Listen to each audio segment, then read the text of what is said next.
Добрый день.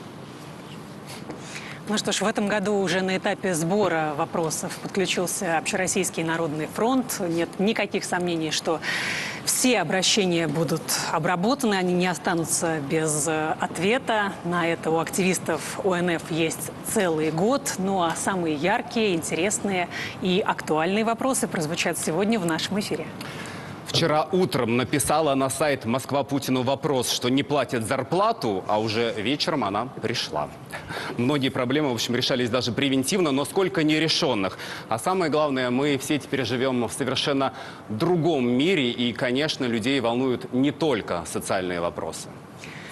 Да и вообще, когда, как не сейчас, за 2 недели до Нового года подводить, собственно, итоги года. Декабрь всегда у нас традиционно богат на события. На прошлой неделе, Владимир Владимирович, вы объявили о своем решении баллотироваться на должность президента. В этой связи вопрос, какие задачи внутри страны и за рубежом для вас главные? Я говорил об этом уже много раз, но не грех и повториться. Для такой страны, как Россия, существование, ее просто существование нашей страны без суверенитета невозможно. Ее просто не будет. Во всяком случае, в том виде, в котором она сегодня существует, и в котором существовала 1000 лет. Поэтому главное – это укрепление суверенитета. Но это очень широкое понятие. Укрепление суверенитета внешнего, так скажем, это значит укрепление обороноспособности страны, безопасности по внешнему контуру. Это укрепление общественного суверенитета. Имеется в виду обеспечение, безусловное обеспечение прав, свобод граждан страны, развитие нашей политической системы, парламентаризма. Ну и, наконец, это обеспечение безопасности в сфере и суверенитета в сфере экономики, технологического суверенитета. Мне думается, здесь, вот прямо сейчас, отвечая на ваш вопрос, нет необходимости раскрывать все эти направления, но уверен, что аудитория здесь находящаяся, да и вся страна прекрасно понимает, что без этого существовать Россия не сможет. Но финансово-экономический, технологический суверенитет – это будущее каждой страны, включая Россию. Так что вот это основные, если концептуально сказать, направления. Вот как раз про экономику. Очень многие в мире ведь удивлены, что российская экономика не рухнула под давлением вот этих так называемых наших бывших партнеров. Но ведь не скрывается ими цель, что нас нужно додавить, придавить, прямо такими словами вот они говорят. Какой вообще у российской экономики запас прочности? Достаточный для того, чтобы не просто уверенно себя чувствовать, но и идти вперед. И этот запас прочности, мы же тоже много раз об этом говорили, но, повторю, обеспечен несколькими составляющими. Первое, это самое главное, это высокая консолидация российского общества.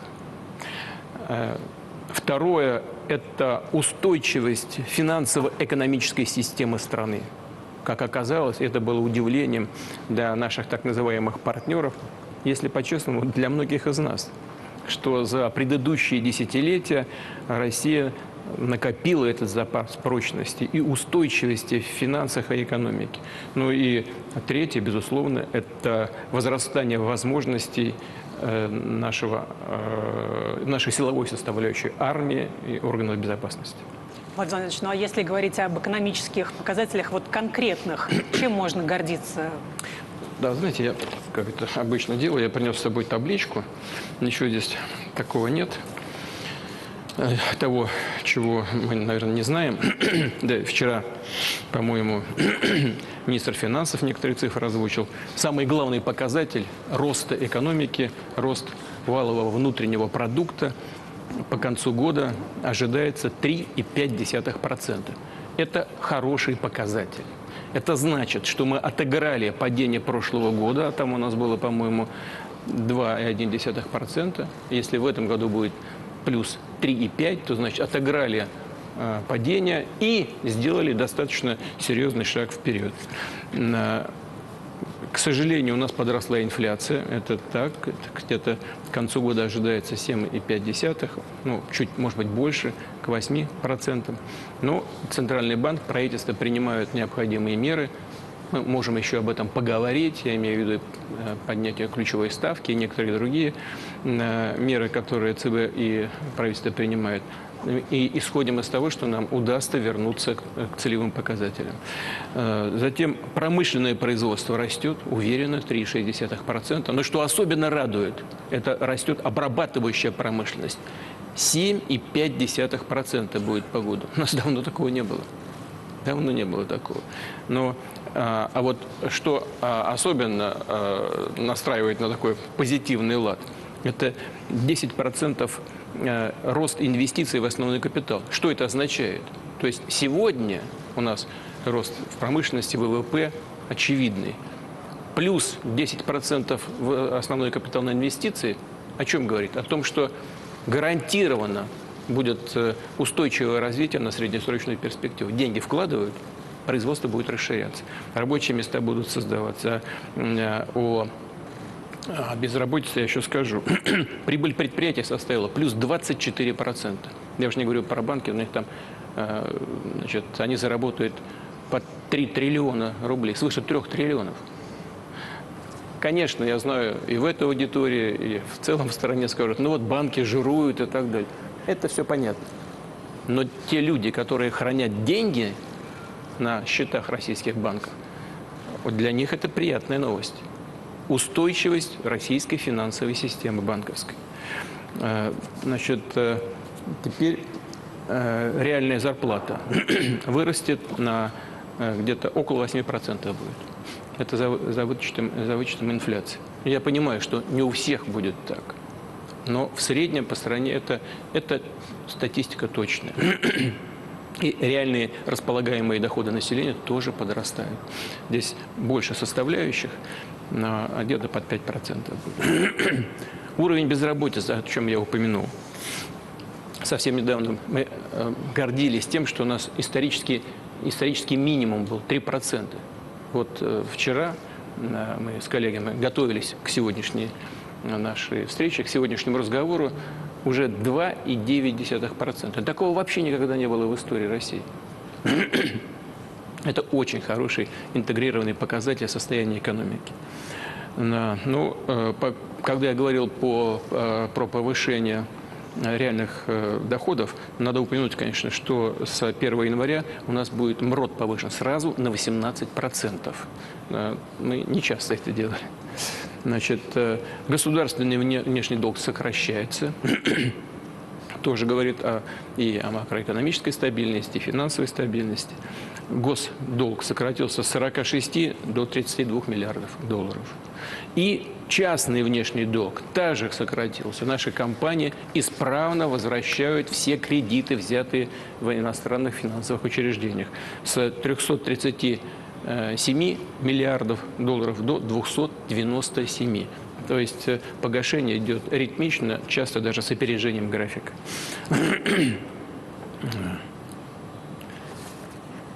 Ну и такой интегрированный социальный показатель. У нас по социальным вопросам наверняка будет много сегодня тем, но все-таки есть такой интегрированный показатель. Рост продолжительности жизни. То, о чем мы всегда говорим и к чему мы стремимся. Вот смотрите, динамика какая. 21 год. Продолжительность жизни в России 70,06. 22 год 72,73%. А вот в 2023 ожидается 74 года. Все-таки это показатель того, как в целом на важнейшем социальном показателе отражаются усилия государства и в сфере экономики, и в сфере социальной политики. На днях мы награждали героев России, и мы затем видели, как вы говорили, ребят надо беречь, но делать. Вот уже почти 2 года наша страна живет в условиях специальной военной операции, и вопросов от граждан к нам на передачу по этому поводу, конечно, шквал. Я просто некоторые буквально зачитаю. Как вы эти 2 года оцениваете? Какова ситуация сейчас? Какова динамика? Цели и задачи операции, они те же, что и поначалу, или уже нет? И, конечно, самое главное, когда будет мир? Ну, мир будет тогда, когда мы достигнем своих целей, о которых вы сказали. Теперь вернемся к этим целям. Они не меняются. Вот я напомню, о чем мы тогда говорили. О денацификации Украины, о демилитаризации, о ее нейтральном статусе. Вот смотрите, что происходит с точки зрения денацификации.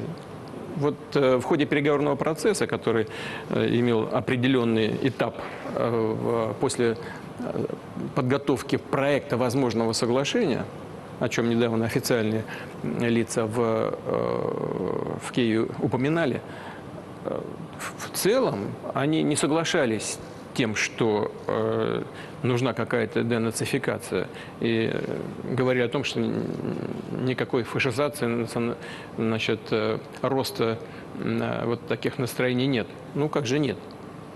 Когда национальный герой, известный не просто националист, а нацист Бандера, возведен в ранг национального героя. Как же нет? А когда значит, руководитель сегодняшней администрации киевской на глазах у всего мира, стоя, аплодирует бывшему солдату СС, напрямую участвовавшему в Холокосте, в уничтожении 1,5 миллиона евреев на Украине, русских и поляков, стоя аплодирует. Это чего, не проявление нацизма, что ли? Поэтому вопрос денацификации, он актуальный. Правда, тогда в ходе процесса переговорного нам так, в общем, было сказано, нашим переговорщикам, что в принципе не исключает возможности принятия каких-то законодательных актов на Украине. Но это было тогда, в ходе переговоров в Стамбуле. Теперь, что касается демилитаризации. Ну, не хотят договариваться, ну что ж, мы тогда вынуждены принимать другие, в том числе военные меры.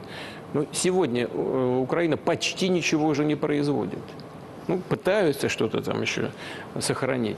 Но почти ничего не происходит. Все привозят, извините за моветон, ну, на халяву все привозят. Но эта халява когда-то может и закончиться. И, судя по всему, так и заканчивается помаленьку. Но дело даже не в этом. Я думаю, будут еще давать. Но уничтожение происходит. Я сейчас не буду там вспоминать эти цифры по самолетам, по системам ПВО. Ну вот дали им сколько там, сколько мы обещали. 400 танков, там, 420, 430. Ну, дали. Кстати, все дали, что обещали. Все, что обещали западники, все Украина получила. Даже больше. Но мы уничтожили, только начиная с так называемого контрнаступления, 747 танков. Это данные на вчерашний вечер. Значит, 2000, почти что 2300 бронемашин различного класса. Вот это и есть демилитаризация. Или мы договоримся, мы это демилитаризация, согласуем определенные параметры. А, кстати говоря, в ходе переговоров в Стамбуле мы их согласовали. Просто потом это выбросили в печку, эти договоренности. Ну, это же мы согласовали. Есть и другие возможности или договориться, или решить силовым путем. Мы вот к этому и будем стремиться. Вопрос короткий, но волнующий очень многих. Будет ли вторая волна мобилизации? Я понимаю, что он такой чувствительный вопрос. Смотрите, у нас прошла частичная мобилизация, и мы призвали тогда 300 тысяч человек. Кстати говоря, вот поначалу было много иронии, всяких смешков на этот счет. Прилепили название такое к этим людям, мобики. Я прекрасно все это помню. Отлично воюют, ребята. Просто отлично. 14 героев Российской Федерации из числа мобилизованных. 14 героев России. Я уже не говорю про другие медали, ордена другого достоинства. Значит, ну, сейчас, по-моему, 244 тысячи находятся напрямую в зоне боевых действий. Ну, в зоне СВО. Сформированы полки по обслуживанию техники, потому что среди них много хороших специалистов оказалось. И люди очень востребованы. 41, по-моему, тысяча уволены в связи с достижением предельного возраста, по здоровью и так далее. Вот. Вот после этого мы начали достаточно широкую кампанию по привлечению людей на добровольной основе к заключению контрактов с вооруженными силами. И планировали к концу года набрать, по-моему, 412, ну, 400 тысяч с небольшим. Вот на вчерашний вечер мне доложили, набрано 486 тысяч. И поток наших мужчин, которые готовы защищать интересы Родины с оружием в руках, не сокращается. 1500 ежедневно по всей стране. Так что вместе с добровольцами, просто это условное деление, контракт подписывают на 2-3 года, так называемые добровольцы, хотя все, по сути, герои и воины Отечества, но у них просто там на год, на более короткий срок. Но все вместе будет под 500 000 человек вот до конца текущего года. Ну зачем нам мобилизация? Поэтому на сегодняшний день никакой необходимости в этом нет. Мы видим, что сегодня... Дмитрий Сергеевич, Если отдадим вам позволите, слово. все-таки я напомню, у нас совмещенный формат, у нас и прямая линия, и пресс-конференция. Поэтому давайте мы начнем общение президента. Одну секундочку, простите, пожалуйста. У Простите. нас, видите, у нас демократия. Скажите, Да. тем не менее, чего вы Давайте хотите? мы... Нет, Дмитрий Сергеевич, Да, давайте. пожалуйста. Дайте микрофон, пожалуйста. Журналисты такой народ. Здравствуйте, Хорошо. меня зовут Людмила Колиева, я представляю Северную Осетию, 15-й регион. Владимир Владимирович, Северная Осетия всегда защищала интересы нашей страны. Это и Сааплиев, и Хаджимар Мамсуров, великие полководцы и герои Советского Союза, проявившие себя в Великой Отечественную войну. И сейчас интересы Северной Осетии, то есть интересы России, также продолжает защищать представители и жители Северной и Южной Осетии, да и всего Северного Кавказа. Что хочу сказать. Вот в том числе вот много добровольцев. Вот у нас, допустим, в Северной Осетии 2 добровольческих отряда. Это «Шторм Осетия» и «Алания». Сегодня для военнослужащих, которые служат по контракту, есть и разработано много льгот и разных мер поддержки. Смогут ли на них рассчитывать и добровольцы? Спасибо. Да. Я извиняюсь. Вы знаете, я смотрел вопросы, которые поступают. Ну, конечно, все даже просмотреть невозможно. Там сколько, Дима, всего? Больше 2 миллионов. 200 уже. 2 миллиона 100 100 000. Но вот тем не менее, Дмитрий Сергеевич мне еще где-то несколько дней назад принес вот такую кипку, я их просматривал. Таких вопросов много. Я хочу еще раз повторить свою позицию. Наверняка будут возникать еще вопросы подобного рода. Все добровольцы, все, кто с оружием в руках отстаивает интересы России, борется за нее, рискует своей жизнью и здоровьем, все должны быть поставлены в абсолютно одинаковые условия. Есть определенные недоработки, есть. Мы знаем о них. Вчера, только анализируя поступающие письма, говорил на этот счет и с министром обороны, и с начальником Генштаба, и с Татьяной Алексеевной Голиковой. Мы обсуждали, она как человек, вице-премьер, возглавляющий социальный блок. Значит, там по некоторым моментам нужно будет принимать даже изменения в закон. Может быть, еще вернемся к этому. И я уверен, депутаты Государственной Думы 100% поддержат. Нужно только правильно это все сформулировать. Мы обязательно добьемся того, чтобы все были поставлены в одинаковые условия и все получали одинаковую поддержку со стороны государства. И я знаю, что и «Шторм Алания», и «Алания» блестяще воюют. Мне руководитель региона тоже об этом говорил, докладывал. Вот Давайте у меня, можно еще. я покажу кип? Да, да. Это вот только то, что я отобрал. Проблема с выдачей удостоверений ветеранов боевых действий. И предлагаю сейчас тогда идти нам сразу на видео-вопрос по этой тематике. Сергей Максимович Соболев из Новосибирской области, город Искитим.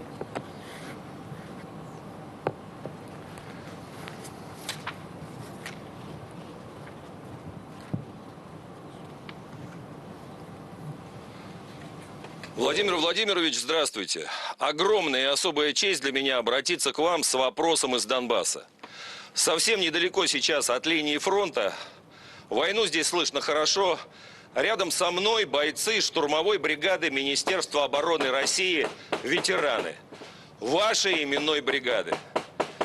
Все почти уже 2 года СВО, парни на передовой. Сейчас под Донецком. Работают уверенно, оборона врага буквально трещит и лопается по швам.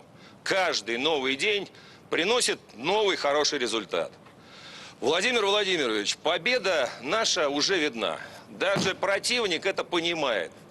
Но когда война закончится, предстоит обустраивать тех людей, которые воевали. Вот те же ветераны. Люди с колоссальным боевым опытом. Пример настоящего патриотизма. Они могли бы заниматься воспитанием подрастающего поколения, готовить смену нашей армии. Как вы считаете, может быть, есть смысл создать соответствующую военно-патриотическую структуру для нашей молодежи? Есть ли такие планы? Во-первых, я хочу вас поблагодарить за то, что вы делаете. Это звучит несколько дежурно, но, тем не менее, поверьте мне, от души. И НГШ, другие командиры многократно мне, знаете, что говорили? Вот на таком-то участке вот создается такая обстановка. Сейчас там ветераны. Ситуация будет абсолютно точно взята под контроль. И это просто... Вот эти простые слова – это оценка того, что вы делаете, можете делать, и уверен, еще сделаете на поле боя. Что касается востребованности таких людей, как вы, в процессе воспитания молодого поколения, наших школьников, вообще молодых людей, она в высшей степени востребована. В высшей степени. И это очевидная абсолютно вещь, особенно на переломных моментах истории любой страны, вот как у нас сейчас. Вот, может быть, не к месту будет Бисмарка вспоминать, но тем не менее он служил когда-то в России, жил в России, хоть и стал выдающимся немецким деятелем. Он как-то сказал, что войны выигрывают не полководцы, а школьные учителя и священники. Вот это правильно, это точно, абсолютно. Вот это воспитание молодых людей в духе патриотизма в самом хорошем, а не квасном смысле этого слова, оно чрезвычайно важно. И мы уже начинаем это делать. Уже свыше 1000 ваших коллег и ваших товарищей по оружию, которые отслужили, вернулись к мирной жизни. Свыше 1000 работают в школах и с детскими подростковыми коллективами. И мы обязательно будем это делать дальше. Будем точно совершенно расширять эту работу. Потому что одно дело прочитать в книжке или даже кино посмотреть патриотического характера, а другое дело передать что-то на личном примере. Самое лучшее воспитание – это личный пример. Но кто может сделать это лучше, чем вы? Но у нас живой эфир, живая ткань. Видим сразу, что все вот так вот на живую нитку. Пожалуйста, Дмитрий Сергеевич. Спасибо, Павел. Да, извините, Дима, извини, пожалуйста. Вот убивают Волгу. Что такое? Что с Волгой? Судя по всему, сейчас будем все время в таком вот... Проблема такая. Здравствуйте, Владимир Владимирович. Меня зовут Елена Усманова, деловая газета Татарстана «Бизнес онлайн». В этом году жители регионов Поволжья столкнулись с катастрофическим обмелением Куйбышевского водохранилища. Все лето воду спускали в низовья Волги, аргументируя это тем, что страдают интересы рыболовной отрасли Астрахани. Как вам кажется, нужно решать проблему с обмелением Волги? И не кажется ли вам, что с таким отношением мы можем потерять главную русскую реку? Спасибо. Я надеюсь, что этого не произойдет. Есть конфликт интересов между энергетиками и другими водопользователями в низовьях.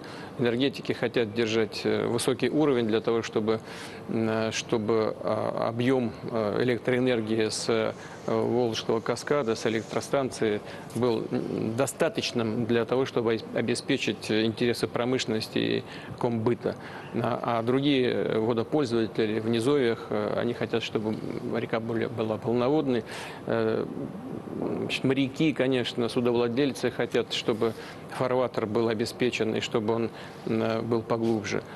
Эти вопросы известны, и поверьте, что правительство работает над этим и не бросит это на самотек в прямом и в переносном смысле этого слова. Но проблема, конечно, есть, согласен.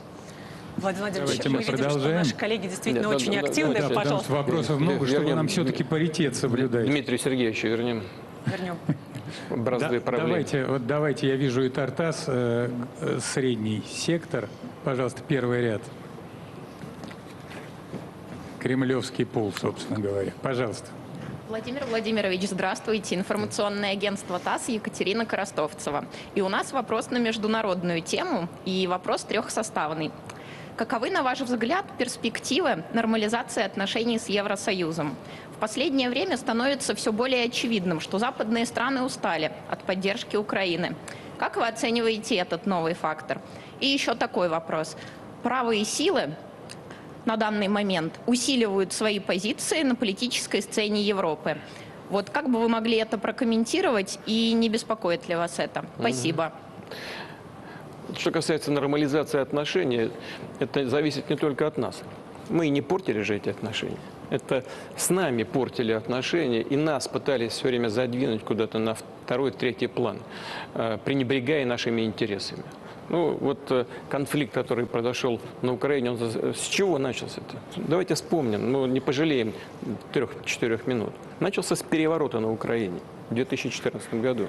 Вот до этого ведь мы старались во что бы то ни стало, я хочу это подчеркнуть, десятилетиями старались выстроить нормальные отношения с Украиной. Даже после тоже, по сути, госпереворота, когда Виктора Януковича не допустили к власти, он выиграл выборы, но объявили третий тур. Что это как не госпереворот? В Конституции не предусмотрено было никакого третьего тура. Это есть такой ползучий госпереворот. Но мы, ладно, отнесли, мы смирились с этим тоже. Значит, что произошло дальше? Он выиграл все-таки выборы следующие. На что пошли наши так называемые оппоненты? На госпереворот. Вы понимаете, в чем проблема? Проблема в том, что, я всегда говорил, и сейчас, несмотря на всю трагедию происходящих событий, все-таки в основе своей русские, украинцы, единый народ. И то, что сейчас происходит, это огромная трагедия, похожая на гражданскую войну между братьями, когда братья оказались по разную сторону. Но в значительной степени они-то здесь даже ни при чем. Вот весь юго-восток Украины, он всегда был пророссийским. Ну, потому что это исторически российские территории. Частично, вот здесь вот коллега поднимает табличку «Турция», да? Ну, он знает, в Турции хорошо знают. Все при Черноморье в результате русско-турецких войн отошло к России. Причем здесь Украина-то? Никакого отношения не имеет вообще. Ни Крым, ни вообще все при Черноморье. Одесса вообще русский город. Мы же знаем об этом. Все об этом хорошо знают. Нет, напридумывали всякую чушь историческую. Ладно, когда-то Владимир Ильич Ленин передал все в Украину при формировании Советского Союза. Мы смирились с этим после распада Советского Союза. Мы же смирились и готовы были в такой парадигме жить. Но вот эта часть Юго-Восток, пророссийская, для нас это было тоже важно. Они всегда на выборах голосовали за тех, кто и шел на пророссийских лозунгах внутренней политики и внешней Украины. И в целом Россию это вполне устраивало. Но после госпереворота 2014 года нам стало ясно, что нам не дадут просто, силовым образом не дадут выстроить нормальные отношения с Украиной. Госпереворот, на который потратили, как американцы сказали, 5 миллиардов. Публично сказали, не постеснялись даже. Значит, в 2014 году приехали 3 министра иностранных дел вот из Европы. Польский, немецкий, французский. Подписались как гаранты договоренности между властью, президентом Януковичем, и оппозицией. Договорились, что все будут решать мирным путем. Через 2 дня совершили госпереворот. Зачем? Пошли бы на выборы и выиграли? Нет. Чтобы точку поставить, чтобы конфликт создать. Вот зачем. Это кто делал? Американские наши дружки. А европейцы, которые подписались как гаранты договоренности между властью и оппозицией, сделали вид, что вообще ничего не знают. И сейчас спросите в Европе, кто-нибудь помнит об этом? Нет. Но мы не забыли. И не забудем. Вот это, плюс безудержное стремление подползти к нашим границам, захватив и Украину в НАТО, все это привело к этой трагедии. Плюс еще значит, кровавые события на Донбассе в течение 8 лет. Все это привело к трагедии, которую мы сейчас переживаем.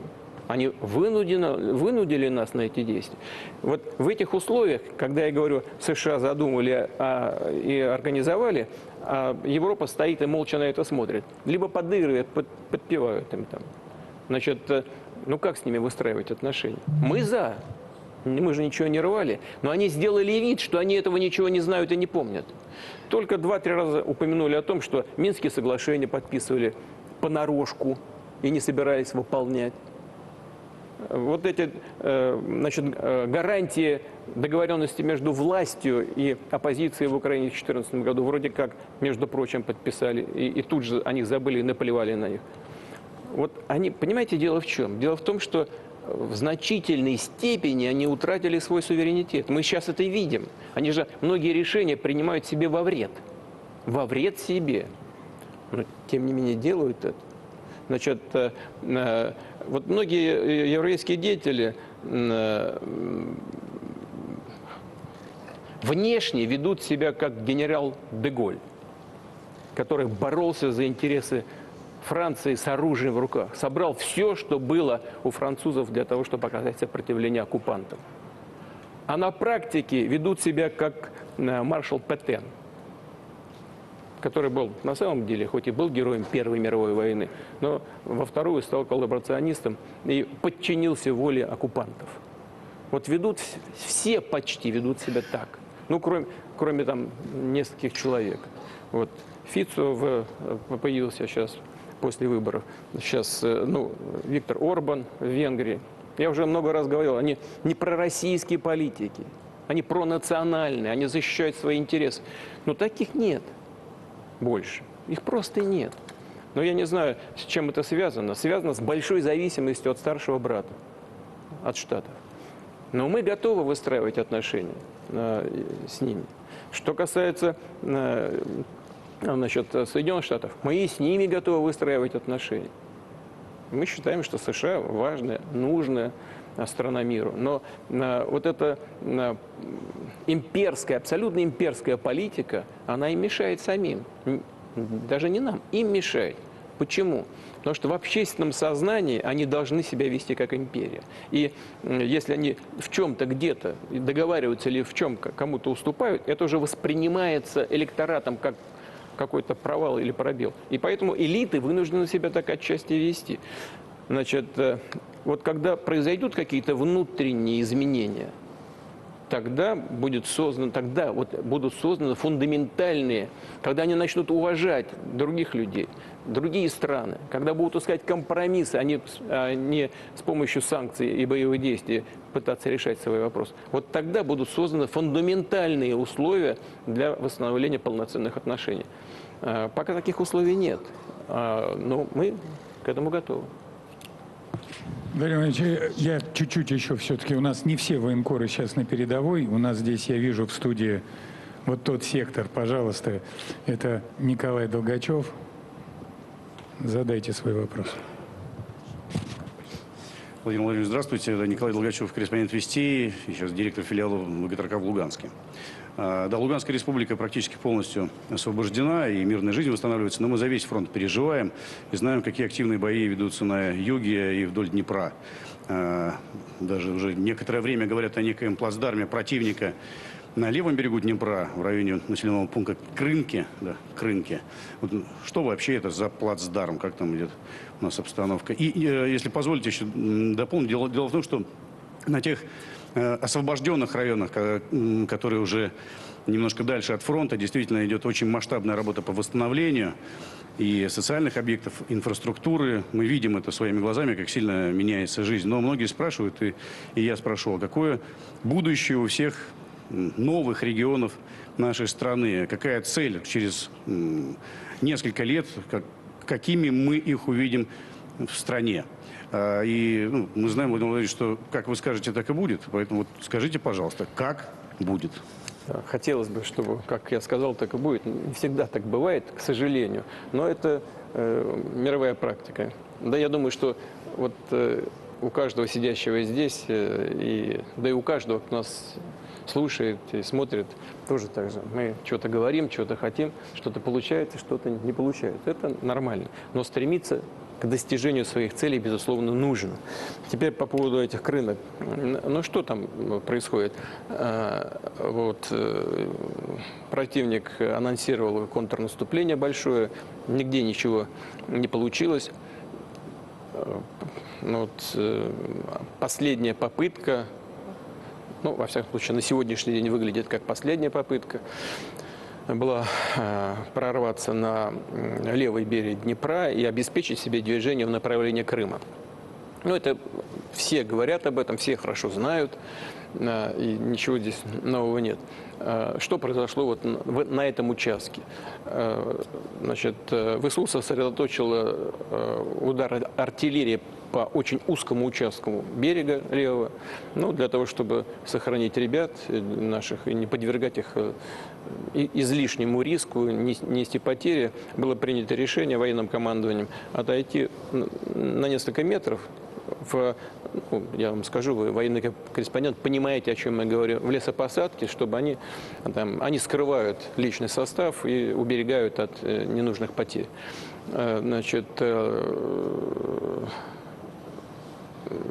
ВСУ зашло на этот участок, он небольшой, 1200 примерно в длину был и где-то 300 метров в ширину. Я даже не знаю, зачем они это делают. Они пихают своих людей на просто истребление. Сами военнослужащие говорят, украинские военнослужащие говорят, что это дорога в один конец. Ведь для того, чтобы туда подать личный состав, там человек 80 все время находилось, сейчас поменьше уже, используют только лодки, но они же под огнем артиллерии, дронов, других средств поражения. У наших военнослужащих там потери санитарные 2-3. 3 дня назад было 6 человек раненых. У противника десятки погибших. Просто они попали в огневой мешок и по политическим, я считаю, только по политическим соображениям бросают туда личный состав. С чем это связано? Можно только представить себе, догадываться. Связано, видимо, с поездками руководства Украины за границу с целью выклинчить дополнительные деньги на содержание страны, на военную составляющую, на технику, на боеприпасы. И подход, видимо, такой. Пока ездят и клянчат, нужно показать, что у вооруженных сил Украины есть какие-то шансы добиться во что бы то ни стало, любой ценой, не считаясь с потерями, какого-то успеха в рамках так называемого контрнаступления. Просто их выбивают оттуда, вот и все. Можно навести, конечно, там мосты, понтоны, но не наводят, потому что понимание-то есть, что они будут уничтожены. Что пристреляно же все. Вот это и происходит. Хочу обратить ваше внимание на что? Это не просто военнослужащие вооруженных сил Украины. Это элита, штурмовые отряды. Их вообще-то не так много. Если посчитать, сколько за 1,5 месяца там потери какие у ВСУ, можно представить, насколько это чувствительно. Я считаю, что это глупо и безответственно со стороны политического руководства страны. Но это их дело. Так совсем уже здесь секрета нет. Я где-то какое-то время назад НГШ сказал, не спешите их оттуда выдавливать. Прямо скажу, нам выгодно, чтобы они туда подавали бездумно дальше личный состав. К сожалению. Это такая логика вооруженной борьбы. Но они продолжают это делать. И это трагедия, я считаю, для них. Тем не менее, и министры НГШ сказали, нет, мы постепенно все-таки будем там сужать это пространство свободы. Это и происходит. Вот это и происходит. Я думаю, что скоро там так, к этому идет и закончится. Вот теперь, значит, положение на фронте в целом, вы спросили, ну, вы сами знаете, это, вы эксперт уже. Я, кстати говоря, смотрю за вами, у меня иногда сердце так сжимается, особенно девушки там прямо на первой линии бегают. Я не знаю, надо бы руководству все-таки каналов основных сказать, чтобы женщин оттуда убирали. Как-то страшно смотреть на это. Вот. Ну ладно. Положение, вы сами знаете, положение какое? Практически по всей линии соприкосновения наши вооруженные силы, скажем скромно, улучшают свое положение. Практически все находятся в активной стадии действий, в активной стадии. И на всем протяжении идет улучшение положения наших войск. А теперь по поводу будущего регионов. Ну да, много вопросов среди поступивших именно об этом. Причем и из новых регионов, и из других частей Российской Федерации. Что будет, как они будут развиваться. Ежегодно в бюджете федеральном предусмотрено свыше 1 триллиона рублей на развитие этих регионов и вхождение их постепенно в экономическую, в социальную жизнь России. Конечно, в других регионах ситуация капитально лучше. Связано это с тем, что почему-то, так же как и в Крыму было, не уделяли киевские бывшие власти должного внимания этим регионам. Но вот 1 триллион ежегодно, плюс вкладывается и будет вкладываться в ближайшие годы. Плюс у нас установились такие побратимские отношения между этими регионами и другими регионами Российской Федерации. Они уже вложили, по-моему, под 140, где-то в районе 150 миллиардов. И планируется регионами вложения нашими другими регионами еще примерно 100 миллиардов. Но, что я хочу сказать, это важно, что вот в этом году вот эти так называемые новые регионы заплатили в федеральный бюджет 170 миллиардов рублей. Это о чем говорит? Это говорит о том, что экономика этих регионов восстанавливается и приходит в нормативное состояние. Конечно, там еще очень многое нужно будет сделать. Мы сделаем это. Мы работаем в прямом эфире, всегда случаются разные технические нюансы. Чуть ранее мы видели видеовопрос военкора ВГТРК Сергея Зенина. Можно? Да, вот там все-таки я обратил внимание на коллегу, что Турция у него. Давайте мы спросим. Но потом вернемся к военкорам. Вернемся обязательно. Представляйтесь, пожалуйста. Обещаю. А среди них есть и девушки, действительно. Ali Jura, Агентство Анадолу. Господин президент, в результате атак Израиля в секторе Газа каждые 6-7 минут погибает один ребенок. Уже погибли 8 тысяч палестинских детей и более 6 тысяч женщин. Но на данный момент в Палестине человечество мертво. К сожалению, ООН и крупнейшие державы мира не могут остановить эти атаки. Как вы думаете, что ООН утратила свою функцию? И в связи с этой ситуацией в Палестине существуют ли совместные усилия Турции и России по обеспечению мира в регионе? И кроме этого, какие общие планы у Москвы с Анкарой по международным и региональным вопросам? Планируете ли вы посетить Турцию в ближайшее время? Спасибо. Значит, во-первых, я смотрю, что происходит. Ну, конечно, в Газе я сейчас свою характеристику дам. Я в целом согласен с тем, что вы говорите.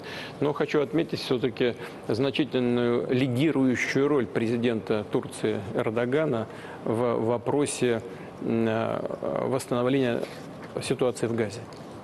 Он, безусловно, один из лидеров международного сообщества, которые обращают внимание на эту трагедию и делают все для того, чтобы ситуация была изменена в лучшую сторону, для того, чтобы были созданы условия для долгосрочного мира.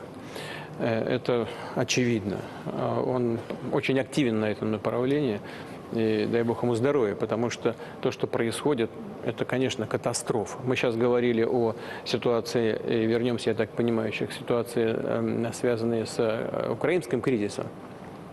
Но и вы, и все здесь присутствующие, и во всем мире видят, посмотрите на специальную военную операцию и то, что в Газе происходит. И почувствуйте разницу. Но ничего подобного на Украине нет. Значит, вы упомянули о гибели тысяч детей и женщин. Ну, генеральный секретарь Организации Объединенных Наций назвал сегодняшний сектор Газа самым большим кладбищем детей в мире.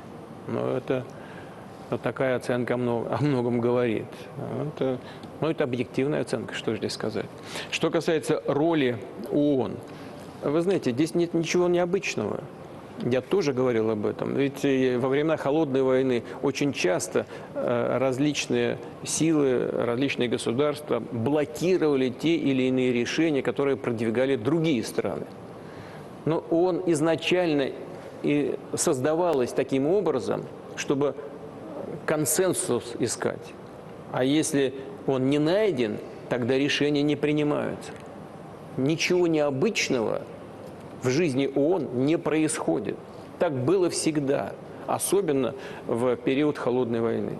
Не случайно министры иностранных дел Советского Союза Громыко называли господин No. Вот, что он очень часто Советский Союз накладывал вето. В этом есть огромный смысл. Вето есть, значит, действий, которые какая-то страна воспринимает как враждебные в отношении себя, не происходит. И это важно.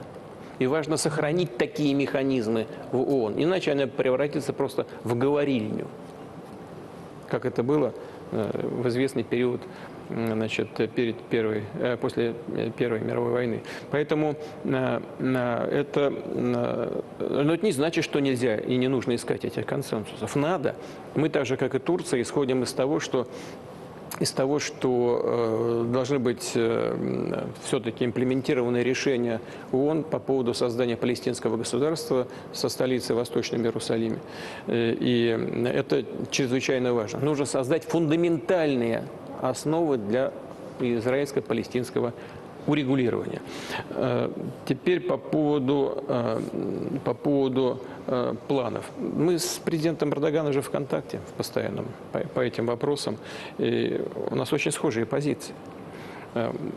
Думаю, что нам удастся с ним встретиться. Я действительно планирую. Я и планировал недавно. Но там, я могу сказать, здесь секретов нет. У президента Эрдогана не получилось по его графику. Хотя я готов был слетать в Турцию, я им сказал об этом. Но у него по графику не получилось. Вот. У него не получилось, не у меня. Ну, так бывает. Вот. Но мы договариваемся, может быть, в начале следующего года осуществить этот визит. Вот. Что касается наших усилий, вы знаете, что был недавно и в двух арабских странах, он консультировался с нашими друзьями в Саудовской Аравии, в Объединенных Арабских Эмиратах. Первое. Нужно сохранить людей в Газе. И с Египтом тоже мы в контакте. Второе. Нужно оказывать массированную гуманитарную поддержку людям. И вот мы, когда в Эмиратах были, я был в Эмиратах, выяснилось, что эмиратская сторона создала там в Газе недалеко на территории Газа, но недалеко от Рафаха, от пункта пропуска и от египетской границы, открыла там госпиталь полевой.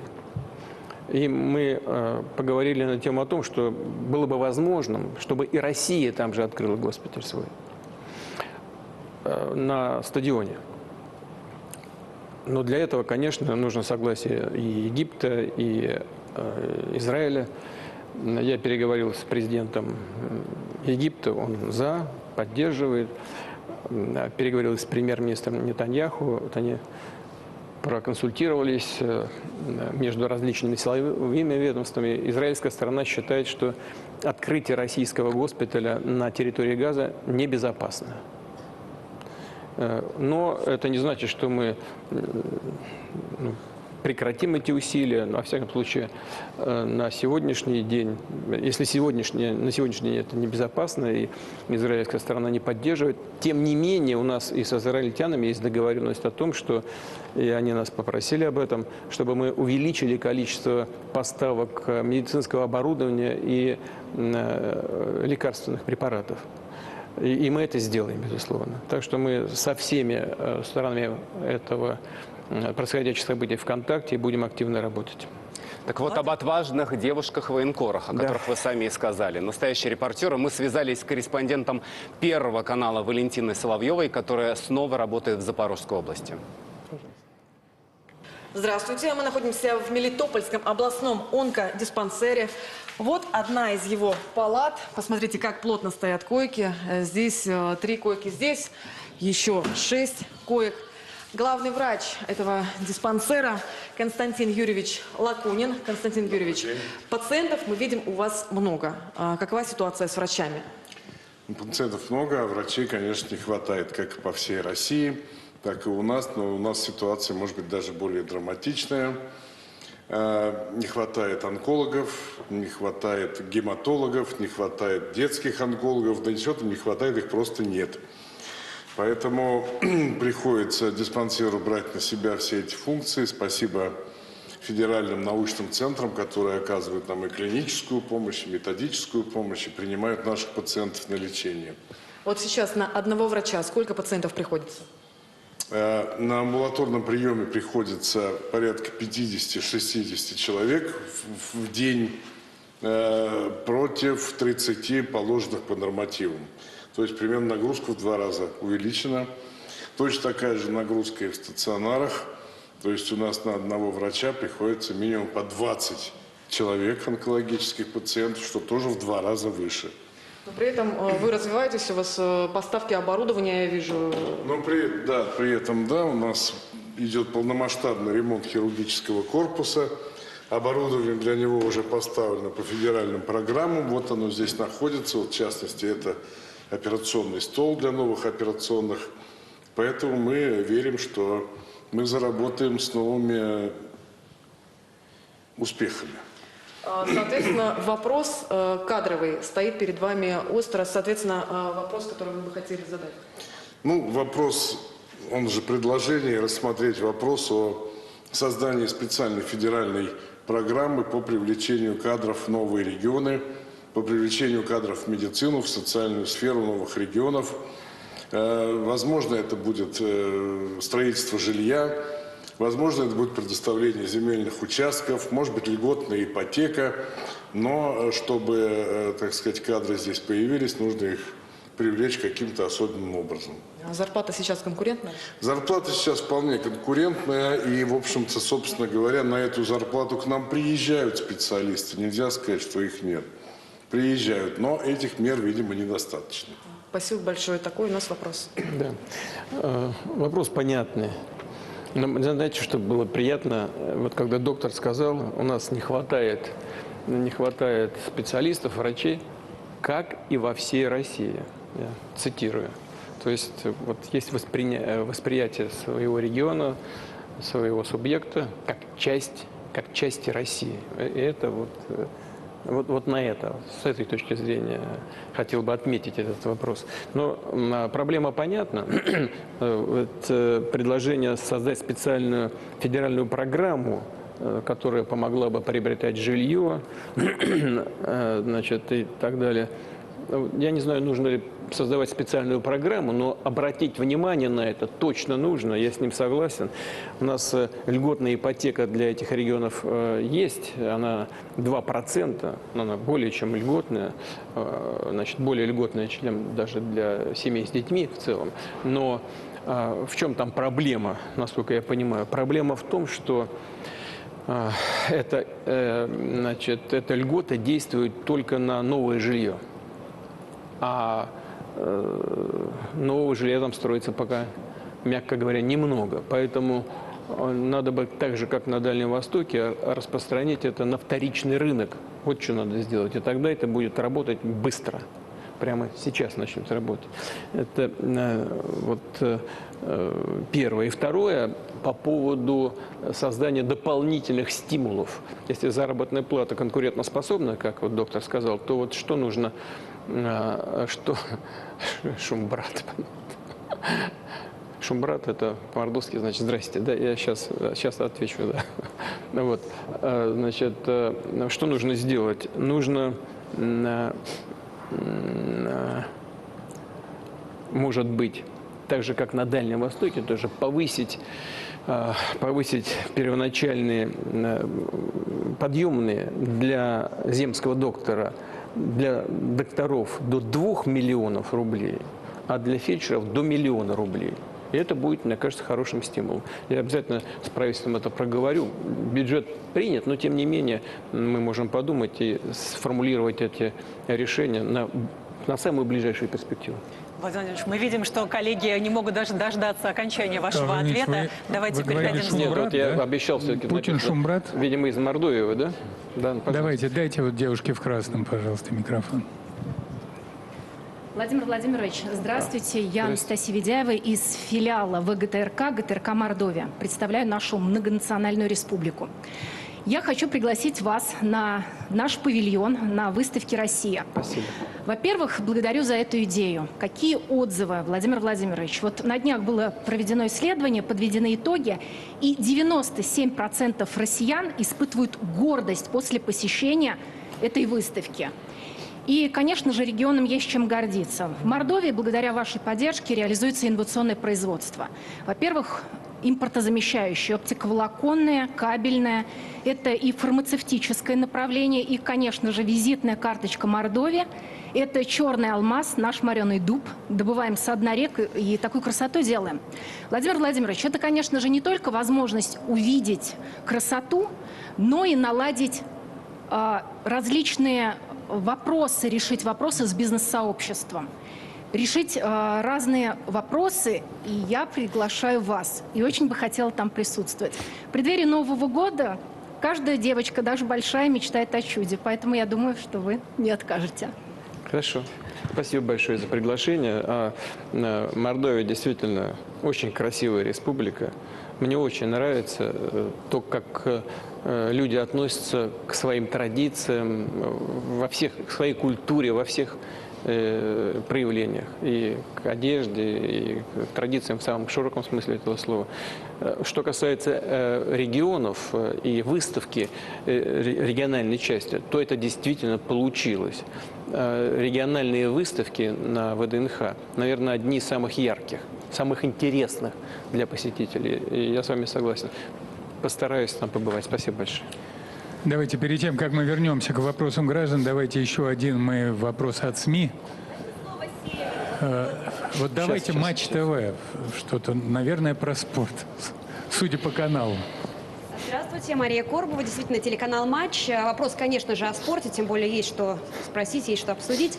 МОК неделю назад выдвинул крайне жесткие критерии допуска российских атлетов на игры 2024 года. А вот, например, к израильским спортсменам, никаких особых ограничений, никаких требований нет. В такой ситуации на Олимпиаду стоит ехать? И вообще, в целом, какая обстановка со спортом высших достижений у нас в стране? И вот еще тоже не можем не спросить, знаем, вопросов много, от регионов поступает в связи с непростой обстановкой. В непростое время будет ли продолжена программа развития физической культуры и спорта, особенно в российской глубинке? Спасибо. Владимир Владимирович, прежде чем вы ответите, вообще вы сам человек спорта, и дзюдо называли своей первой любовью, действительно это так. У нас огромное количество обращений как раз от родителей, от тренеров и даже от самих детей, которые говорят, что есть огромная воля к победе, к участию в соревнованиях, но вот тренироваться абсолютно негде, условия просто недостойные. Давайте посмотрим видеообращение из Крыма. Пожалуйста. Уважаемый Владимир Владимирович, обращаемся к вам, крымские ребята. Живем мы в село Солнечная долина, городского округа Судак. Мы спортсмены, занимаемся футболом и хоккеем на траве. Были на многих соревнованиях, в том числе региональных и всероссийских. Привозили всегда медали, кубки, грамоты и даже призовые места. Занимались всегда в спортзале, в здании клуба. Но в этом году уже совсем стало невозможно проводить здесь наши тренировки. Ремонта не было более 40 лет. Полы уже давно прогнили. Стены покрылись плесенью, окна выбиты, но толка идет дождь. В зданиях холоднее, чем на улице. Тренера наши обращались во все инстанции, но наши местные и другие власти игнорируют все обращения. Декабрь месяц. Занимаемся на свежем воздухе. Обращаемся к вам с просьбой помочь нам отремонтировать наш спортзал. Посодействовать в том, чтобы нас услышали и помогли. Хотим вырасти сильными и здоровыми и быть защитой и опорой для нашей Родины. Желаем победы! Хорошо. Значит, я сейчас отвечу ребятам, конечно. По поводу решения МОК, как бы сравнение с другими спортсменами, с израильскими там, и так далее. Первое. Все, что международные чиновники делают в отношении российского спорта, это полное противоречие и извращение идей Пьера де Кубертена. Спорт – это мир. Спорт для того и создавалось олимпийское движение, чтобы он объединял людей, а не разъединял их. А современные международные чиновники, они слишком увлеклись бизнес-стороной спортивных движений. Они попали в огромную зависимость от спонсоров. Спонсоры обращают внимание на стоимость минуты рекламного времени на телевидении и так далее. Но там и внутренних проблем достаточно. Если они будут действовать и дальше таким же образом, они похоронят олимпийское движение. Сама идея олимпизма, она страдает сегодня. В этой связи вы сейчас упомянули про Израиль, про израильских спортсменов, несмотря на события, происходящие в Газе. Если бы я сейчас как-то поддержал это, то я бы уподобился этим международным спортивным чиновникам. Спорт вне политики призван объединять людей. И поэтому нам так же, как, знаете, у нас говорят, не считать деньги в чужом кармане, так же и здесь. Мне кажется, некорректно показывать пальцем на каких-то других. Там есть проблемы. Мы сейчас только что говорили с турецким коллегой вашим, да? Но спортсмен здесь при чем? Пускай едут и соревнуются без всяких ограничений. То же самое должно быть сделано и в отношении России.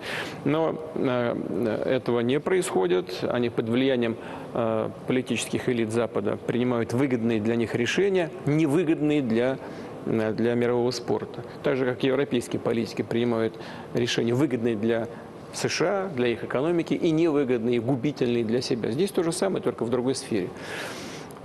Ехать или не ехать, вы знаете, здесь есть вот какой момент.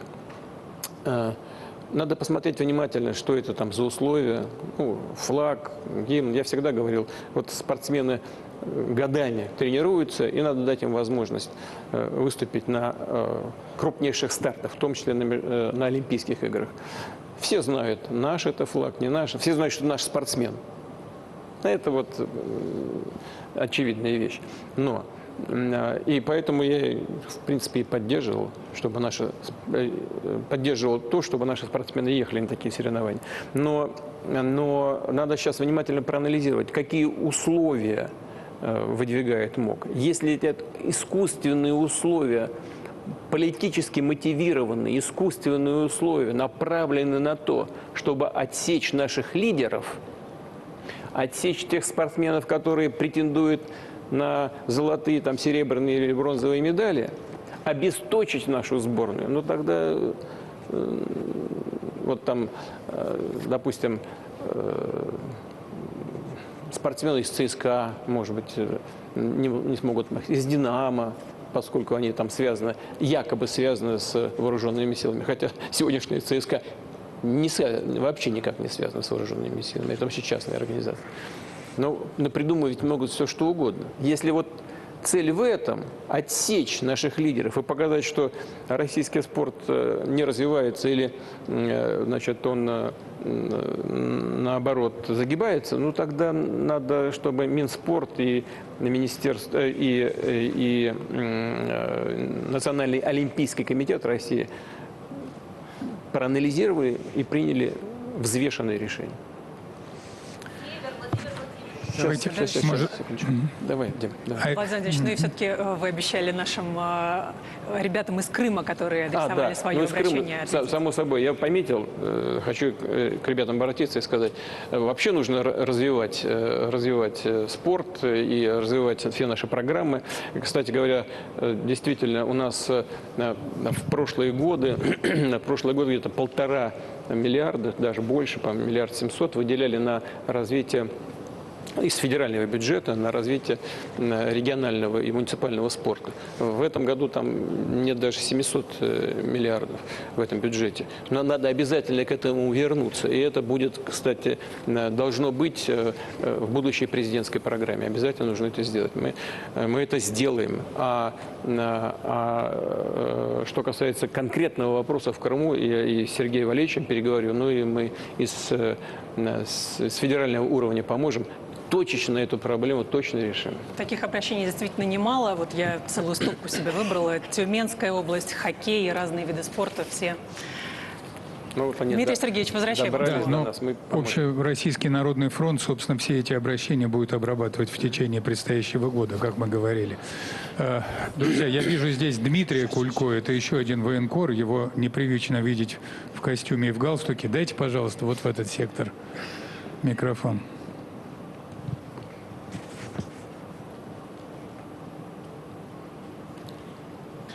Дмитрий Кулько, военкор Первого канала. Здравствуйте, Владимир Владимирович. Здравствуйте. Если позволите, у меня несколько вопросов от бойцов из зоны СВО. В первую очередь, как вы считаете, отлажена ли система выплат военнослужащим сегодня? Можно ли ее улучшить? Вот я знаю конкретных людей, которые месяцами не получали деньги.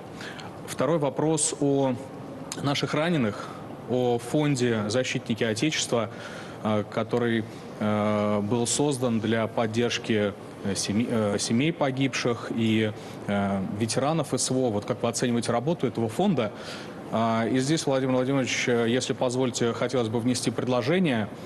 Дело в том, что сегодня бойцы, получившие ранения после госпиталя, обязаны вернуться в часть для прохождения военно-врачебной комиссии. То есть обратно в зону СВО приходится ехать нашим ребятам, которые после тяжелых ранений, потерявшие, к сожалению, ноги, руки. Это тяжело, и было бы лучше, если бы эту комиссию ребята проходили все-таки в местах лечения или долечивания. И последний вопрос. Дроны. Дронов, Владимир Владимирович, по-прежнему до сих пор сильно не хватает на фронте. Бойцы постоянно просят помочь. Мы делаем сборы, и люди на это откликаются. Спасибо большое, но тем не менее всего этого недостаточно. И вот, к примеру, недавно мы делали сборы вместе с Народным фронтом, привезли в 4-ю бригаду, которая сейчас сражается в Клещеевке, отважно, привезли десятки дронов. Ну вот месяца не прошло, уже половины этих коптеров, к сожалению, нет. Это расходники, и операторы не могут не лететь далеко во время штурма, потому что, несмотря на дождь, на помехи станции РЭБ, внизу наши ребята, наши пацаны, и поэтому они могут оставить их без разведки. Когда вот ситуация в этом вопросе улучшится? Спасибо большое. Ну, я думаю, что вы не можете не видеть, что она улучшается все-таки. Правда? Скажите, что это правда. Улучшается, да, но вот. Современные боевые действия. Это факт. Но, конечно, вы правы. Не всегда хватает, не всегда все получается. Я уже говорил, значит, у нас все-таки... Садитесь, пожалуйста. Все-таки линия фронта, вы знаете сколько? Почти 2000 километров. 2000 километров. И конечно, наверное, ну, не наверное, а точно совершенно не везде все вовремя поставляется. Но и собственное производство растет и закупается, в том числе, кстати говоря, частным образом много из-за границы закупается. Государство, Министерство обороны, промышленность, конечно, активно работает в этом направлении. И Ну, вы знаете, в системе рэп там многие вещи появляются. Вы наверняка знаете все эти названия. Может быть, даже лучше меня, там, лесочек или как она. Вот сейчас новая система практически на все бронемашины ставится. Ну, насколько это возможно, конечно. Вот. Ну, будем наращивать, разумеется. Что касается того, что люди откликаются, того, что Народный фронт над этим активно работает. Целое движение создали, все для победы. Да? Собрали. Вы знаете, конечно, государство может обойтись без этой поддержки. Но остановить невозможно. Я просто от всего сердца хочу поблагодарить наших граждан, которые так неравнодушно и сердечно относятся к нуждам фронта, к нуждам наших ребят, которые сражаются за интересы России. Свыше 10 миллиардов рублей пожертвований. Конечно, государство, особенно сейчас, когда у нас экономика на подъеме, есть эти средства. Но то, что люди от себя направляют, то, что там сети плетут, варежки вяжут, носки вяжут, направляют. 3 миллиона писем дети направили бойцам на фронт. 3 миллиона. И вы сами знаете, как ребятам сердце это греет, такие письма. Вот. И мы всячески будем это поддерживать. Хочу всем добровольцам, всем волонтерам сказать слова благодарности. Но, наверное, где-то еще сбои происходят. Ну, вы же знаете, мы с вами тоже встречаемся регулярно, я имею в виду с военкорами. Вы следите за тем, что там происходит. И надеюсь, что и дальше у нас такие контакты будут продолжаться. Будете и мне, и Министерство обороны это все передавать. Но вот что касается того, что нужно вернуться в госпиталь раненым ребятам для того, чтобы оформить документ. Из госпиталя вернуться в часть, чтобы оформить документ. Но вот я видел эти вопросы в письмах.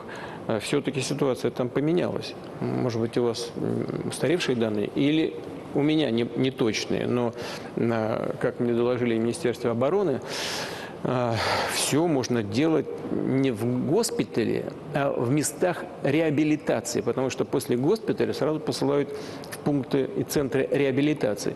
Но там, мне сказать, что налажено, может быть, налаживается, еще я проверю обязательно, налажена ли работа, связанная и с предоставлением жилья, с предоставлением всяких льгот, с оформлением документов, и нет необходимости возвращаться в часть. Но если это еще случается, вот я после нашего с вами диалога обязательно сейчас переговорю с министром обороны, это должно быть и будет исправлено. Что касается фонда защитников Отечества, работает хорошо. Там люди очень хорошие подобрались. Я с руководителем встречался, с Анной Евгеньевной, и был в одном из филиалов в регионе. Люди шикарные, шикарные, понимаете, заряженные на очень позитивную работу. Но у них компетенции ограничены, сформулированы уставные документы таким образом, что они прямого участия как бы и не принимают. Я, например, всегда был против, чтобы они распоряжались какими-то деньгами.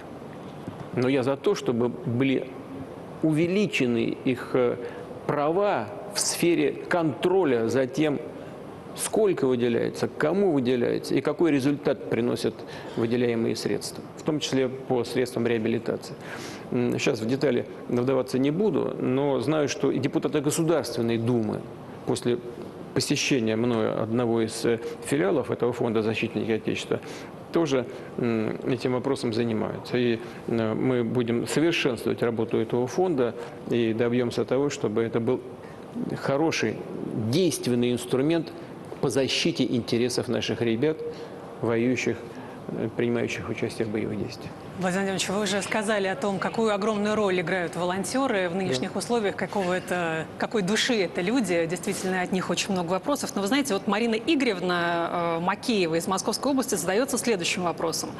Сегодня население очень активно помогает бойцам СВО, гуманитарка, стройматериалы, снабжение, транспорт. Но почему вообще этим занимаются обычные люди, а не государство? Вот я сказал только что.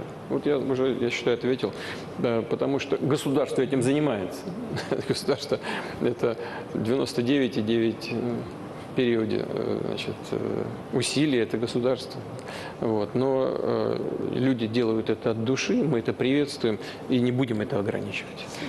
Только хочу поблагодарить за это. Ну и вот про рэп-глушилки вы тоже несколько слов сказали. Но вот пишет раненый штурмовик из Омской области Андрей Никишин, просит обеспечить рэп-глушилками против дронов. Просто их нету. Ну, вы мне дайте потом конкретно откуда, проверим. Да, их может и не хватать где-то. Но в какой-то момент в какой-то конкретной части. Я еще раз говорю, протяженность линии соприкосновения свыше 2000 километров.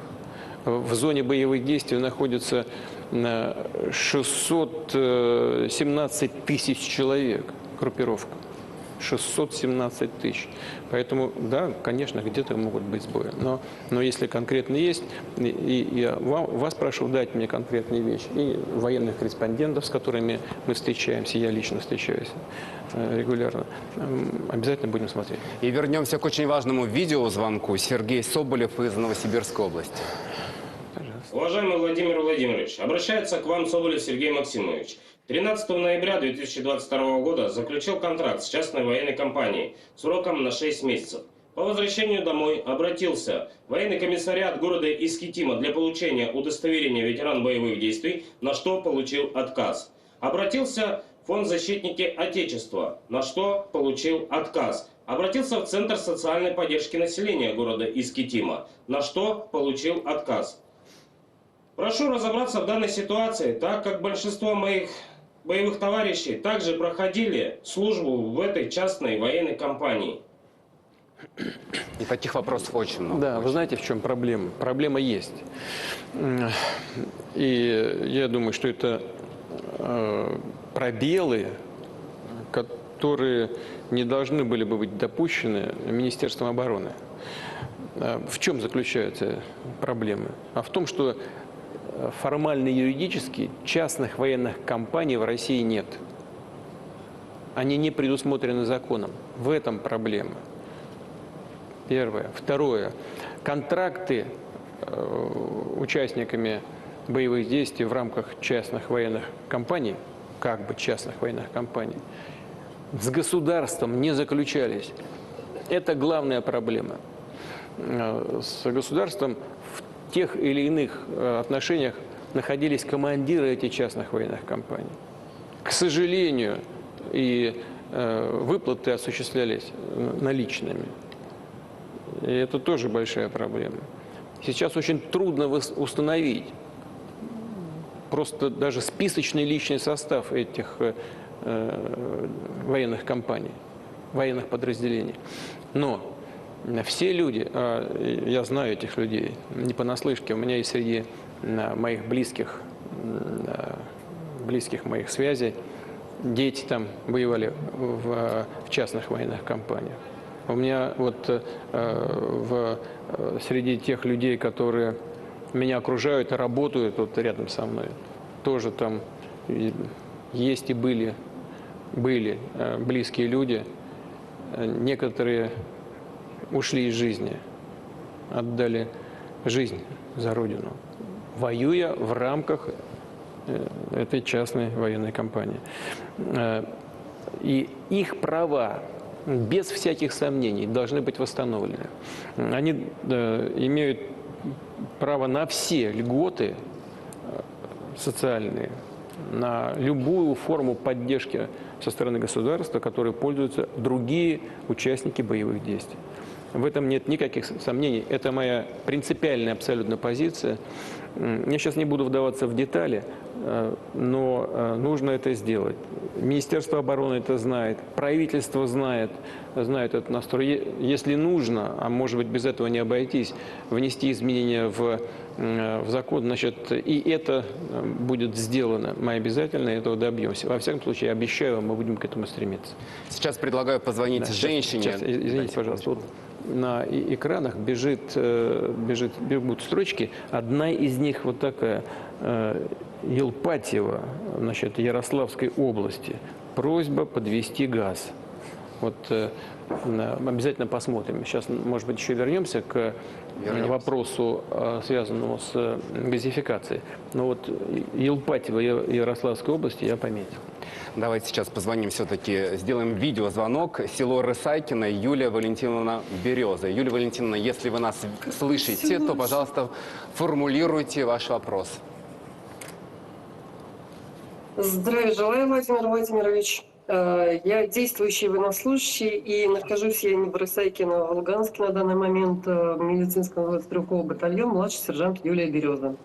С начала СВО я всеми силами стремилась попасть на Донбасс добровольцем, так же, как и мой муж. 10 мая 2022 года в военкомате города Донецка я подписала бумагу о добровольной мобилизации. Была зачислена на службу в стрелковый полк народной милиции ДНР. Сразу скажу, что ехали мы сюда из своих убеждений встать на защиту Родины, людей, защиту своих близких, а также ради правды и справедливости. А так как нас мобилизовали в ДНР, а не в РФ, я не смогла оформить льготы для участников СВО. Хотела маме оформить льготы непосредственно. Вот как раз она находится в Рысайкино. И в частности, я получила удостоверение участника боевых действий ДНР. И действует оно только на территории ДНР. Когда решила зайти в личный кабинет военнослужащего, чтобы оформить льготы, выяснилось, что такого военнослужащего с таким номером, что указано в моем личном деле, просто нет. У мужа точно такая же ситуация. Поэтому обращаюсь к вам с просьбой поспособствовать оформлению льгот, помощи для наших матерей. Спасибо вам большое. Да, спасибо вам за вопрос. Вот в чем проблема заключается. Вы правильно сказали, вы оформлялись в народную милицию ДНР. Ну, народная милиция, чтобы все понимали, это практически те же самые вооруженные силы, которые реально были на линии и до сих пор находятся на линии соприкосновения, участвуют в боевых действиях. И действительно, проблема заключается в том, что особенно для тех, кто заключал эти контракты в период, когда ни Луганская Народная Республика, ни Донецкая Народная Республика не входили в состав Российской Федерации. Вот это особенно остра проблема для тех, кто... Вот товарищ старший сержант, я так понимаю, гражданка Российской Федерации, а особенно остра проблема для тех, у кого и не было гражданства России. Но вот эти бумаги, которые оформили и которые дают льготы в рамках ДНР или ЛНР, их, там есть один из путей признания их на территории Российской Федерации. А есть другой способ решения проблемы. Выдача соответствующих документов прямо от имени Российской Федерации. Вот. И сейчас созданы комиссии соответствующие и в Донецкой Республике, и в Луганской Республике. Они работают, эти комиссии. В ДНР, по-моему, уже там 4500 человек подтвердили свои права. В Луганской Республике 17 500 подтвердили свои права. И в Донецке уже выдано, по-моему, удостоверений соответствующих где-то несколько тысяч, по 2000. И в Луганской Республике тоже там 1700. Поэтому вот по этому пути мы уже пошли и будем наращивать работу по восстановлению и подтверждению прав участников боевых действий. Здесь сомнений у вас не должно быть никаких. Если что-то пока еще не доделано, уверен, мы сделаем и доведем эту работу до конца. Но если какие-то сложности есть в том, чтобы обратиться в эту комиссию, ну тогда вы нам просто скажите, в чем эти сложности, мы поправим. Если можно, к журналистам вернемся. Да, вернемся к журналистам. Давайте вот молодой человек Север, вот, рядом с той девушкой. Давайте Север. Вот, только вот так.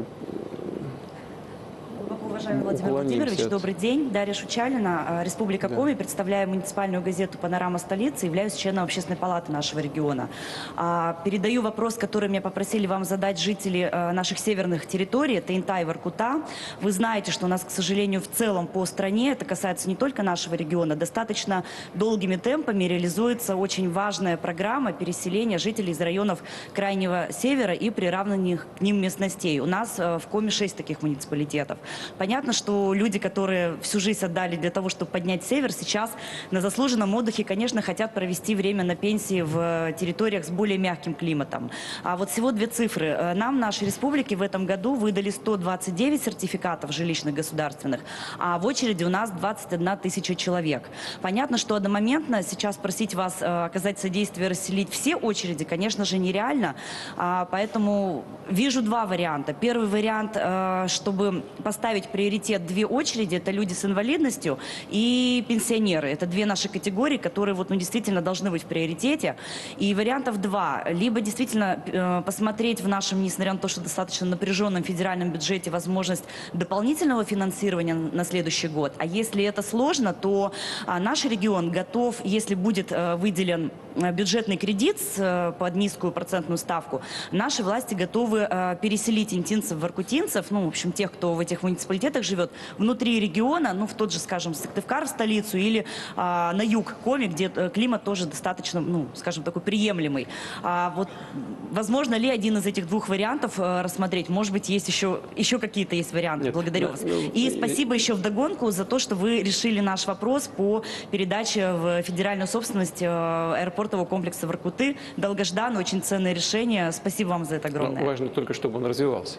Да. Да, потому что бывает, когда мы передаем в регион, а потом все это зависает, и регион потом приходит и просит федеральных денег для развития. У нас руководство республики очень активное, и с учетом того, что Владимир Викторович Уйба вас об этом просил, там все уже решения приняты. Уйба, он очень активный человек, у него большие связи, он же работал в федеральных органах власти, он может здесь функционировать должным образом. Вот я вас просил бы повторить еще раз ваше предложение. Вы предлагаете сосредоточить внимание при переселении на двух очередях. Да, на двух очередях это граждане с инвалидностью и пенсионеры. И вариантов, как вот мы видим, два. Первый, он, конечно, самый простой, это попросить дополнительное финансирование с федерального бюджета. А второй вариант, тот, который мы можем реализовать силами нашего региона, расселить этих граждан, участников программы внутри Коми, но нам для этого необходим бюджетный кредит под низкую процентную ставку с тем, чтобы мы решили вот квартирный вопрос либо в Сыктывкаре, либо на юге Коми. Потому что у нас республика большая, и, в принципе, с севера переехать в центр или на юг, но это тоже вполне себе решение вопроса. Вы знаете, если бы сейчас здесь сидел министр финансов, он бы, конечно, сказал, что у нас денег нет, и у Минфина никогда денег нет. Но, тем не менее, посмотреть на расширение программы, конечно, можно и нужно. Действительно ли люди, которые всю жизнь проработали на северах, в какой-то период своей жизни хотят перебраться в регионы с более мягким климатом, это понятно. Во-первых, программу мы будем продолжать, вот это самое главное. Во-вторых, что касается увеличения расходов, то надо посмотреть, бюджет сверстан на следующий год, но, надеюсь, будут и доп. Доходы, надо посмотреть на эту часть. Что касается переселения внутри, да, это вполне возможно. Мы с руководителем республики переговорим, я с правительством тоже переговорю на этот счет. И, кредиты тоже непростая вещь, но это, возможно, более мягкая форма содействия региону и не настолько обременительное для Минфина. Хотя это тоже определенное обременение есть, это очевидно.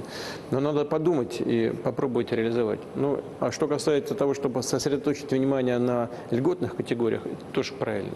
Это вот мы обязательно это обсудим с правительством. Спасибо вам за предложение.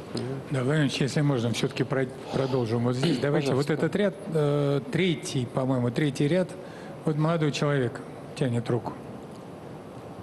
Представьтесь, пожалуйста. Владимир Сероухов, РБК. Если позволите, два вопроса про валюту. На днях новым президентом Аргентины стал Хавьер Милей, и одно из главных его предвыборных обещаний – это ввод в стране вместо песо американского доллара.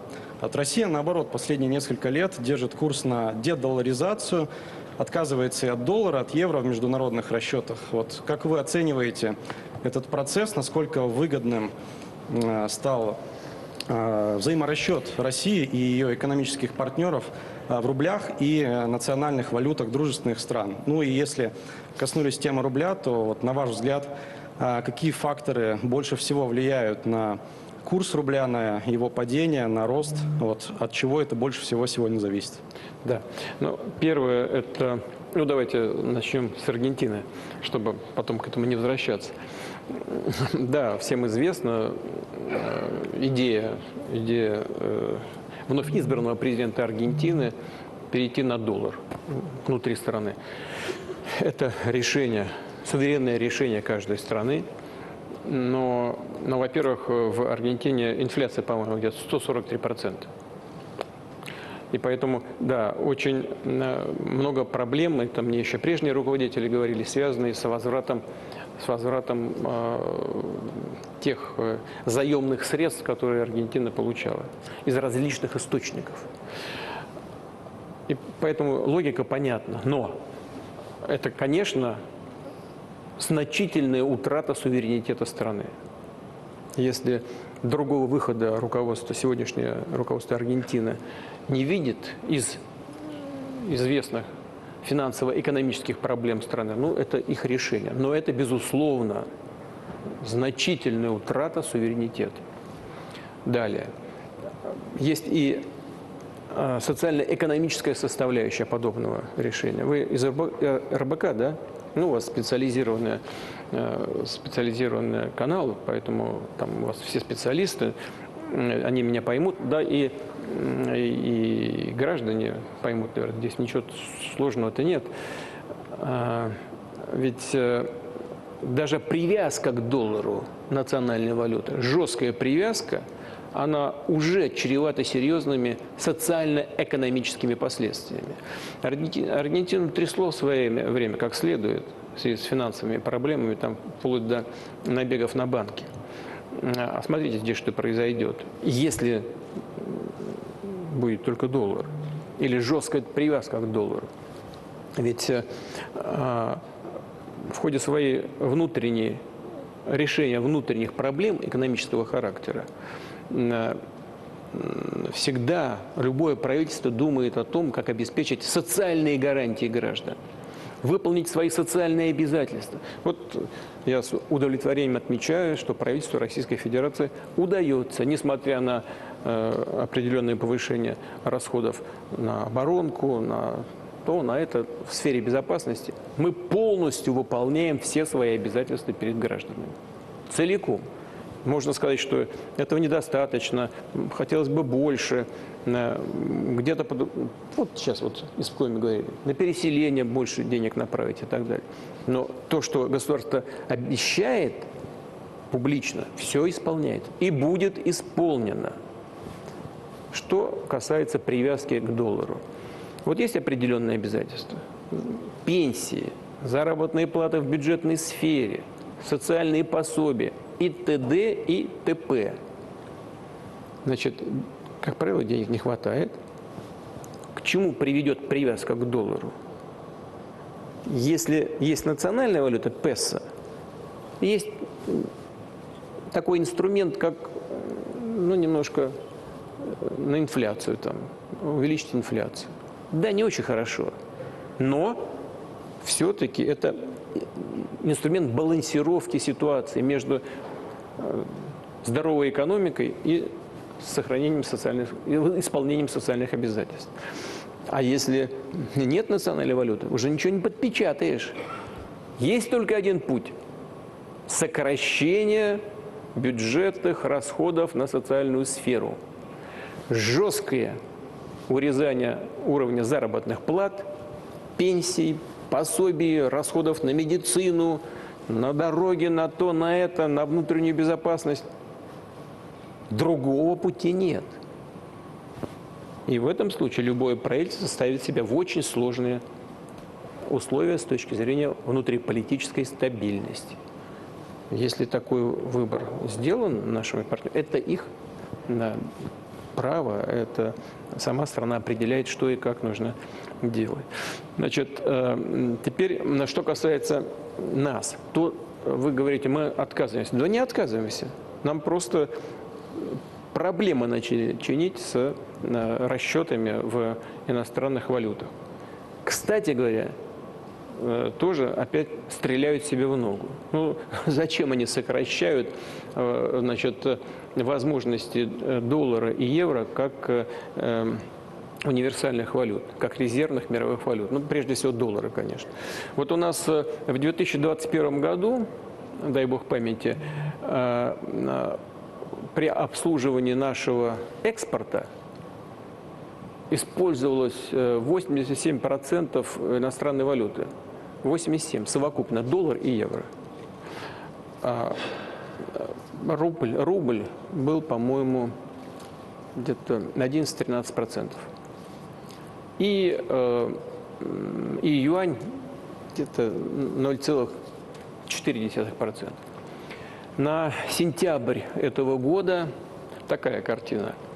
Рубль 40%, юань 33%, совокупное использование доллара и евро 24%. Было 87, стало 24. Зачем они это сделали? Это, повторяю, выстрелили себе в ногу. Плохо это для нас или нет? Да нет. Вообще, чем больше мы используем национальную валюту в экономических расчетах, в расчетах финансовых, тем лучше. Это повышает наш суверенитет и возможности наши. Да, от чего зависит курс?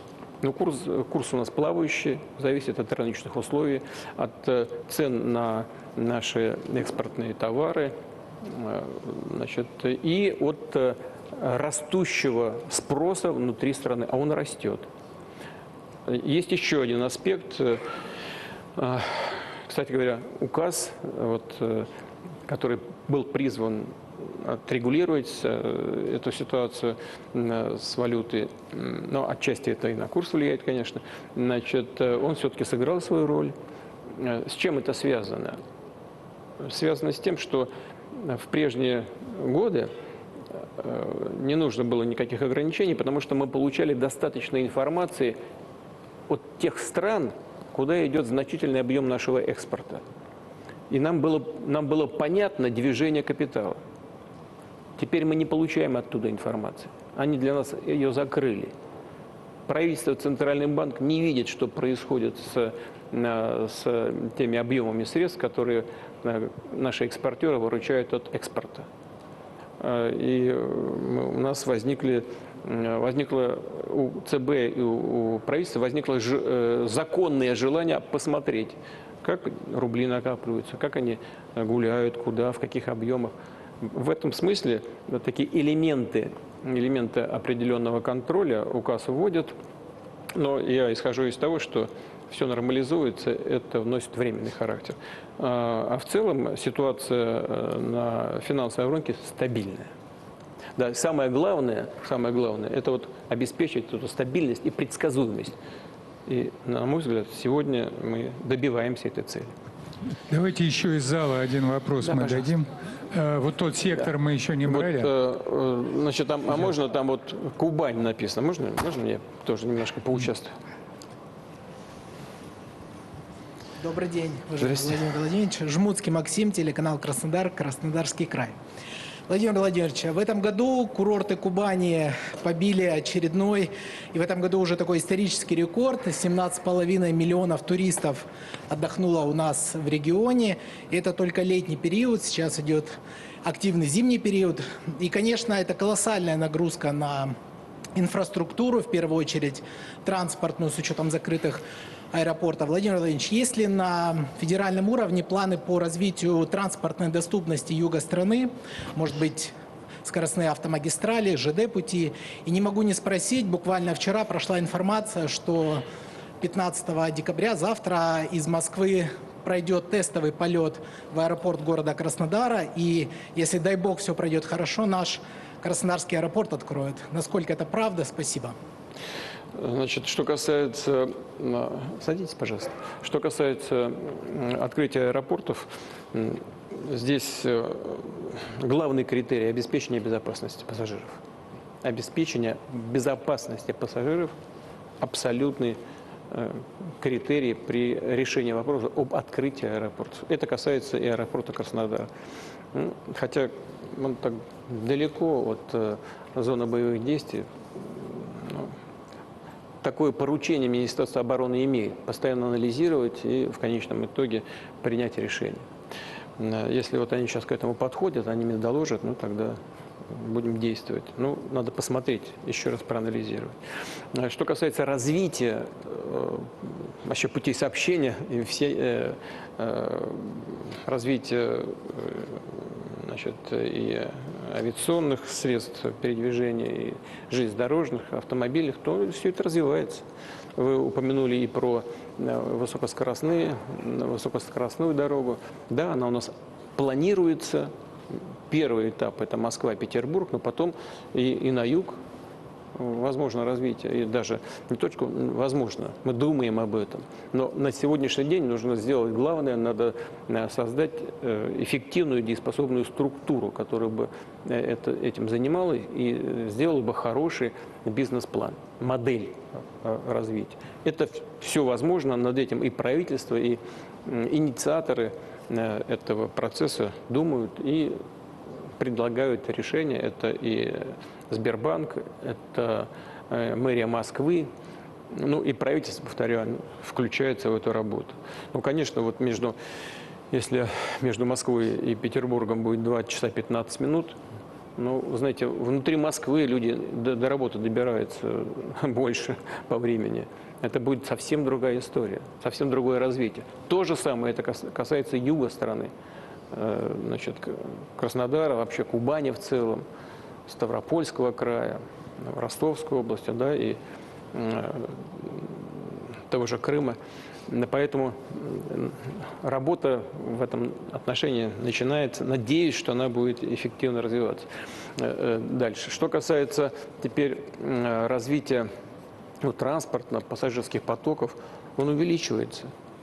Вот абсолютный рекордсмен – это перевозки пассажиров авиационным транспортом. 16 с лишним процентов, 16,4, по-моему, за год. На втором месте железнодорожный транспорт. Плюс 10,4%, ну 10 с чем-то, 10,4%. Ну и автомобильные перевозки, автобусы, плюс где-то около 7,6, там, 5, 6,4. То есть объем пассажироперевозок существенным образом возрастает. Разумеется, все участники этого процесса должны подумать над ближайшим туристическим сезоном и должны сделать все, что от них зависит, для того, чтобы обеспечить интересы людей. Внутренний туризм развивается большими, хорошими темпами, и я хочу поблагодарить всех, кто работает в этой сфере, в том числе и тех, кто работает на Кубани, за повышение качества их работы. Надеюсь, что так будет дальше продолжаться. Давайте еще один вопрос. Еще один вопрос. Вот тут. Будьте любезны, вот сюда первый ряд дайте, пожалуйста. Вот сидит Лайв. Пожалуйста. Низ, самый низ, первый ряд. Да, спасибо. Владимир Владимирович, здравствуйте. Александр Юношев, Лайв. Ну, мы все понимаем, что времена сейчас особые, столько военкоров в зале, можно сказать, военные, и спрос со всех особый, тройной. Но есть статьи Уголовного кодекса, которые писались в 90-е. По ним кому-то за убийство дают 12 лет, а кому-то за вымогательство в интернете прокуратура запрашивает 14. Как, например, тяжелобольной журналистки Александр Боязитовой, которую обвиняли в платном блоке на негатив против банкира Ушакова, внимание, из банка, обслуживающего гособоронзаказ. Но не с паяльником же она у него вымогала в гараже деньги-то. То есть вы как бы оправдываете ее действия? Я никого не оправдываю, я привожу чисто факты. Насколько вот ее деяния сопоставимы с такими огромными запросами прокуратуры? Не пора ли, может быть, уже переписать некоторые статьи Уголовного кодекса? Может быть, там поменять порог особо крупного размера? Где вообще та грань, когда наказывают настоящих вредителей, а когда начинается охота на ведьм? Спасибо. Ну, не перегибайте. Какая охота на ведьм? Что? Я не знаю этой ситуации до деталей. Ну, что там охота на ведьм? Что она такого сделала, чтобы на нее охотиться? Она что, какой-то там крупный оппозиционный деятель, что ли? Чего такое она сделала, что на нее охотиться надо? Никто, уверен, на нее не охотится. Значит, есть, все юристы знают, дуралес лекс сет лекс, суров закон, но закон. Вы понимаете, вот когда вы сейчас говорите такие вещи, а я тоже слышу же, вижу, когда там за какое-то экономическое преступление, там 14 лет, 15 лет, откровенно говоря, я сам немножко оторопел, когда об этом услышал. Я знаю об этом. Вообще как-то перебор, как это очевидно. Но ведь и во многих странах экономические преступления в сфере налоговые преступления, в сфере антимонопольной деятельности, борьба с картелями, там еще складывают эти сроки, люди получают там запредельные какие-то сроки по 100 лет. Вот. Но это почему так происходит? Потому что общество и законодатель исходит из того, что на определенном этапе развития общества, экономики, общественная опасность таких деяний велика настолько, что это требует соответствующей адекватной, как считает законодатель, реакции по пресечению этой неправомерной деятельности. Вот этот конкретный случай, либо другие подобного рода. У меня, вот я вам честно скажу, как у гражданина, тоже вызывает вопросы. Но нужно же за решетку прятать человека на 14 лет. Там, или там, сейчас мне говорят про там, бывшего министра, ему там, чуть ли не 19 с лишним за определенные нарушения. Ну, как-то то, что он сделал, или то, что вот эта женщина сделала, плохо. Надо ли там 19,5 или 14 лет, законодатель должен подумать. То, что над этим надо подумать, это верно. Пока закон существует, его надо исполнять. Помните замечательный наш фильм, который мы все любим, «Белорусский вокзал»? Там Папанов играет бухгалтера крупного советского предприятия. И он все время находится в конфронтации с молодым директором. Тот просит его какую-то инструкцию там нарушить. А герой Папанова ему отвечает: вот вы такой молодой, энергичный, может быть, вы правы. Но если вы правы, вы такой энергичный, идите и добейтесь отмены этой инструкции. А пока она действует, я буду ее соблюдать. В этом ведь тоже что-то есть. В этом стабильность правовой системы. И значит, понимание в обществе того, что чего стоит. И как общество оценивает содеянное. Но это не значит, что нужно вот упереться в это и ничего не менять. Ну, я с вами согласен и попрошу и законодателей, Государственную Думу еще раз это все оценить и соответствующим образом отреагировать. Я с вами согласен в целом. Владимир Владимирович, мы работаем в прямом эфире почти 2 часа. Предлагаю в традициях прямой линии немного разрядить обстановку. Пожалуйста. Наши граждане присылают разные вопросы, которые не укладываются в такие привычные темы. Ну вот, скажем, Ярослав из Санкт-Петербурга. Сейчас нашу страну и вас лично очерняют и оскорбляют в мире. Как вы думаете, в будущем житель какого-нибудь немецкого городка скажет: черт, а ведь Путин все делал правильно? Или вот, например, еще один вдогонку. Как вы переживаете стрессы, когда весь гнилой мир, в кавычках, против вас? А есть еще, играете ли вы в шахматы? Если да, с кем вы играли в последний раз и кто выиграл? И в длинные праздники, например, новогодние, чем порекомендуете заняться россиянам? Значит, много вопросов, да. Значит, немецкий город. Про немецкого, да. Потом что? Как переживаете стрессы? Когда весь гнилой мир против вас? Дальше. Как сохраняете мотивацию заниматься всеми делами? Играете ли вы в шахматы? Если да, то с кем в последний раз играли? Шахматы. И в длинные новогодние праздники что порекомендуете делать россиянам? Праздники. Значит, да. Но почему только в немецком городе? Я, знаете, не только уверен, я знаю, что не только в немецких городах. но и во многих других городах Европы и в Соединенных Штатах, да, я уж не говорю про другие регионы мира, очень многие люди считают, что мы делаем все правильно.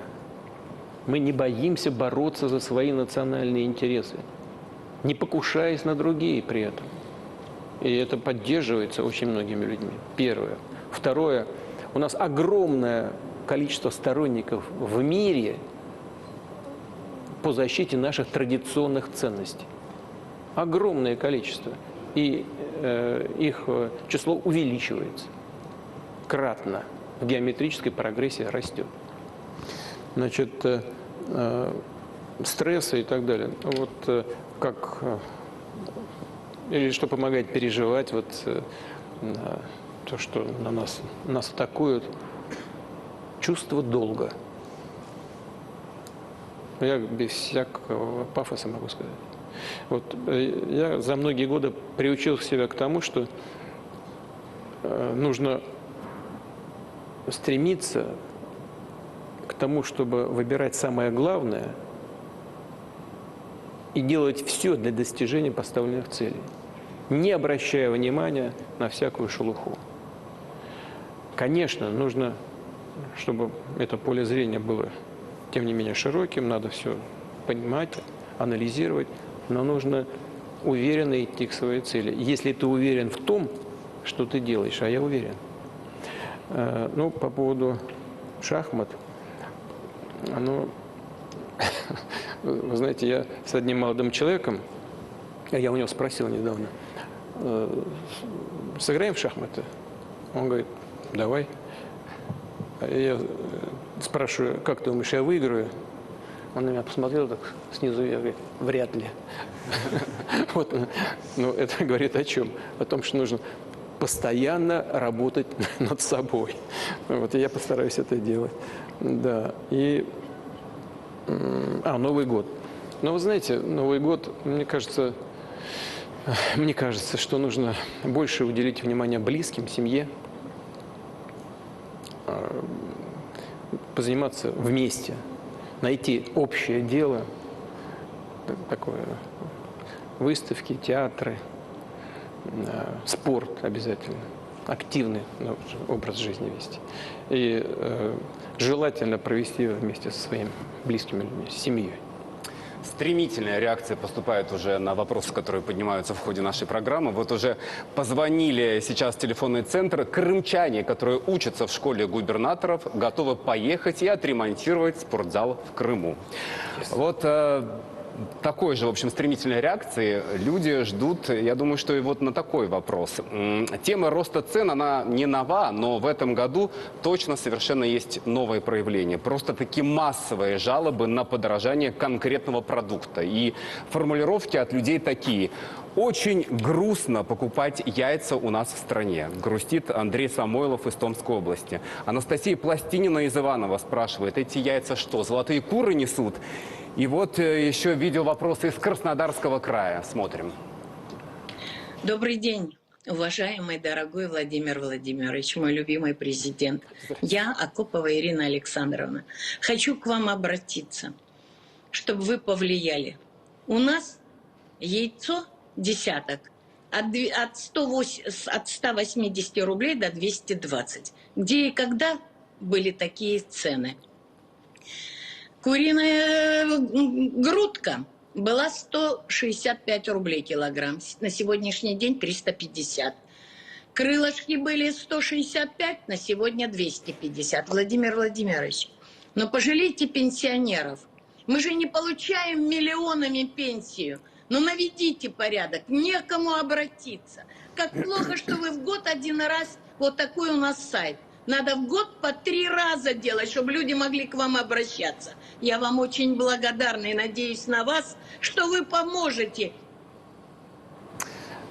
Уважаемая, дорогая Ирина Александровна, ну вот вы сказали один раз в год, но поверьте, мы вот совсем недавно разговаривал с министром сельского хозяйства, спрашивал, как у него с яйцами.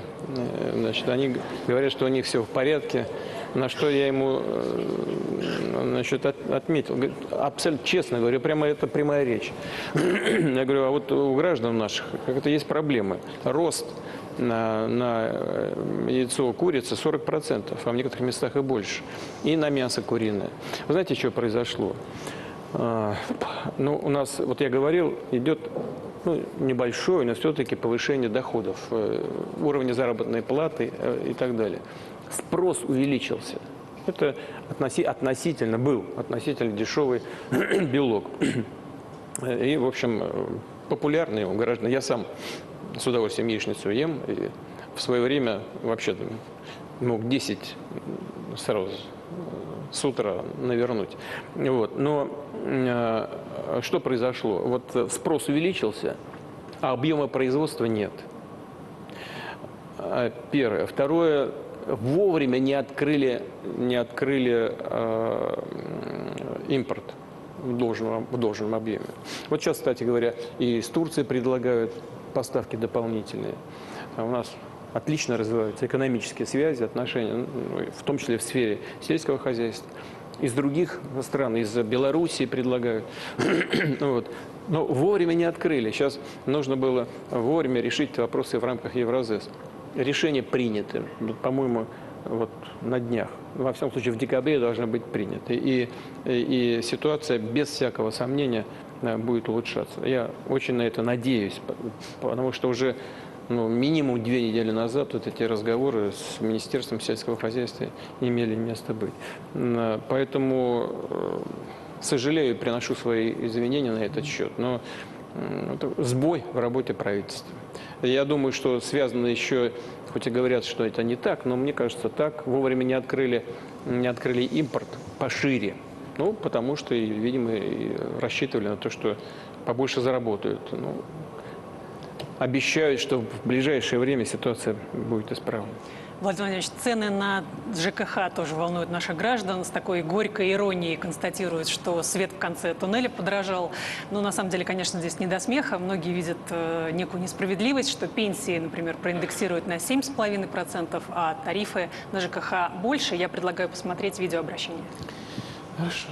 Уважаемый Владимир Владимирович, в 2024 году нам, пенсионерам, повышают пенсию на 7,5%. В то же время с июня 2024 года у нас в Новосибирске планируется повышение тарифов ЖКХ от 9 до 14%.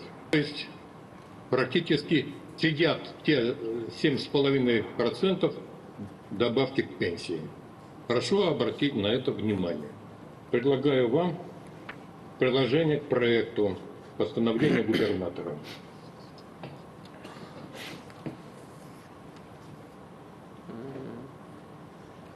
С уважением. Видишь. Вот.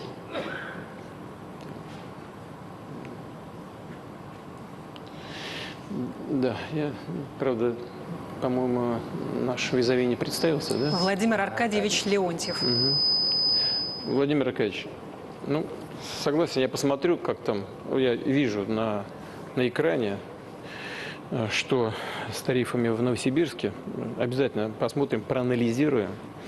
Действительно, пенсии предполагается индексировать 7,5%. Это чуть, надеюсь, что это будет чуть, не ниже инфляции, надеюсь. Но на что хотел бы обратить внимание. Смотрите, мы проиндексировали за предыдущие годы, вот совсем недавно, по-моему, в декабре, да, 2022 года, да, проиндексировали на 10% пенсии, на 10 с лишним.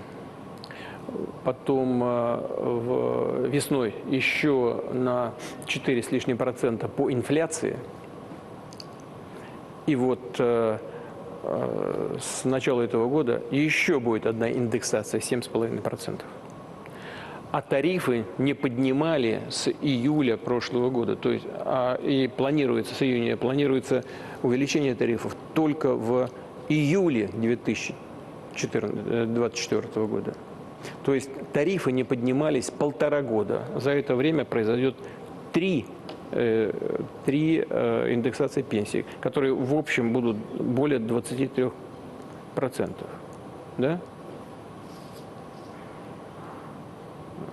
Да, примерно так. Вот. Но, конечно, нужно все делать своевременно, и тарифы должны своевременно расти, мягко, и опережающим темпом должны расти доходы граждан. Есть еще одна вещь, на которую следует обратить внимание.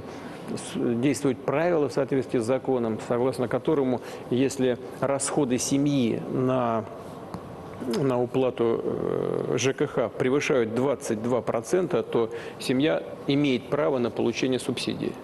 И сотни тысяч людей воспользовались этой возможностью в прошлом году, в 2022. Ну и в этом, на самом деле, то же самое. В некоторых регионах этот порог еще меньше.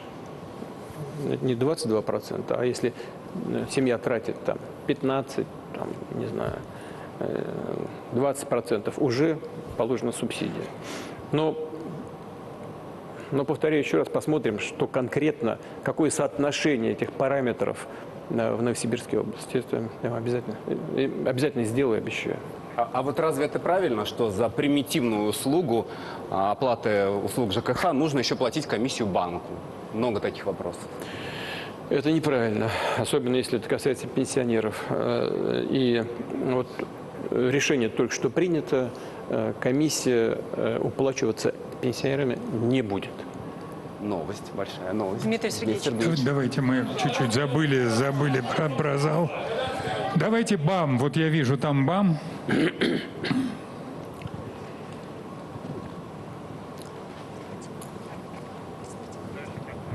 Вам помогут держать микрофон. Амурская область, город Благовещенск, ворота в Китай. Ирина Ворошилова, Амурская правда.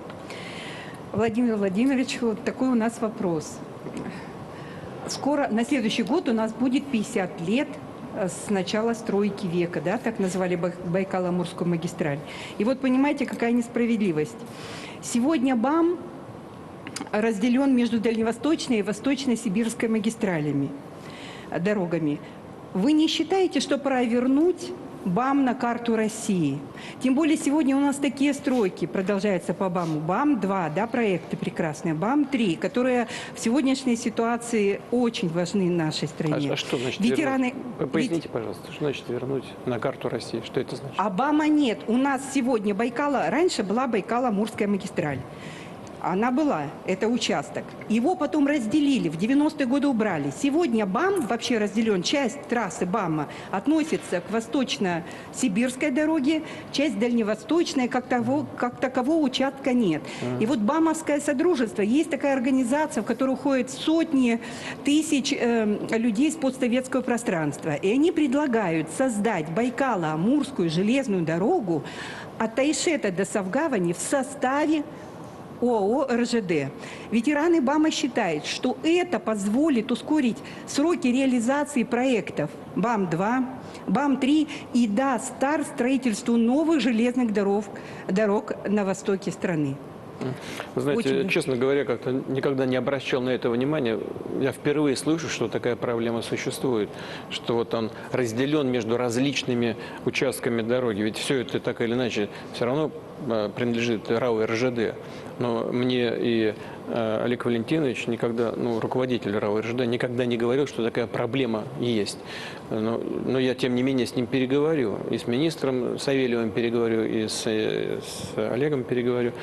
Если они считают, что необходимо объединять, то пусть объединяют. Я не против. Я понимаю, но я понимаю, что выделить в одну линию, от, как вы сказали, от Тайшета до Савгавани. Я понимаю, но это сама РЖД должна инициировать, или Минтранс. Никогда никто не ставил этого вопроса. Пожалуйста. Значит, я переговорю с ними. И с министром Савельевым переговорю, и с руководителем РАО РЖД, значит, переговорю. Но если это целесообразно, пусть делают. Я никогда против не возражал против этого. Первый раз слышу, что это существует. Сейчас, секундочку. Поможет ли это новому строительству? Это я тоже не очень понимаю, каким образом это может помочь строительству. Там постоянно у них, извините за моветон, терки идут, кому и сколько, и кто будет строить, на каких условиях. Этим занимается вице-премьер Хуснуллин.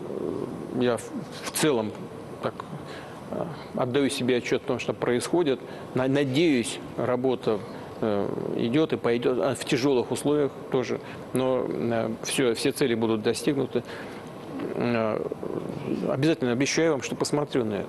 Я просто первый раз слышу, что такая проблема существует. Тем более, что если она от бамовцев исходит, но надо с уважением к этому отнестись, обязательно посмотрим. А 50 лет БАМа мы, конечно, должны как следует отметить. Спасибо вам большое. Спасибо. Спасибо. Давайте уважать. Просто посмотрите, сколько вопросов. Затрагивалось. Можно? Да, сейчас, секундочку. А вот БРИКС, Татарстан. Чего у нас? Татарстан.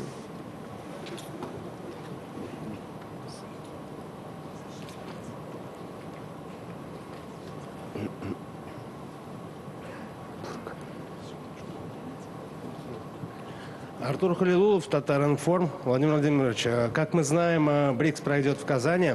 В связи с этим у меня два вопроса. Во-первых, какое влияние окажет саммит на изменение миропорядка, основанных на так называемых правилах? Ну, прежде всего, западных, как мы понимаем, да?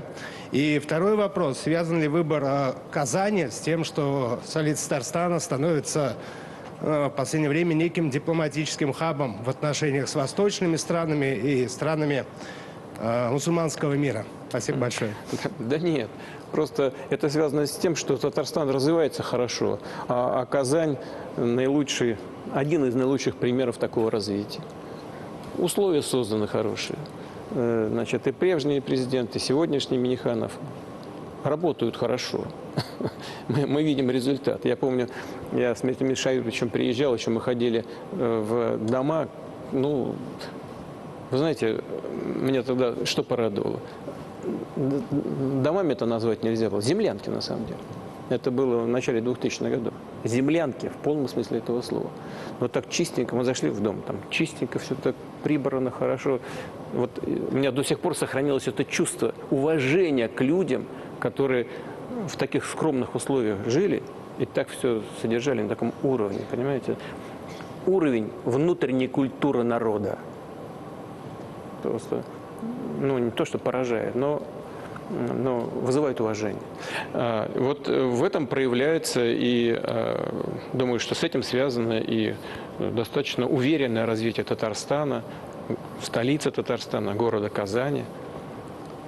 Прежде всего с тем, что он в хорошем состоянии, инфраструктура развита.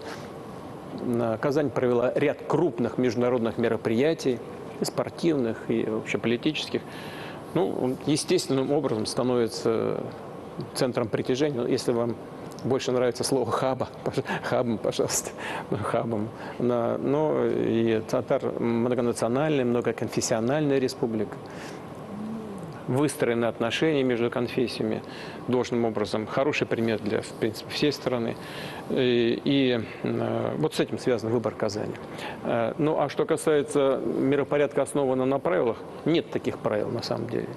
Они меняются каждый день в зависимости от текущей политической конъюнктуры и сиюминутных интересов тех, кто об этом говорит. Как она повлияет на эту ситуацию? Повлияет в правильном направлении. Покажет, что есть в мире достаточно большое количество сил, мощных стран, которые хотят жить не по этим неписанным правилам, а по правилам, прописанным в основополагающих документах, к которым относится Устав Организации Объединенных Наций, и тех, которые руководствуются своими интересами и интересами своих партнеров. Никому ничего не навязывают, не создают никаких военных блоков, а создают условия для совместного эффективного развития. Вот этому будет посвящена и работа России как председателя в БРИКС в следующем году. А вот на каких самолетах мы полетим на этот саммит? Ведь вот именно по авиации был нанесен один из самых мощных ударов западных санкций, и быстро выяснилось, что наши авиакомпании, которых вот в прошлые годы вы лично буквально заставляли покупать российские самолеты, они, прям скажем, не горели желанием, теперь таки вот в очередь просто выстроились за этими самолетами. Но пока мы летаем в основном на иностранных. И людей беспокоит, безопасно ли это. Сейчас любое сообщение о любом авиаинциденте воспринимается намного острее. И я предлагаю нам организовать сейчас видеозвонок. Максим Салтыков из Москвы. Максим, если вы нас слышите, задавайте свой вопрос.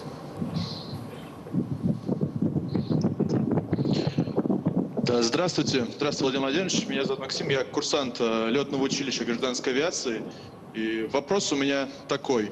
Что будет с нашей гражданской авиацией в условиях нынешней геополитической обстановки, в условиях действующих санкций, следствием которых является невозможность приобретения нашими авиакомпаниями как раз-таки западных самолетов? Потому что отечественные МС-21 и Ил-96 еще только сертифицируются и не скоро выйдут на большие объемы выпуска. А у тех самолетов, которые в данный момент летают в российских авиакомпаниях, ресурс будет неуклонно подходить к концу. И в этой же связи возникает еще одна проблема. Довольно малый процент выпускников устраивается на работу в наших авиакомпаниях, при том, что учебные заведения добросовестно и планово готовят нас к трудовым подвигам. Если подытожить, будем ли летать, Владимир Владимирович, и на чем? Спасибо. Будем, конечно, будем. Значит, что касается самолетов иностранного производства. Да, действительно, вот Павел сказал, у нас постоянно были споры с нашими компаниями, которые закупали без ограничений. Ну, условно без ограничений, но тем не менее слишком много, на мой взгляд, самолетов иностранного производства, аргументируя тоже понятными соображениями, экономичностью двигателя, значит, соблюдением требований по шумам международных организаций и так далее. Ну, аргументов много, но лучше бы все-таки своевременно озаботились созданием рынка для отечественной техники. Все время мы об этом говорили, так или иначе что-то сделать удалось в создании этого рынка, но действительно парк у нас воздушных судов очень перегружен, я бы сказал, самолетами иностранного производства. Я думаю, что наши компании поступили правильно, они не стали отвечать на всякие неправомерные действия со стороны лизинговых компаний. Но процесс, тем не менее, идет. Никому не хочется терять деньги, и часть этих самолетов мы выкупаем. Так что они становятся собственностью российских авиационных компаний. Но надо развивать собственное самолетостроение. И надеюсь, что все планы, которые мы имеем в виду, а мы планируем произвести свыше 1000 самолетов к 2030 году, своих собственных самолетов. Это МС-21, это, значит, переоборудование имеющихся воздушных судов нашими отечественными двигателями ПД. Значит, нужно выйти на производство следующего двигателя, более мощного ПД-35 с тягой, вот с такой, с мощной. Это даст возможность нам увеличить количество дальнемагистральных самолетов, в том числе Ил-96-400. Кстати, он уже пошел в работу в грузовом варианте. Он там подлиннее, чуть ли не на 12 метров. Так что работать нужно. И возможности для реализации всех наших планов имеются. Повторю еще раз. Надеюсь, что все эти планы будут реализованы. Будет на чем летать и специалистам, летчикам, и будет на чем летать пассажирам. Да, и, конечно, речь еще и о малой авиации для региональных рейсов. Зал закипает. Давайте из зала, Дмитрий из Сергеевич, зала. да, пожалуйста. Еще один вопросик. Вы знаете, я видел вот Нью-Йорк Таймс. Дайте, пожалуйста, Нет, микрофон. давайте мы Это- сначала дадим Синьхуа, а потом Нью-Йорк Таймс. Да.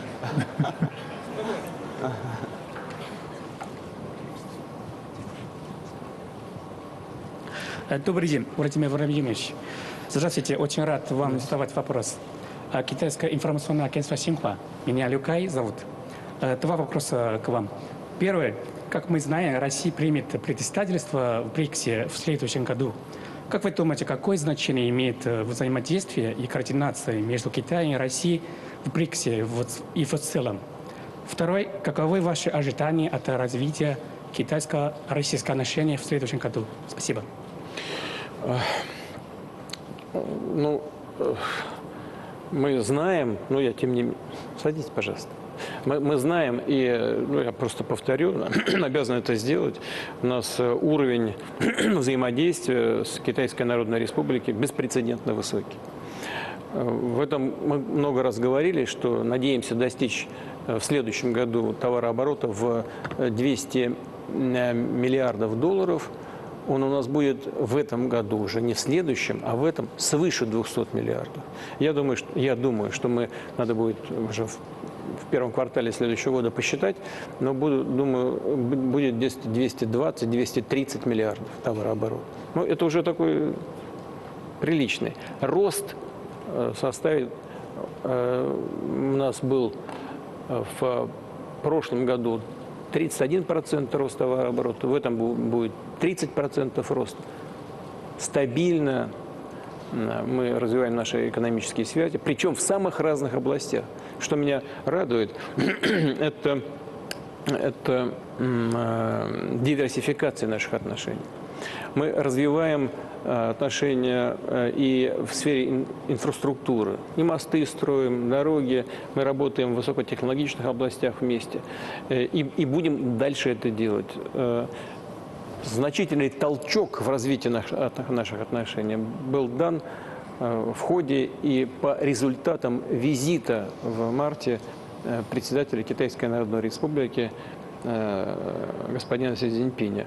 Мы договорились о том, что мы будем развивать отношения по 8 магистральным направлениям. Подписаны соответствующие документы, и правительство Российской Федерации и Китайской Народной Республики активно включились в реализацию тех целей, которые были нами с моим другом, с другом нашей страны, председателем Си Цзиньпинем определены. Работа идет интенсивно, стабильно, надежно. Что касается БРИКСа и нашей роли, тоже здесь нового ничего не скажу, но этот вектор усиливается, а именно российско-китайские отношения являются одним из существенных гарантов стабильности в мире. Мы видим, что происходит и вокруг России, и вокруг Китая, видим попытки Запада переключить на Азию и в сторону Азии деятельность НАТО, явно выходящие за рамки уставных целей этой организации, Североатлантического блока. Он же называется Североатлантический блок. Чего ему делать в Азии? Нет, тащатся в Азию. Провоцируют, там, накаляют обстановку, создают новые военно-политические блоки в разном составе. Сейчас не буду повторять, это все хорошо знают. Мы с Китаем ничего подобного не делаем. Да, мы сотрудничаем и в военной области, и в экономической, и в гуманитарной. Но мы никаких блоков не создаем. И наша дружба не направлена против третьих стран. Она направлена на пользу нам самим, но не против кого бы то ни было. Вот то, что мы видим со стороны Запада, там они все стараются дружить против кого-то. Мы внимательно за этим наблюдаем и будем совместно, вовремя и эффективно реагировать. Сомнений в этом не должно быть ни у кого. И давайте Нью-Йорк Таймс, уж коль мы обещали. Да, это Нью-Йорк вот... Таймс, пожалуйста. Угу. Вот середина, да? Да. Спасибо. Вот, Валери Хопкинс, газета «Нью-Йорк Таймс». Уже почти год корреспонденты из западных СМИ не могли принять участие в таких мероприятиях. Я очень рада, что можем сегодня участвовать. Спасибо. Это Песков виноват. Но позвольте мне, пожалуйста, Я задавать человек вопрос. открыт, демократический, убеждений и взглядов. Ну, мы будем разговаривать об этом. А позвольте мне, пожалуйста, задавать вопрос по-английски. Пожалуйста. My colleague, Wall Street Journal correspondent Evan Gershkovich, has been held in Lefortovo prison without a trial for 37 weeks. His detention was today. Again, the extension on his detention продлили was его today задержание again сегодня вновь, Paul без Whelan, суда и another следствия. US Пол citizen, has been Уиллан, in еще prison for гражданин nearly 5 США, years. уже 5 лет A в тюрьме. spokesman for the US State Представитель Department, which considers Госдепартамента, both men который считает wrongfully обоих мужчин recently задержанными said that незаконно, Moscow had недавно rejected сказал, what что it Москва called a substantial offer to return both отказалась of them от to the серьезного United States. предложения, обоснованного вернуть их в Соединенные Штаты Америки. Правда ли это? А почему бы не вернуть их домой? Может быть, найти какой-то компромисс с США относительно того, чтобы вернуть этих мужчин домой? И, может быть, это могло бы повлиять на улучшение отношений между Россией и США, которые находятся в довольно сложном сейчас положении. Да, вы сказали, что вот ваш коллега, да, находится из австрийского, да, какого-то там издания, не знаю, ну, австрийский гражданин, да? Wall Street Journal. Окей, я понял. Находится в тюрьме без суда и следствия. И в то же время упомянули, что ему продлили содержание под стражей. Но если ему продлили содержание под стражей, то это сделано по решению суда. Так что сказать, что это без суда и следствия, некорректно. Вот. Что касается возможной выдачи этих граждан на родину. Ну, вы говорите, почему бы им не вернуться на родину? Почему бы им не совершать правонарушения на территории Российской Федерации? Но это все риторика. Но мы не то чтобы отказались их возвращать. Мы не отказываемся. Мы хотим договориться, и эти договоренности должны быть взаимоприемлемыми и должны устраивать обе стороны. У нас на этот счет контакты есть с американскими партнерами. И диалог идет на этот счет. Он непростой, но я сейчас не буду вдаваться в детали, но в целом мне кажется, что мы говорим на понятном для друг друга языке. Надеюсь, что мы найдем решение. Но, повторяю, и американская сторона должна услышать нас и принять соответствующее решение, такое, которое и российскую сторону устраивает. Но гуманитарные соображения, безусловно, должны лежать в основе этих решений. Здесь я с вами согласен полностью. Владимир Владимирович, тема сезонная, зима, пришли холода, все болеют, немного перескакиваем с темы на тему, но такой уж у нас формат. В общем-то, Роспотребнадзор фиксирует заболеваемости гриппом и коронавирусом одновременно. К тому же рекордный рост заболеваемости корью в этом году аж в 300 раз больше, чем в прошлом. И приходит огромное количество... В 300 раз. В 300 раз больше случаев, 30 чем раз? В 300. В 300 раз. Да, корь. И совершенно резонно наши граждане связывают это с нехваткой вакцины. Вот нам пишут, например, из Самарской области. В Самарской области вакцины от кори, краснухи и паротита нет уже больше 4 месяцев. Ну и вдогонку про лекарства добавлю. Огромное количество обращений от наших граждан, которые нуждаются в западных препаратах, которые ушли. Не все аналоги подходят, иногда они имеют, к сожалению, обратный эффект. Как в этом ключе наша фармотрасль адаптируется и получается ли все? Да, ну, что касается препаратов для иммунизации от кори, паротита, краснухи, ну, здесь тоже такой технический сбой, на самом деле, и вызывает сожаление. С чем он связан? Он связан, как ни странно, с яйцом, потому что сырьем для производства вакцины против кори является куриное яйцо. Нужно, чтобы его было в достаточном количестве и нужного для производства медицинских препаратов качества. Просто своевременно это не было сделано. Это первое. Второе, там все решения приняты. Я думаю, что прямо вот прямо в ближайшее время проблемы такой не будет. Вы сказали там про паротит, там краснуху. Трехкомпонентная вакцина. Да, это вакцина, да, сразу против 3 видов заболеваний. Но я думаю, что это все будет решено в ближайшее время. И в целом у нас нет вопросов с вакцинацией, с вакцинами. Вот возникла, она будет решена в ближайшее время. Первое. Второе, кстати говоря, такой всплеск заболевания в мире по коре, он во всем мире 1 раз в 4 года залетает. Но с чем связано? Ну, к сожалению, это связано с низкой иммунизацией в тех странах, откуда прибывают трудовые мигранты, и с Украиной. Потому что с Украины у нас тоже миллионы людей к нам переехали с Украины. Но на Украине иммунизация находится на очень низком уровне. Находилась, сейчас, наверное, еще ниже, и это тоже реальная проблема. Ну и плюс вот наш технический сбой у самих. Мы, надеюсь, так мне говорили и говорят наши специалисты, все это будет решено.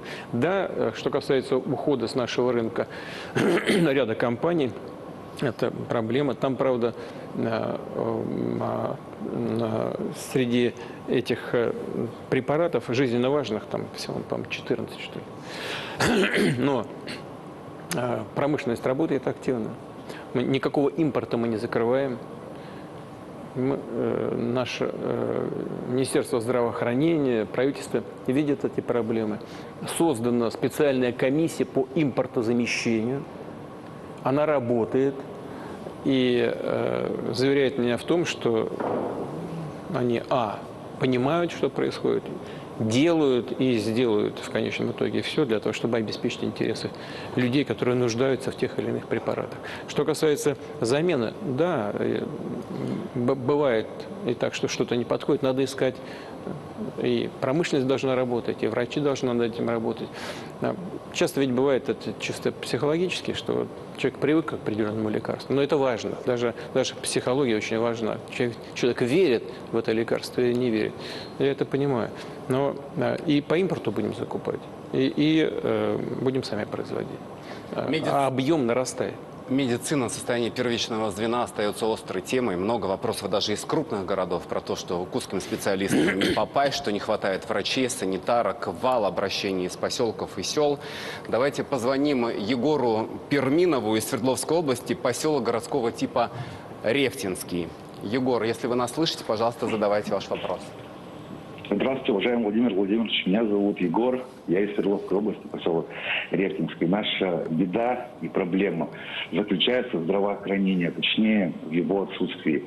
Власти активно занимаются благоустройством территорий, но не больницами. Они в полной разрухе.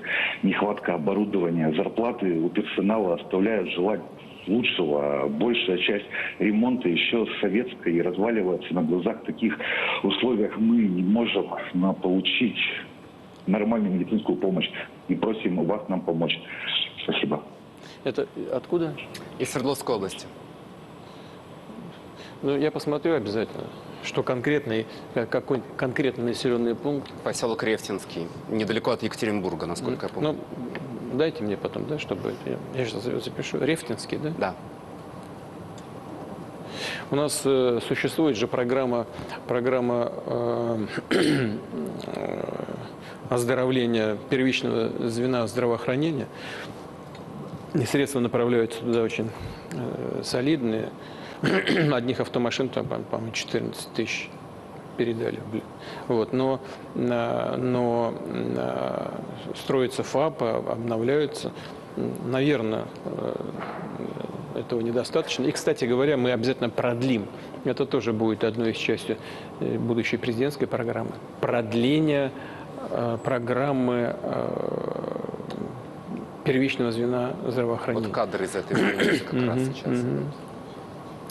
Продление программы первичного звена здравоохранения. Немало сделано, на самом деле. Ну, судя по тому, что сейчас мы видим, явно недостаточно. хочу еще раз сказать, мы проблему это понимаем, не случайно. Программу создали специальную по первичному звену здравоохранения. Будем ее продолжать.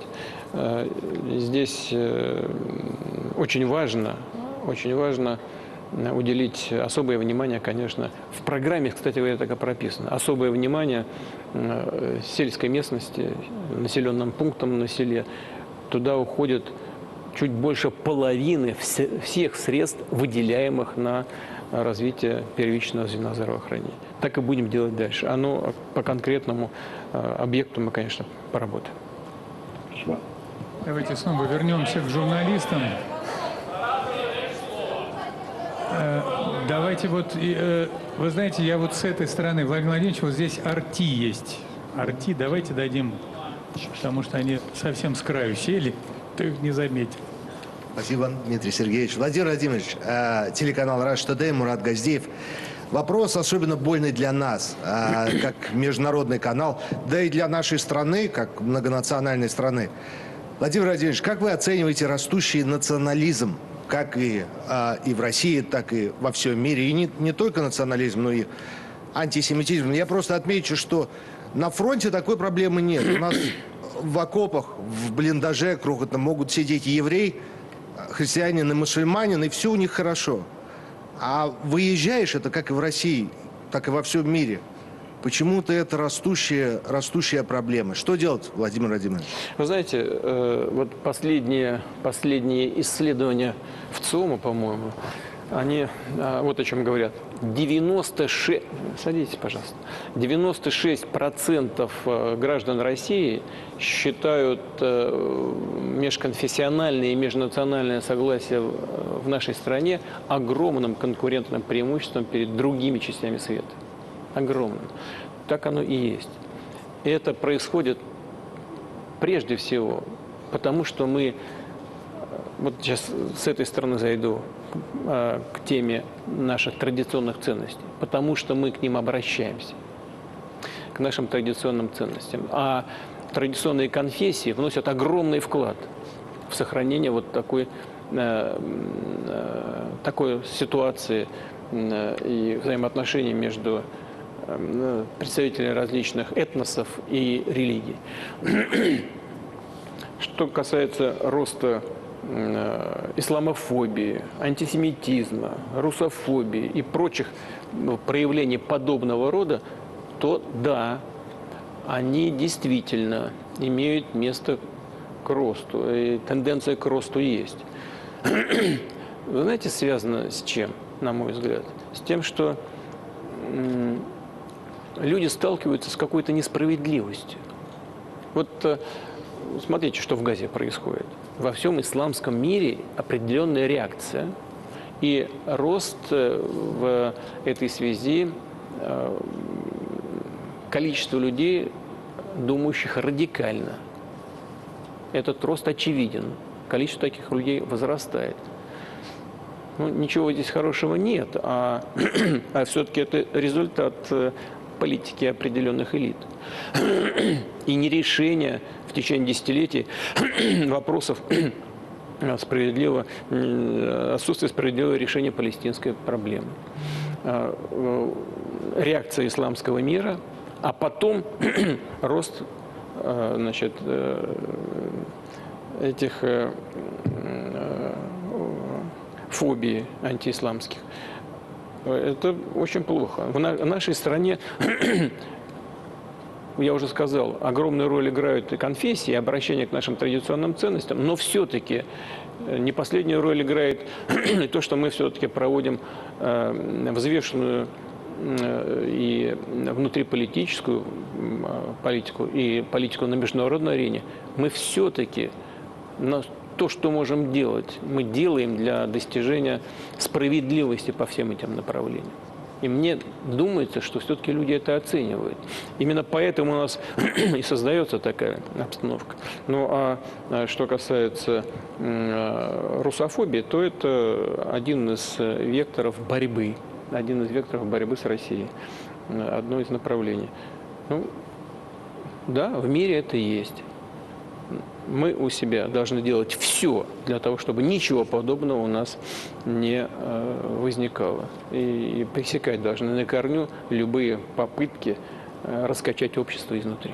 Мы так и будем делать. Вот ТФ-1, да, это французская, да, компания? Вот ТФ-1, середина сектора. Thanks. Jérôme Garraud for TF1, TF1, the French TV. Mr. Putin, you have been in contact for a very long time with Вы долгое время Macron. сохраняли контакты с Эммануэлем Макроном. Скажите, как вы воспринимаете Францию и ее президента на сегодняшний день? Планируете ли вы новые встречи с ним? И какие темы будут обсуждаться? И в какие условия встречи? Да, у нас были достаточно хорошие, добрые, рабочие отношения. Я, как вы знаете, и во Франции бывал. Господин Макрон приезжал в Россию. У нас всегда была насыщенная повестка дня, касающаяся двухсторонних отношений и международных вопросов. Мы готовы и дальше взаимодействовать с Францией. Но с какого-то момента президент Франции прекратил с нами отношения. Не мы же прекратили, не я прекратил, это он прекратил. Если интерес есть, пожалуйста, мы готовы. Интереса нет, мы обойдемся. Вот и все. Ничего здесь такого необычного нет. Мы не уклоняемся от этих контактов. Но если европейские страны, и президент Франции, в частности, не желает с нами общаться, нет. На нет и суда нет, как у нас говорят. У нас есть чем заниматься. Если интерес есть, мы готовы. Да, пожалуйста. Владимир Ильич, вот здесь комсомольская правда, Владимир Ильич. Давайте Магаданскую область, это, да, давайте. Отдайте Магаданскую. Только у меня просьба, да, у меня только просьба, давайте так громко не будем о себе больше заявлять, иначе какофония начнется, вообще будет трудно разобраться. Извините. Ну, как показала практика, это бывает, да, работает. Это помогает. Александр Орлов, Колыма Плюс, Магаданская область. Здравствуйте, Владимир Владимирович. В первую очередь хотелось бы отметить, что Магаданская область всецело чувствует на себе поддержку правительства страны, в частности, потому что мы видим реализацию федеральных проектов на территории нашего региона, что положительно сказывается на его развитии, и в том числе положительно сказывается на отношении нашего населения к президенту. В том числе и моего отношения, если честно. Мы все поддерживаем ваше решение выдвинуться в следующем году на выборы, потому что, сколько я себя помню, вы всегда у власти, можно и так сказать. Спасибо большое. И, наверное, стоит перейти к вопросам. Первый вопрос. Для нашего региона очень важна связь с Большой землей, и к тому же мало кто из жителей Дальнего Востока и Магаданской области, я думаю, что мои коллеги из Дальнего Востока согласятся, проводят свой отпуск в своем регионе, то есть дома. Тут и возникают сложности. Магадан имеет 3 субсидированных направления. Это Петропавловск-Камчатский, Благовещенск и Москва. Но такие важные направления, как Хабаровск, который рядом, и Новосибирск, не входят вот как раз в субсидии. Из-за этого одно путешествие до конечной точки может занимать более суток. И к тому же это может и по карману не слабо ударить, потому что до Москвы добраться намного дешевле, чем до Хабаровска, который соседний.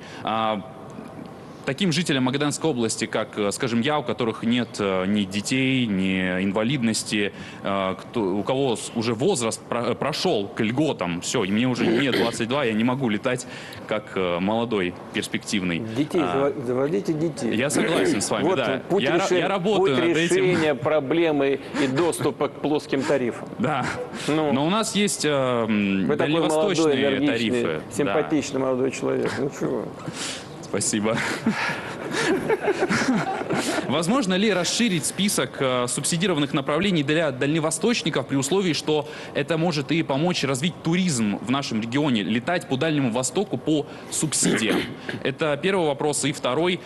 Думаю, что все, кто тоже с Крайнего Севера, с Дальнего Востока, знают, что мы к зарплате получаем еще и северные надбавки. Это ни для кого не секрет. И в каждом регионе максимальный коэффициент набирается по-своему. То есть, но в целом нужно отработать около 5 лет, чтобы получить максимум. Так вот, загвоздка в том, что мы, люди, которые родились и работаем на Дальнем Востоке, точно так же наравне с приезжими специалистами нарабатываем себе этот коэффициент, не получая его сразу. Возможно ли вернуть тот законопроект, который был, то есть раньше получали те, кто родились на Дальнем Востоке, на Крайнем Севере, сразу все коэффициенты. Возможно ли вернуть вот этот законопроект? Спасибо. Вы знаете, вопрос понятный, он обсуждается в правительстве, и я бы вот так и сделал.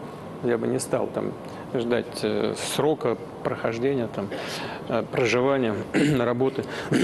Это закрепляло бы людей на Дальнем Востоке, что выгодно стране, нужно России. Это вопросы просто бюджетной обеспеченности и возможностей бюджета федерального. Но мы над этим будем думать, и я еще раз попрошу правительство вернуть это в повестку дня. Что касается плоских тарифов, это тоже связано. Во-первых, я хочу сказать, что они будут продлены. Это обычно делается в конце года, после моих консультаций с Аэрофлотом, прежде всего, с другими компаниями, с Министерством транспорта. Мы продлим, безусловно, плоские тарифы. Конечно, я вас понимаю, хорошо бы их расширить. Это тоже вопрос просто бюджетное финансирование дополнительного. Ну, посмотрим, хорошо? Но продлим это точно. Хотя я понимаю, что там регион колоссальный. Он захватывает просто этот Дальний Восток, он захватывает. Это отдельный мир целый. И там, конечно, на таких больших расстояниях даже внутри перемещаться непросто. Я понимаю. Мы посмотрим, хорошо? Спасибо большое. Владимир Владимирович, еще один вопрос. Вот Великий Новгород. Сейчас, извини. А Великий Новгород. Девушка так взяла, как будто она к этому не имеет отношения. Первый ряд, да. Удивилась. Первый раз повезло.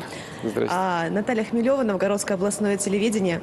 У нас вопросы сферы здравоохранения. У нас в регионе последние годы ситуация улучшается, и оборудование закупается, и меры поддержки молодых специалистов тоже принимаются. Но все равно ключевое, очень такая значительная часть смертности приходится на сердечно-сосудистые заболевания. Да. В связи с чем у нас вопрос тоже по федеральной программе. Может быть, можно создать федеральную программу по строительству кардиоцентров в регионах? Вот в нашем регионе бы он очень пригодился. Я думаю, что другие регионы тоже бы нас поддержали, но без федеральной помощи, к сожалению, мы сделать этого не сможем. Спасибо. Спасибо. Но я переговорю, конечно, с Андреем Никитиным, с губернатором и с Минздравом. Не знаю, нужно ли создавать отдельную программу именно по кардио. У нас, да, есть у нас отдельная программа по онкозаболеваниям, работает хорошо. Но кардио – это одна из действительно проблем и одна из причин смертности высокая. Это кардиозаболевания, кардиососудистые заболевания. Но посмотрим обязательно. Но первое, что нужно сделать, это, я уже сказал, продлить, безусловно, программу, связанную с развитием первичного звена здравоохранения. И, может быть, там предусмотреть отдельные направления, которые бы обеспечило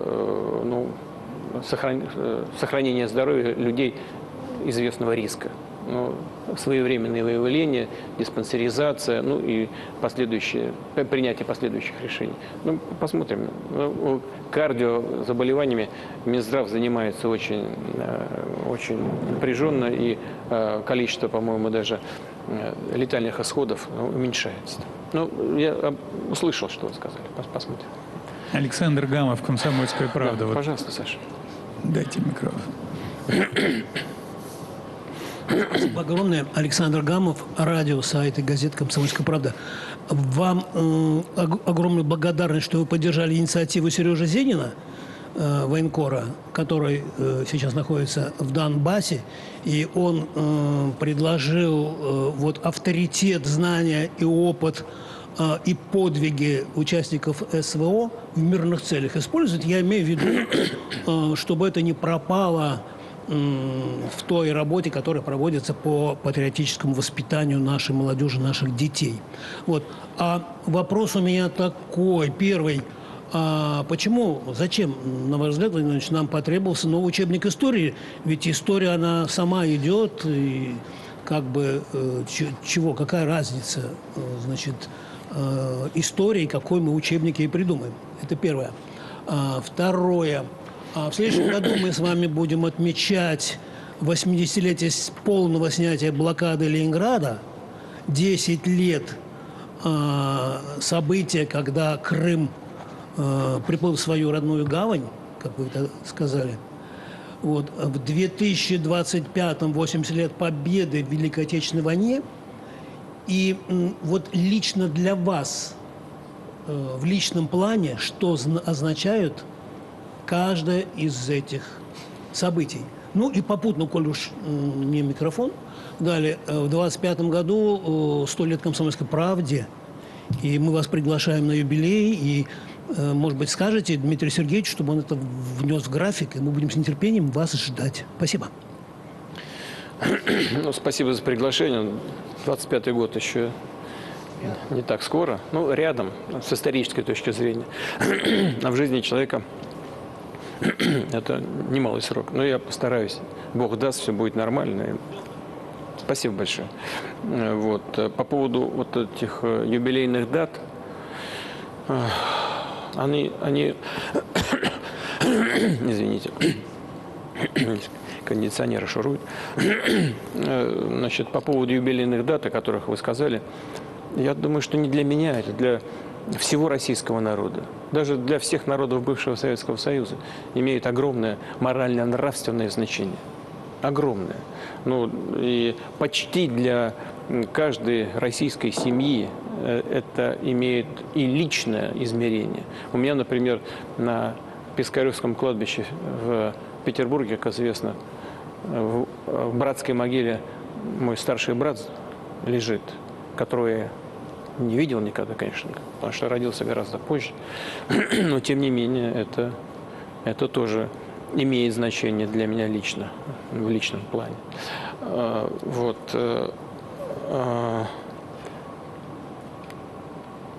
Ну, а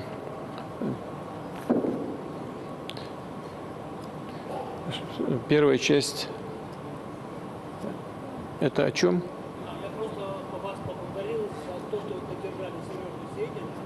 Да, я слышу. Слышу. Я вас просто поблагодарил вот от имени комсомолки, что вы поддержали Сережу Зенина, известного военкора, ВГТРК, который сейчас в Донбассе. И он сказал, что вот этот капитал, вот эти вот ребята, бойцы СВО, их нужно в мирных целях использовать, то есть, чтобы они пошли в школе. Вот я помню, у нас военрук был, участник Великой Отечественной войны. Он олицетворял собой всю государственную программу по патриотическому воспитанию. Ну, я уже сказал. Спасибо. Добавить-то нечего. Войны выигрываются учителями, поэтому воспитание, особенно теми, кто напрямую принимал участие в боевых действиях, рисковал своей жизнью собственной, за Родину воевал, это особое значение имеет. Тут я на юрфаке учился, и у нас в Ленинграде, у нас были преподаватели, участники Великой Отечественной войны. Имею так внимательно и с особым уважением относились к тому, что они говорили и как они себя вели. Вот это самый лучший пример. Поэтому, безусловно, будем ребят использовать. Точно новое для пресс-конференции. Еще про учебник, да? Про учебник, да, вот, Саша, про учебник. Да, понятно, почему там новый учебник. Зачем но их было, учебник я понял. Значит, но их же было 60 с лишним версий, по-моему, учебника. 65. И во многих учебниках для российской аудитории будет понятно, сейчас мы только говорили про наши юбилейные даты, связанные с Великой Отечественной войной в том числе. Во многих учебниках там все что угодно было, в том числе активно описывалось значение Второго фронта, открытие Второго фронта. Только не было ничего сказано, или почти ничего не говорилось о значении битвы под Сталинградом. Но это разве нормально? Конечно, нам нужна какая-то такая фундаментальная государственная версия, которая должна быть доведена до всех тех, кто читает этот учебник. Потому что, как известно, сегодня ребенок, завтра гражданин. Это чрезвычайно важно. Поэтому, да, и учебник был нужен. Кстати, мне известно, что и, там, вопросы возникают, и даже критика возникает. Нормальное дело. И пускай научное сообщество, педагогическое вместе, кстати говоря, вместе с привлечением родительской общественности, думают над этим, развивают, вносят какие-то изменения с учетом реалий и сегодняшнего дня, с учетом мягкого, благожелательного и доброго подхода и к всяким сложностям исторического характера в истории нашей страны. А у нас, так же, как в истории любой страны, проблем хватало внутренних. Поэтому нужно очень интеллигентно к этому относиться, доброжелательно. Но все эти учебники, они должны соответствовать истине. Они должны быть правдивыми, а не обслуживать чьи-то интересы, как у нас это было. Так вот, точно новое для прямых линий пресс-конференции. Люди практически перестали жаловаться на состояние общероссийских дорог. Даже нахваливают их. Мы совсем скоро ждем открытия трассы Москва-Казань, потом будет продолжение строиться. Построен уже обход Ростов-на-Дону, трасса до Петербурга. В общем, реально сделано очень многое. Но вот про новые платные дороги люди интересуются. А чего так дорого-то? Чего цены такие высокие за проезд по ним? Звоним Сергею Викторовичу из Москвы. Сергей Викторович, задавайте вопрос. Здравствуйте, Владимир Владимирович. Меня зовут Сергей Викторович, я из Москвы. И мой вопрос по тарифам на проезд по долгожданной трассе М12 Москва-Казань. Тариф на недавно открытом участке данной трассы для легкового автомобиля составляет сейчас в среднем 7 рублей за километр. А стоимость проезда Москва-Казань ожидаем около 6 тысяч рублей, что для большинства автомобилистов, конечно же, весьма дорого. Год назад автодором называлась цифра 4 рубля за километр, и стоимость проезда всей трассы Москва-Казань от 3 до 4 тысяч рублей. Разумных, я считаю, 3 до 4 тысяч рублей.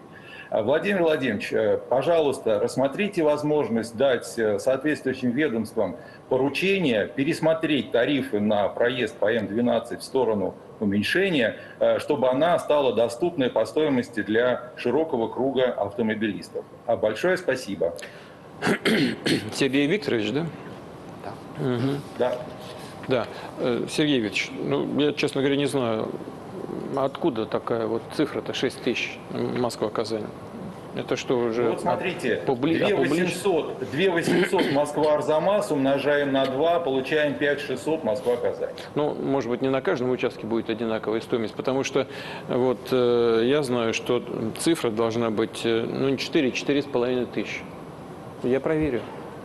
Но мне кажется, что это вот просто такая прямая арифметика здесь не очень, может быть, работает. Но я проверю, Сергей Викторович, я обещаю. Спасибо. Обязательно Спасибо. посмотрю. Но вот смотрите, до Крыма сейчас доехать меньше 4000 рублей, хотя до Крыма путь весьма не близкий. До Питера меньше 4000 рублей. Поэтому как-то хотелось бы, чтобы Казань тоже не была исключением среди вот этих направлений. Как хорошо, что москвичи заботятся о Казани. Видите, все у нас очень гармонично. Очень много связано. Гармонично все развивается. Вот есть такая забота. Вот. Но, повторяю, я не очень понимаю, почему 6 тысяч возникло, потому что действительно обещано было 4. Я сказал около 6 тысяч, извините. Я понял. Но вот по моим данным это должно быть не больше 4,5. Проверю обязательно, Сергеевич. Вот. Ну, а так Хорошо, в целом... Спасибо большое. Да, Спасибо а так в целом ну, платные дороги, они платными могут быть только тогда, когда есть альтернативные пути, так по закону. Вот, поэтому всегда есть возможность не платить и проехать бесплатно. Но там свои сложности. Вот, но все-таки дорожники стараются делать так, чтобы ну, чрезмерной нагрузки финансовой не было. Вот в той же Казани вы упомянули, там, по-моему, южнее Казани, там мост сейчас мы построили, а до сих пор паром работал. Паром стоил 300 рублей, а по мосту будет проехать где-то 270, по-моему, или 260. То есть чуть-чуть, но подешевле. Вот на это обязательно и буду настраивать дорожников, соответствующие службы дальше. Но я проверю, Москва-Казань проверю. Владимир Владимирович, раз уж про дороги заговорили, вот мы с Павлом, когда ехали на программу, ну невозможно не обратить внимание, пробки, час пик, огромное количество китайских автомобилей, просто настоящая экспансия. И эксперты говорят уже, ну что буквально 60% нашего рынка, можно сказать, захвачено китайскими автомобилями.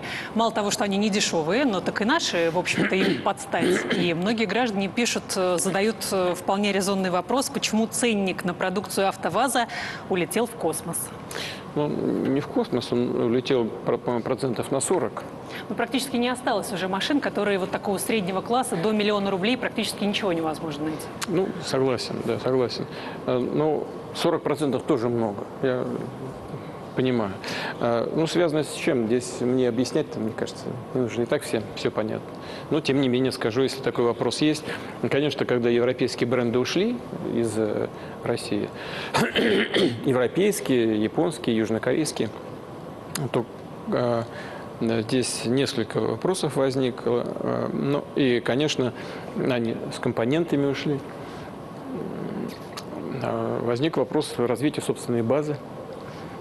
И, ну, АвтоВАЗ, надо сказать, что с количеством он справляется. Но чем больше будет, тем меньше будет цена.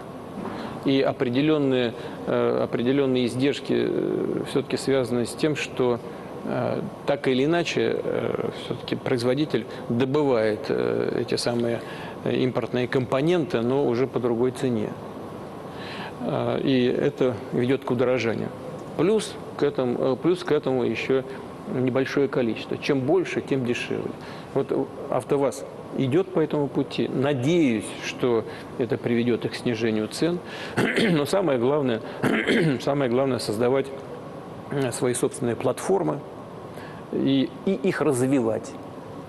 Но у нас и АвтоВАЗ, и другие производители так и делают. Это требует времени.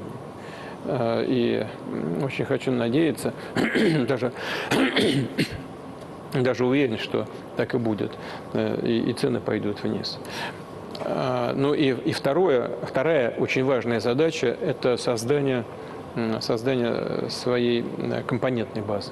Потому что у нас мы передоверились нашим так называемым партнерам, и вот эта отрасль автокомпонентов у нас практически была утрачена совсем. Поэтому надо ее воссоздавать. Минпромторг этим занимается. И задача решается. Я стараюсь так очень аккуратно говорить, потому что скажешь... Не обнадеживать. Да, скажешь завтра, а завтра не успеют сделать. Вот сказал, обещал, не сделали. Но я вас уверяю, работает Минпромторг над этим очень активно, и производители активно работают. Уверен, что они добьются результата. Ну и Лада Гранта вроде все-таки дешевле миллиона. Ну, да, там модель найти. не самая, конечно. Но все равно рост под 40%. Так почитаешь, у нас только на Аурусах хотят все ездить. Вот было несколько сообщений. Аурус совсем очень дорогой. Но по мере, он же совсем в небольшом количестве производится. Сейчас начали даже производить за границей производить. В Эмиратах начали производить. Там сборка осуществляется Аурус. Ну, вот нашим друзьям в Эмиратах нравится эта машина. Наряду с другими производителями. У нас целая линейка аурусов. И лимузины, и седаны, и джипы, и автобус будет. Вот все это есть. Но это нужно начать, в конце концов, производить серийно. И тогда сразу цена будет уходить. Но это время нужно для этого. Дмитрий Сергеевич, передаем эстафету. Но во всяком случае, вы знаете, что бы хотел подчеркнуть? Вот те, кто думали, что у нас все рухнет, они, думаю, разочарованы. Ничего не рухнуло. Что касается китайских автомобилей, да? Вот наши китайские друзья, они знают, что происходит. Это характерно не только для России. Китайские производители очень активно ведут себя на мировых рынках и уже начали вытеснять и европейских производителей, в том числе на европейском рынке. Там автомобильные города, посмотрите, что там происходит. Вольсбург и так далее, в Германии. Там ситуация, к сожалению, для них ухудшается. Еще идут все больше и больше, и продаются все больше и больше электромобилей и так далее. Там открываются американские заводы. где интересы европейских, в частности немецких автопроизводителей, непонятно. Там в свое время, несколько лет назад, атака была предпринята в Соединенных Штатах против Volkswagen. Ну и что? Ущерб колоссальный нанесли. И что, как правительство защищает автопроизводителей, традиционно мощных немецких, вообще европейских автопроизводителей? Да никак. Бросили их там на произвол судьбы и все. А китайское правительство работает активно, поддерживает своих автопроизводителей, и они вытесняют с рынка европейцев. Это происходит не только в России, и все-таки цена и качество растет. И цена-качество все-таки дает возможность выбирать и нашим автолюбителям то, что они хотят. Ну, будем работать все вместе. Вот молодой человек прямо напротив меня руку поднял. Возьмите, пожалуйста. Да, вы. Нет. Добрый день, Владимир Владимирович. Меня зовут Андрей Кременюк. Нет, уже поздно. Ну ладно. Извини, пожалуйста. Ну, пожалуйста, прошу. Задавайте вопрос. Прошу прощения. Андрей Клименюк, ГТРК «Славя», Новгородская область, Великий Новгород, соответственно. Мой вопрос касается электросетевого комплекса региона. Линии электропередачи, возведенные еще в послевоенные годы, сильно устарели с тех пор. Процент износа ЛЭП сейчас составляет около 70%. При малейшем снегопаде без света могут оставаться целые районы, где живут, соответственно, тысячи жителей Новгородской области. Так было в декабре 2021 года. Тогда несколько районов сидели без света по 2-3 недели. Губернатор Андрей Никитин обращался к вам с просьбой посодействовать повышению надежности электросетей. Вы его обращение поддержали. Через полгода, в 2022 году летом, было подписано соглашение между правительством региона и компанией Россети. На эти деньги планировали выделить 6 миллиардов рублей, и на эти деньги планировали обновить линии электропередач и закупить необходимую технику. С тех пор прошло больше года, но ничего не изменилось. Соответственно, хотелось бы узнать, как скоро энергетики начнут исполнять ваши поручения, а Новгородская область дождется обновления электросетевого комплекса. Спасибо. Россети работает достаточно активно по всей стране. Что конкретно было запланировано, там 6 миллиардов. Я, честно говоря, не буду врать, я не знаю, что Россети планировали. Но узнаю, посмотрю, обязательно переговорю с руководством Россети и с губернатором. Постараемся помочь, поддержать реализацию этих планов. Но сетевое хозяйство в России огромное, имею в виду нашу необозримую территорию. Но это же европейская часть, и сбои были. Снега сейчас тоже у нас серьезная снеговая нагрузка, тоже сильная. Сколько они планировали выделить, у них планы же существуют такие по регионам, по территориям. Я выясню, и мы с Андреем Никитиным обязательно переговорим на это счет. Постараюсь помочь, поддержать. Да, молодой человек. Да. Сейчас. Там был молодой человек, да. Пожалуйста, прошу. Здравствуйте, Владимир Владимирович. Меня зовут Александр Зарубин. Многомиллионная аудитория знает меня как Александра Стоуна. Я являюсь артистом «Газпром Медиа Холдинга», также резидентом продюсерского центра «Инсайт Люди». Представляю блогерскую блогосферу вообще. И сейчас эта сфера очень сильно развивается, особенно в последнее время, набирает прям такие сумасшедшие темпы. Различная информация, различные новости, разные площадки открываются, какие-то площадки закрываются. Хотелось бы услышать ваше мнение касаемо вообще будущего нашей сферы и что, вот, например, лично я могу сделать для того, чтобы мы продолжили работать, развиваться, творить, и наша работа была полностью прозрачна, и к нам не было никаких, наверное, вопросов. Если нет вопросов, о чем разговор? Значит, это же свободная сфера такая, она максимально демократизирована. Здесь главное, чтобы государство не мешало. Если государство в чем-то мешает, скажите, постараемся поправить. А если все развивается так, как вы считаете нужным, ну и дай бог здоровья всем, мы будем и дальше создавать такую атмосферу, такие условия для развития блогосферы. Единственное, что, чего бы хотелось пожелать, чтобы это, мы понимаем, что ответственность на людях, которые в этой сфере работает, колоссальный. Именно потому, что контроля-то такого со стороны государства нет. Но надо исходить из такой корпоративной этики и самоограничения. Вы понимаете, что я имею в виду. Вот поэтому это касается морали, нравственности, безопасности детей. Понятно. Поэтому это лучше, когда профессиональное сообщество организуется, так же, как в сфере высоких технологий это делают и так далее. Но если есть какие-то пожелания, пожалуйста, вы их сформулируйте, мы постараемся отреагировать. Сейчас отдайте микрофон. Я слышу, да. Популярность очень быстро, и нету таких людей рядом, да, которые имеют какой-то большой опыт вообще в жизни в целом, в построении бизнеса, которые могут тебе объяснить банальные вещи, как платить налоги, как зарегистрировать ИП. К сожалению, много молодых ребят в этой сфере, и они даже, как вы правильно подметили, не чувствуют эту ответственность. Хочется, наверное, просто, чтобы нам, наверное, большинству людей, кто работает в этой сфере, немножко просто подсказали, направили, и дальше мы также ответственно бы относились к работе и продолжили творить. Так, чтобы было на кого опереться, и кто мог бы профессионально и грамотно подсказать. Хорошо, это, кстати говоря, это очень важно. И вы обратили внимание на то, что должно быть, безусловно, одним из приоритетов даже государства. Я услышал. Спасибо большое. Дмитрий Сергеевич. Давайте, может быть, еще один зал дадим, просто, давайте, я вижу мир. Давайте мир, все-таки это огромное пространство СНГ. Спасибо, Дмитрий Сергеевич. Здравствуйте, Владимир Владимирович. Здравствуйте, коллеги. Элина Дашкуева, МТРК «Мир». В 2024 году председательство в СНГ переходит к России.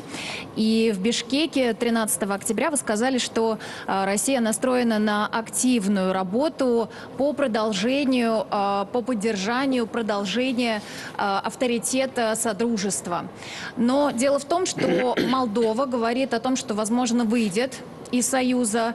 А премьер-министр Армении Никол Пашинян в последнее время игнорирует все саммиты лидеров СНГ, ЕАЭС и ОДКБ. Вот насколько позиция Еревана критична для организации ОДКБ, и как вы в целом оцениваете интеграционное объединение на постсоветском пространстве? Спасибо. Мы строим все свои интеграционные планы, я имею в виду Россию, исключительно на основе добровольности всех участников этого процесса и взаимной выгоды. Между странами Евразес устойчиво растет товарооборот. Открытие рынков труда, капитала, рабочей силы, поддержание взаимной кооперации, эффективное использование доставшегося нам еще из советского времени плюса с точки зрения наличия единой инфраструктуры, транспортной и так далее, наличие языка межнационального общения. И президент Токаев выступил даже с инициативой создать международную структуру по поддержке русского языка, за что мы ему очень благодарны. Все это создает такие условия, которые повышают нашу конкурентоспособность на мировых рынках и способствуют решению задач не только в сфере экономики, но как конечный результат и в социальной сфере в росте благосостояния граждан. Если, так сказать, Молдова не хочет быть участником этого процесса, значит, таков выбор молдавского руководства, значит, такому и быть. Молдова одна из самых бедных стран Европы. Совсем недавно она была беднейшей страной Европы. Сейчас Украина заняла это почетное место. Но если беднейшая страна Европы получает от нас, скажем, те же энергоносители по достаточно низким ценам, хочет последовать примеру Германии, которая получает сейчас энергоносители из Соединенных Штатов на 30% дороже, чем раньше из Российской Федерации, ну, пожалуйста, у них есть лишние деньги, пусть делают так. Также и по другим направлениям, ну, скажем, рынок сельхозпродукции. Рынок сельхозпродукции используется достаточно активно сельхозпроизводителями в Молдове. Российский рынок. Не хотят, не надо. Куда они пойдут с этой продукцией, что... Вот видите, в Европе, вроде бы в странах, союзниках Украины, дороги перекрывают, не пускают сельхозпродукцию Украины на свою территорию. Даже если предполагается, что эта продукция идет транзитом. Закрыли и все. Там есть собственные интересы, и есть кому бороться за эти интересы. Куда молдаване пойдут с этой продукцией? Ну, вот в какой-то момент сказали, что они отказываются там от нашего газа. На самом деле ничего не отказывается. Как хотят, так пускай и делают.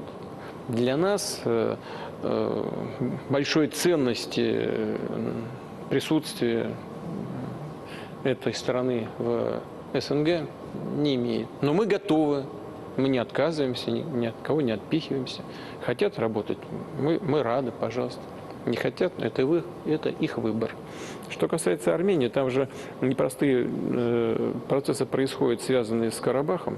Но это мы же все понимаем. Но не мы же отказались от Карабаха. Это Армения признала, что Карабах является частью Азербайджана. Сделали это инициативно, на самом деле. И нас особенно не информировали о том, что готовится к принятию такого решения. Я сейчас...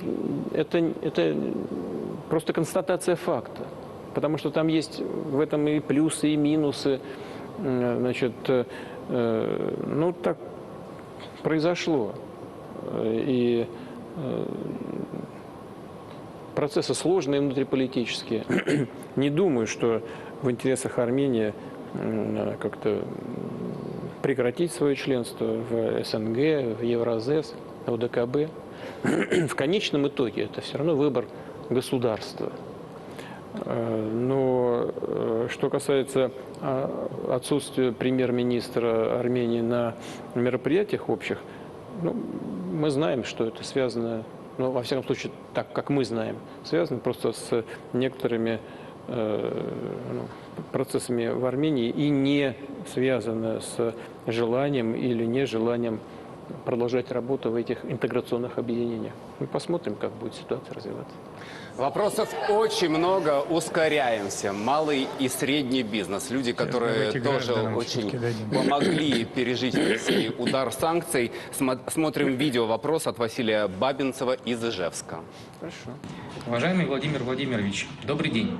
Меня зовут Василий, я из Удмуртии и представляю бренд Банглибу. Мы производим одежду для взрослых и детей. Например, такие красивые и стильные комбинезоны, которые очень нравятся мамам и детям. Недавно мы стали победителями конкурса «Знай наших» от агентства стратегических инициатив и получили призы, так нужные нам для продвижения на маркетплейсах, что позволило нам увеличить обороты. Так сказать, нам повезло, что мы получили нужные призы. У меня есть другой пример от коллег по цеху. Это компания «Сплав». Они производят туристическую одежду. И с началом спецоперации они смогли увеличить продажи за счет появления новой категории потребителей. Это военные и мобилизованные. Опять же, можно сказать, что удачное стечение обстоятельств. У меня вопрос. Можем ли мы в современных реалиях сформировать такую системную поддержку отечественных брендов и предпринимателей, чтобы их развитие не носило характер только удачного случая? Ну, смотрите, вы же сейчас сказали, что у вас все получилось, и не только у вас. Вот то мероприятие, которое было проведено агентством стратегических инициатив, кстати, вместе с ВЭБом, Внешэкономбанк – это все-таки государственная структура, но даже и IC, она, хоть агентство и является независимым, оно все-таки функционирует, действует при поддержке государства. И то, что они проводили этот конкурс национальных брендов, это все-таки согласовано и поддерживается государством. У нас на нашем рынке внутри страны присутствие наших брендов выросло на 30 с лишним процентов, 31%, по-моему. Но вы правы. Вы правы в том, что этот процесс нельзя, останавливать, и, он должен иметь системный характер. Но в этой связи, без всякого сомнения, нужно привлечь к этой работе не только федеральные структуры, но и правительство, но и региональные структуры. Я сейчас обращаюсь к руководителям регионов, к своим коллегам. Нужно взять это под контроль и всячески способствовать продвижению региональных брендов. Вы знаете, это существенным образом разнообразит наш рынок, сделает его интересным, насыщенным и более привлекательным для потребителя. А у нас в регионах есть чем гордиться. И вот здесь кто-то из коллег говорил, да, по-моему, из Мордовии, да, говорили и приглашали на выставку мордовскую на ВДНХ. Посмотрите на то, что производится в регионах. Надо это продвигать. Нужно, чтобы в каждом регионе была своя программа работы по поддержке малых и средних предприятий, по поддержке и продвижению наших брендов. Все мы сейчас очень внимательно следим за развитием искусственного интеллекта, и надо признать, что многие люди очень этого опасаются. Вот Арина Дмитриевна из Волгоградской области спрашивает. Видеовопрос. Здравствуйте, Владимир Владимирович. Меня зовут Арина, мне 8 лет. На уроке нам рассказали, что в будущем человека может заменить робот. И вдруг он может заменить меня, маму, папу, бабушек и дедушек. Как вы думаете, стоит ли бояться роботов? Владимир Владимирович, пока вы не успели ответить, еще у нас есть одно видео по этой теме, очень впечатляющее. Предлагаю посмотреть. Владимир Владимирович, здравствуйте. Я студент и учусь в Санкт-Петербургском государственном университете. Хочу спросить, правда ли, что у вас много двойников? И еще, как вы относитесь к тем опасностям, которые несет в нашу жизнь искусственный интеллект и нейросети? Спасибо. Гражданин из Санкт-Петербурга не представился. Да. Вот я смотрю, вы можете быть на меня похожи и говорите моим голосом.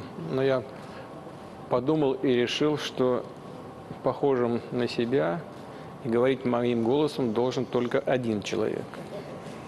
И этим человеком буду я. Вот так один из наших деятелей шутил когда-то. Вот. Но что касается искусственного интеллекта, да, вот это мой первый двойник, кстати сказать. И вот, отвечая на вопрос Арины Дмитриевны, да? Да. Арина Дмитриевна. Арина, могу тебе сказать одно точно совершенно. Вот это абсолютно, ты можешь запомнить. Бабушку никто не заменит. Вот это заменить невозможно. Но искусственный интеллект, надо ли его бояться? Предотвратить развитие искусственного интеллекта, в том числе там, сверхинтеллекта, который начинает чувствовать, который различает запахи, у него появляются когнитивные возможности, который сам себя развивает. Просто предотвратить это невозможно. Предотвратить развитие невозможно. А значит, нужно возглавить. Во всяком случае, нужно сделать все для того, чтобы мы могли быть одними из лидеров в этом направлении. Но чем это закончится, никто не знает. Таковы реалии, во всяком случае, сегодня. Да, можно сейчас говорить о возможных ограничениях, о самоограничениях. Ну, можно и нужно говорить о том, что нужно как-то договариваться между лидерами, да? Чтобы не создать условий, которые могут привести к каким-то опасностям для человечества. Вот в свое время, когда ядерная энергия превратилась в ядерную бомбу, и поняли, что угроза для тех, кто владеет этим оружием, нарастает, тогда начали договариваться. Эта угроза и ущерб становится неприемлемым. Начали договариваться. Вот так же будет, наверное, и с искусственным интеллектом. Когда лидеры этого направления развития осознают, что возникают какие-то угрозы, тогда, наверное, начнут договариваться. Но до этого реальных никаких договоренностей достичь вряд ли удастся. Но думать над этим, конечно, нужно уже сегодня. Давайте в зал опять вернемся. В зал вернемся к журналистам. Пожалуйста.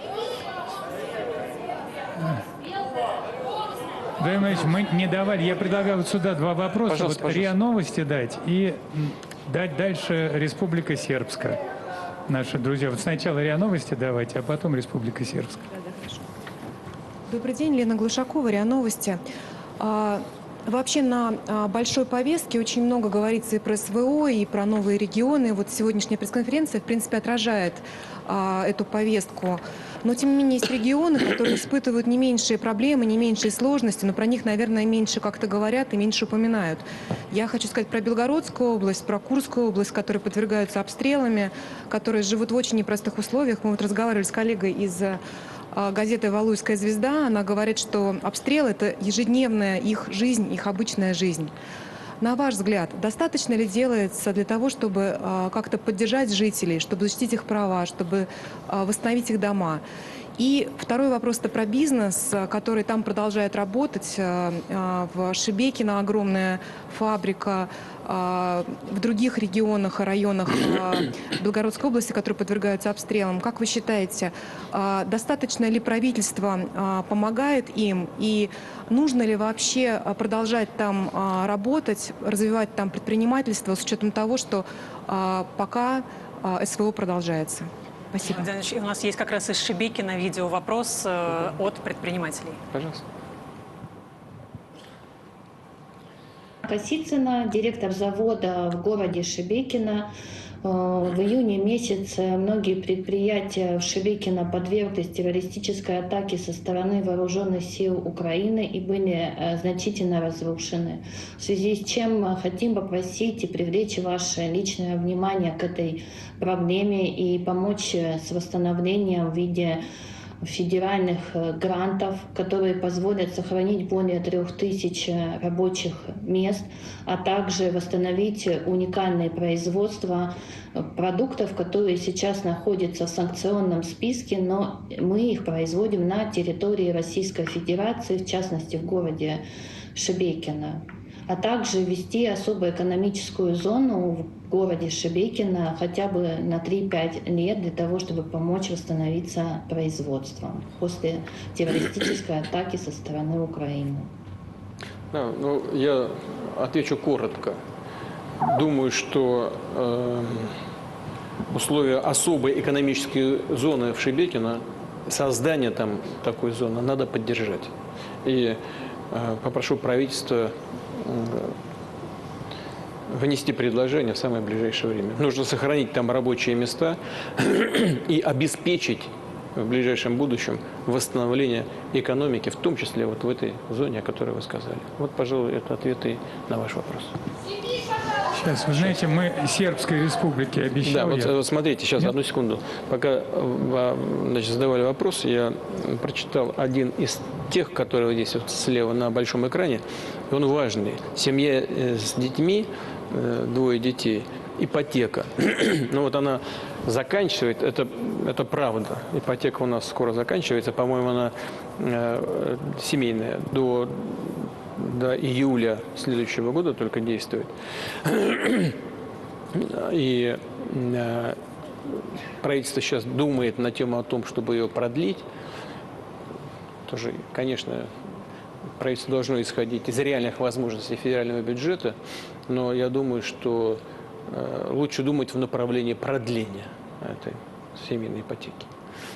Там и первичный взнос минимальный 20%, и 6% годовых. А вот если 3 детей, я уже говорил об этом, и субсидии еще положены 450 тысяч. Поэтому вот над этим обязательно нужно подумать, и я обязательно поручу правительству подготовить и внести предложение по этим вопросам.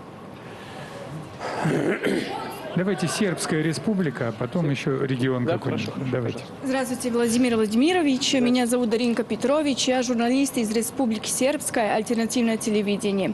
Мы и вы сейчас говорили, насколько серьезная ситуация в целом мире, возникают конфликты от Украины до Ближнего Востока. Все это, конечно же, влияет и на Балканы, и усложняет и так очень сложную и серьезную ситуацию, особенно в Боснии и Герцеговине и в Республике Сербской.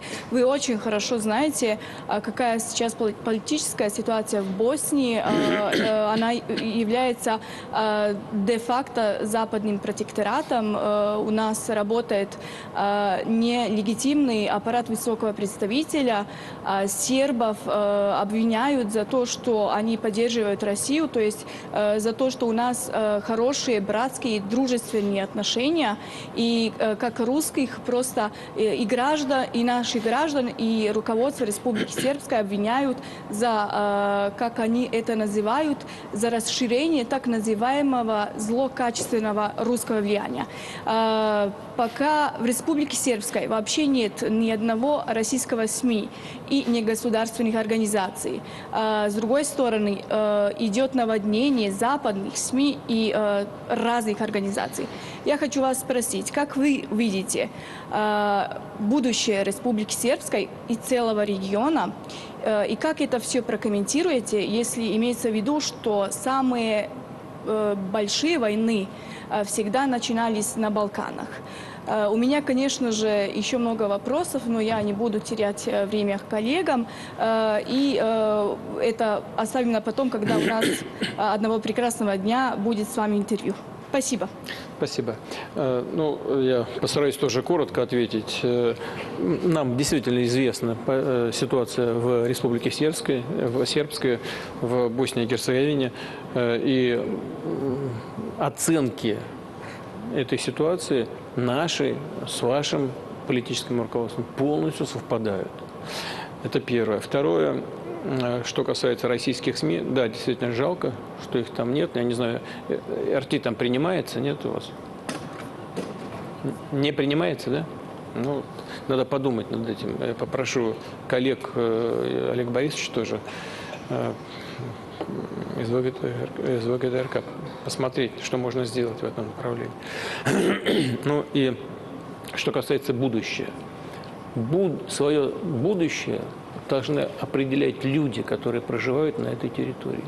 И какие бы решения из прошлого, из сегодняшнего не навязывались тем, кто проживает на той или другой территории, в конечном итоге все-таки, если мы хотим жить в сбалансированном мире, учитывающем интересы всех людей, прежде всего проживающих на той или иной территории, должны учитываться настроения и планы, чаяния этих людей. Вот мы свою политику в отношении этого региона и в отношении Боснии и Герцеговины и Республики Сербской будем строить именно на этих принципах. Пожалуйста, ну, пожалуйста, потише. Давайте. Да, сейчас вот, давайте сейчас скажем. Ну, давайте, ЛНР, ДНР, давайте. Пожалуйста, прошу вас. Ну, пожалуйста, да, мне все равно. Владимир Владимирович, здравствуйте. Большое спасибо, что дали слово. Вы знаете, скажу честно, пожалуйста. Да, меня зовут Евгений Мрулев, Луганск, 24. Большое спасибо, что дали слово. Вы знаете, мы, скажу честно, приехали без вопросов, потому что у нас вопроса нет. На сегодняшний день я считаю, что Луганской Народной Республике жаловаться точно не на что и не на кого. Мы просто приехали сказать вам огромное спасибо, лично вам, за то, что сегодня Донбасс в составе Российской Федерации. Огромное спасибо правительству за ту работу, которую оно сегодня делает. Интеграционные процессы проходят максимально безболезненно. И отдельное спасибо всем регионам-шефам.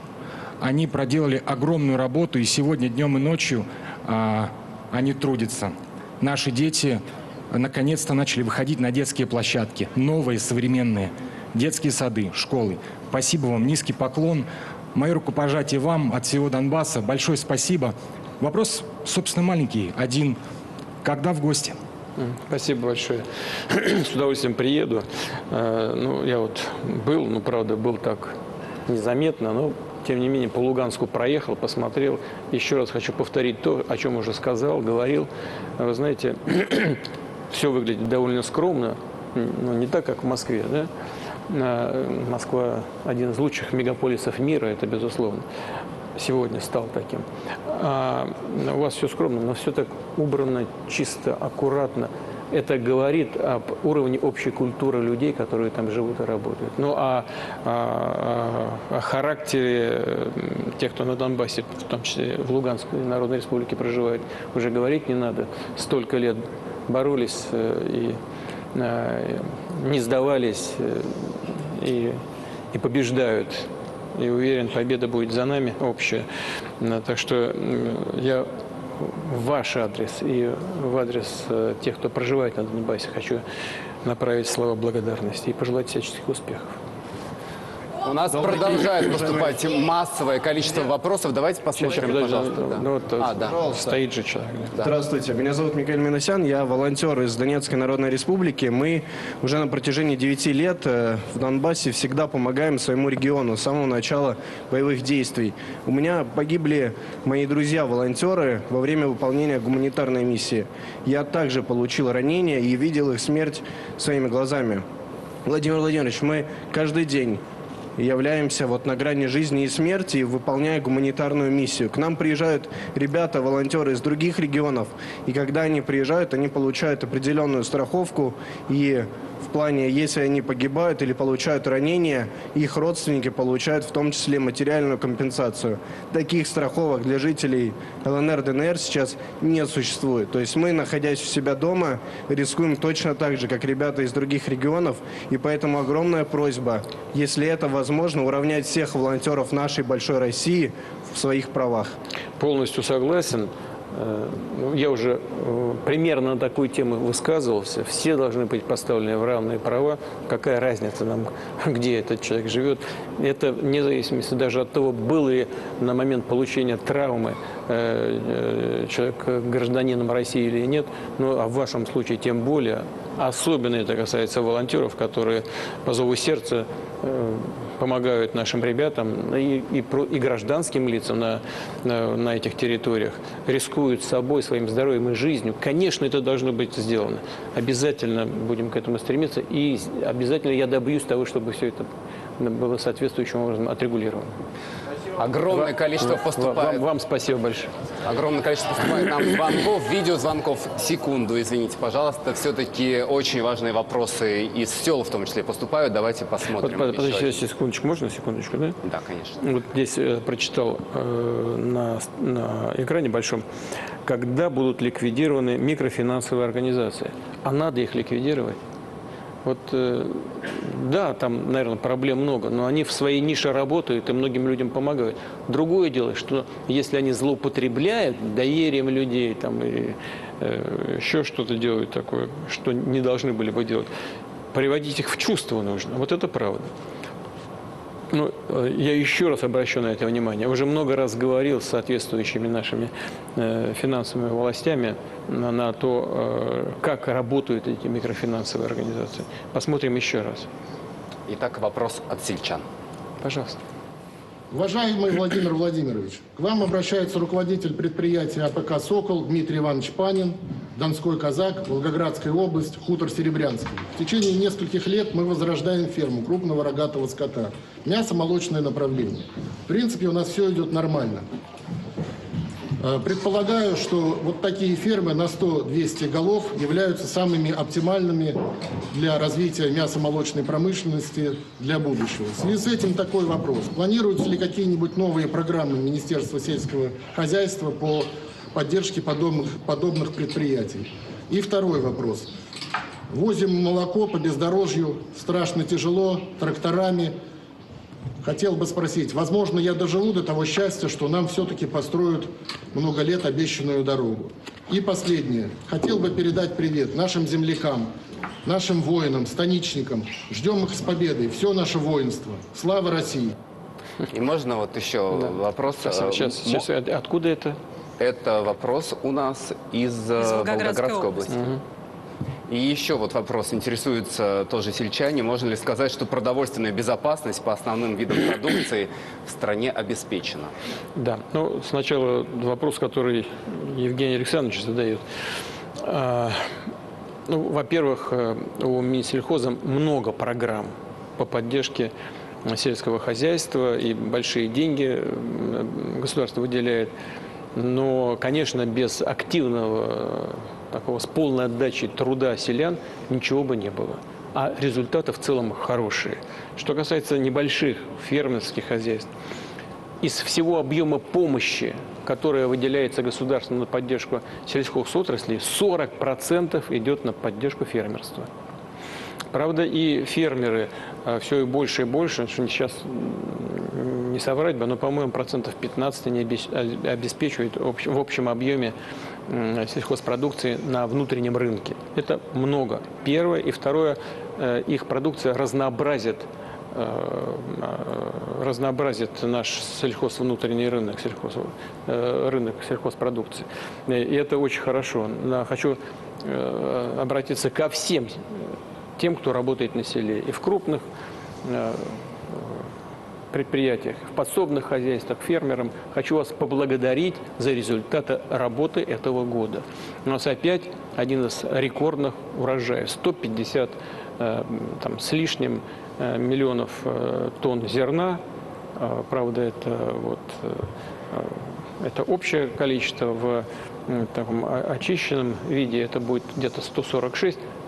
Это вместе 146 с лишним миллионов тонн. Это вместе с так называемыми, скажем, новыми территориями, на которых произведено где-то 5-6 миллионов тонн будет. Результат очень хороший. Я здесь вспоминал руководство Минсельхоза в связи с отсутствием необходимого количества и яйца куриного, и мяса птицы. И есть за что покритиковать. Но в целом результаты работы сельскохозяйственной отрасли, которая, разумеется, опять с большим плюсом сработала в этом году, ну и, соответственно, усилия Министерства сельского хозяйства, они заслуживают одобрения и хорошей оценки. Поэтому конкретно этим животноводческим небольшим предприятиям помощь оказывается. Там целый ряд программ. Если чего-то не хватает, мы можем еще поговорить на эту тему. Я попрошу даже руководство Министерства сельского хозяйства связаться с этим конкретным предприятием и поговорить. Там же есть различные варианты поддержки подобных хозяйств. Нужно ли что-то еще дополнительно придумать? Нужно просто воспользоваться тем, что имеется. Но, повторяю, я хочу, чтобы Евгений Александрович тоже знал, что мы будем эту работу продолжать.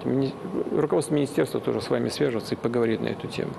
По поводу обеспечения продовольственной безопасности можно с уверенностью сказать, что продовольственная безопасность России обеспечена. У нас есть проблемы, которые касаются семян, семян прежде всего, причем самых разных культур. Здесь есть над чем работать, есть задачи в области селекции стоят. У нас программа есть, по-моему, она до 30-го года по семенам, или до 25, не помню, до 30-го года. И она реализуется, осуществляется, эта программа. И она будут и выделяются необходимые финансовые ресурсы для этого. Вот это проблема, которую мы должны решить. Она решается, но мы ее решим окончательно. Владимир Владимирович, следующий год в нашей стране год семьи. Совершенно прекрасный повод еще раз вспомнить о наших родных, близких. Вы как-то сказали, что нет ничего лучше, чем семья, где растет много детей. Я в этом году сама стала мамой, моей дочке сегодня ровно полгода, прям аккурат сегодня. Но вообще, вы знаете, тема детей, она очень тонкая, деликатная. И так случается, что когда женщина узнает о своей беременности, бывает, что по каким-то важным, веским причинам она принимает решение ее прервать. Тема абортов в нашей стране сейчас очень горячая, она волнует наших граждан. Вот буквально несколько обращений зачитаю из Москвы. Просим остановить вакханалию с абортами. Запрет в частных клиниках приведет к увеличению нагрузки на государственные больницы, которые и так ввиду реформы здравоохранения беспощадно сокращают. Запрет абортов – это прямой путь к подпольной деятельности врачей и увеличению смертности среди женщин. Это же глупо. Какова ваша позиция? Ну, а запреты разве есть? Пока нет. Но, возможно, да, уменьшение количества в частных клиниках? Но почему говорят о какой-то вакханалии запретах? Их же нет. Вот что касается всяких запретов, то я, знаете, вот сейчас вспомнил о запретах в сфере антиалкогольной кампании. Мы помним, к чему это привело. Это привело к употреблению суррогатов, к увеличению самогоноварения и к увеличению жертв от этих отравлений этими суррогатами. И здесь, в этой области, о которой вы сейчас упомянули, и о которой мы сейчас говорим, тоже нужно действовать очень аккуратно. Разумеется, мне известна позиция церкви, и другой позиции у церкви быть не может, потому что церковь, она борется за жизнь каждого человека. И у нее есть свое отношение к вопросам абортов, это понятно. В то же время, вот я сейчас упомянул про печальные результаты антиалкогольной кампании, мы должны это иметь в виду. Но государство заинтересовано в том, чтобы эта демографическая проблема решалась бы, если бы женщины принимали, после того, как узнают о своей беременности, принимали бы решение в пользу сохранения жизни ребенка. Это очевидная вещь. Но, повторяю, права и свободы женщины у нас тоже должны соблюдаться. А вот как решать эту проблему, это прежде всего решение проблемы прежде всего лежит в двух, как мне кажется, как минимум в двух областях. Первое – это обращение к нашим традиционным ценностям, одной из которых является, безусловно, большая семья. Это воспитание в том смысле, что ребенок – это дар Божий. Всех, и женщин, и мужчин. И это, конечно, лежит в сфере материального благосостояния. Вот мы говорили о первичном звене здравоохранения, но кроме этого нужно, безусловно, обратить внимание на женские консультации. Надо приводить там все в порядок, там есть над чем работать. Надо думать о том, как и какими темпами приводить в порядок родильное отделение региональных больниц и поликлиник. Вот над этой стороной дела надо думать. И третье. Нужно думать на тему о том, как и дальше работать по поддержке семей с детьми. Это и ипотека, и субсидии, и дальнейшее совершенствование всего инструментария, который наработан государством за последние годы с точки зрения поддержки семьи с детьми. Вот примерно такое отношение. Я предлагаю вернуться опять к регионам, к журналистам. Да. Давайте сюда. Давайте вот я вижу средний ряд, поворот на восток. Дайте, вы представьтесь, из какого вы СМИ. Здравствуйте, Владимир Владимирович. Павел Зайцев, общественное телевидение Приморья. Не такой молодой, как коллега из Магадана, но, надеюсь, не менее энергичный. Владимир Владимирович, поворот на восток – это такая глобальная стратегия, о которой рассуждали раньше, больше дискутировали. Сейчас она планомерно и поступательно реализуется, особенно в экономическом плане. И вы вот уже коснулись многих вопросов, многих сфер. Это и железнодорожный транспорт, и авиатранспорт, и автопром, и так далее, что очень волнует дальневосточников. Но вот один из главных показателей – это поставки российского природного газа в дружественные страны Азии. И вы тоже упомянули вот о газификации. Это тоже очень важный момент, в том числе для Дальнего Востока. Насколько перспективен этот рынок азиатский для нашей страны? Какие преференции, может быть, для Дальнего Востока он влечет? И вместе с тем хотелось бы спросить, резонный вопрос возникает у многих россиян, и неоднократно сталкиваемся с этим на интернет-площадках. Почему при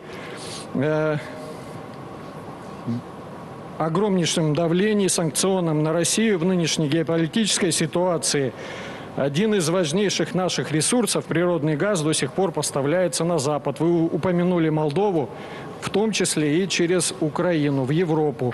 Вот не проще ли было бы развернуться на дружественных партнеров в Азию и уделить внимание газификации регионов? Спасибо. Да, во-первых, мы газификацией занимаемся, я уже говорил об этом. Еще раз повторить, 450 тысяч домохозяйств подключены к газовым сетям. 1 миллион получили техническую возможность это сделать, и мы будем продолжать эту работу. Почему мы поставляем в Европу? «Газпром» – надежный партнер. У него есть контрактные обязательства. Он всегда исполнял эти контрактные обязательства и сейчас исполняет. То, что Европа недополучает газ, это их проблемы. Как ни странно, они пытались на нас это свалить, что мы что-то не продаем.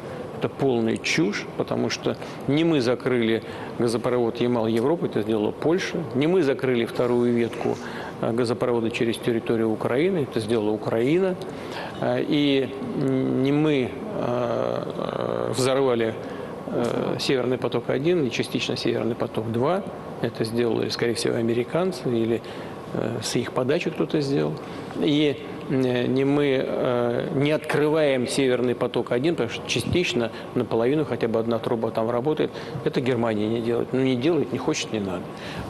У них там взлет цен, закрываются целые отрасли промышленности, стекольная, химическая, там, не знаю, металлургическая страдает, соответственно, и все, что с этим связано, там реально проблемы. Значит, скорее всего, немецкая экономика в минус уйдет, в небольшой, но в минус. Но это их решение, не наше. А «Газпром» выполняет все свои обязательства, в том числе и по транзиту через территорию Украины. Но поэтому нам нет... Да, но мы и деньги получаем. Конечно, Украина получает за транзит. Мы как бы мы на Украину как будто и не поставляем. На самом деле они потребляют наш газ, кстати говоря. И знаете, как там устроена газовая сеть на Украине еще с советских времен? Вот есть вход, как бы магистральный газопровод, тот, который идет в Европу. На самом деле, как только газ наш вошел на территорию Украины, он сразу расходится по всей территории страны. Джим, и растекается. А то, что Украина накопила за летний период в ПХГ на западной границе своей, то поступает туда, как будто это идет напрямую из «Газпрома», как будто. И таким образом выполняются обязательства перед потребителями. Прежде всего сегодня это Южная Европа. Ну, надо сказать, что зачем нам Венгрию наказывать? Или Словакию? У нас нет такой цели. Да и деньги они исправно платят. Причем деньги приличные. Что касается... Поэтому мы никогда ничего не делали по политическим мотивам и делать, в общем, не собираемся. Что касается поворота на восток.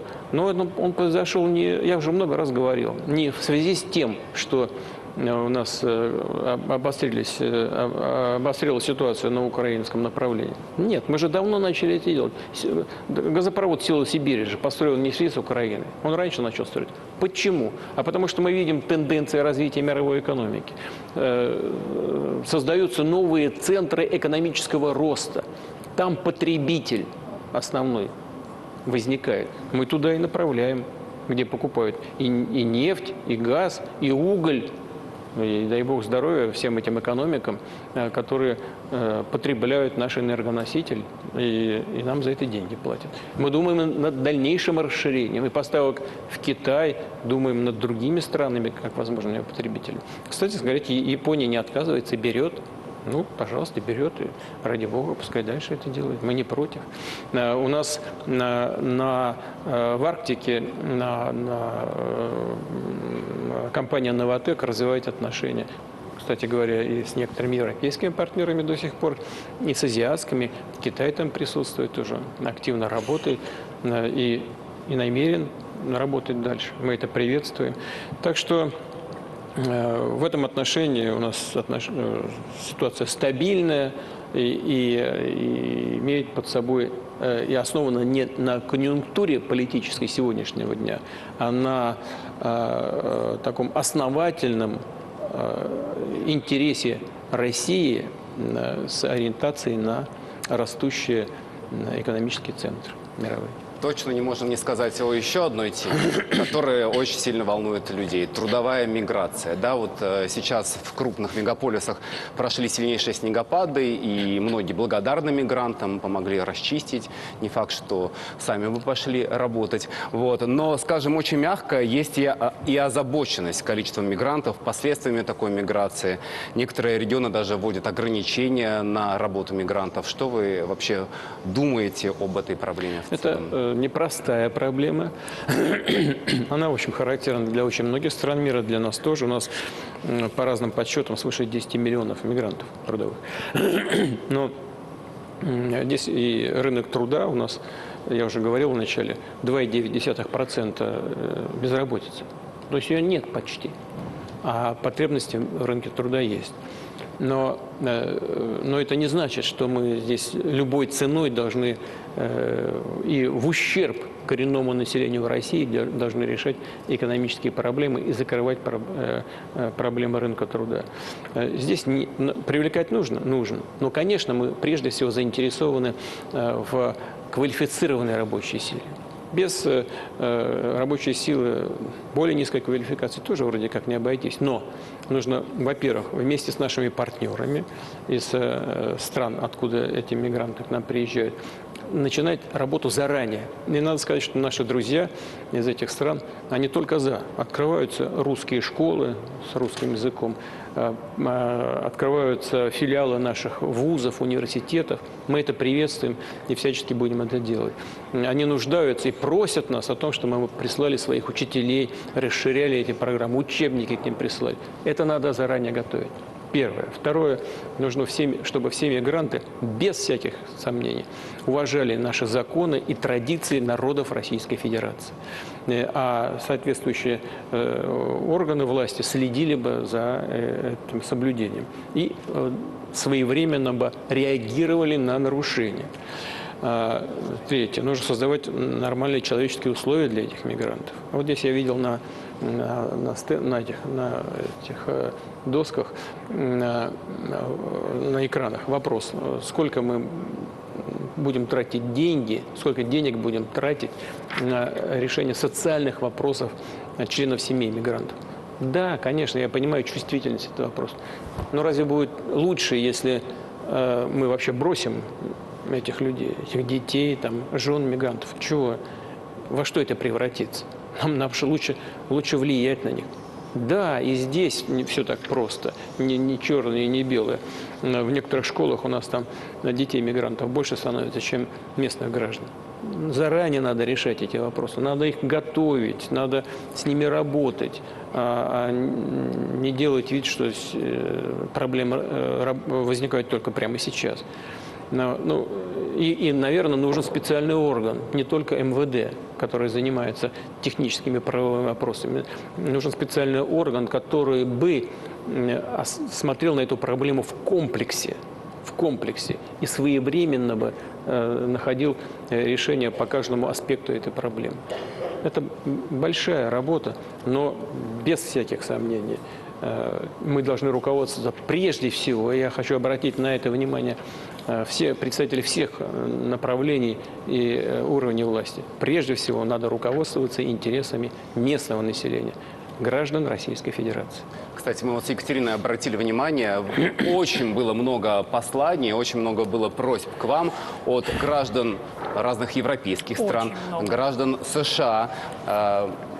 Выдать им российское гражданство. Италия, Швеция, самые разные страны, Германия. Причем, знаете, истории, которые описывают люди, которые к нам обратились на прямую линию, совершенно дикие. Вот, например, в Швеции семью просто выселили из собственного дома, когда началась СВО.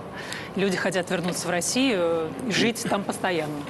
Ну, у нас есть определенные правила, есть правовое регулирование, которое решает вопросы получения российского гражданства. Мы будем это только приветствовать всех законопослушных граждан других стран, которые хотят переехать в Россию, жить здесь, работать, связать с нашей страной свою судьбу, судьбу своих детей. Ну, я знаю, это, может быть, нет такого массового потока, как количество иммигрантов, которые направляются в страны Западной Европы из, скажем, Африки, Ближнего Востока, либо в США, из Латинской Америки.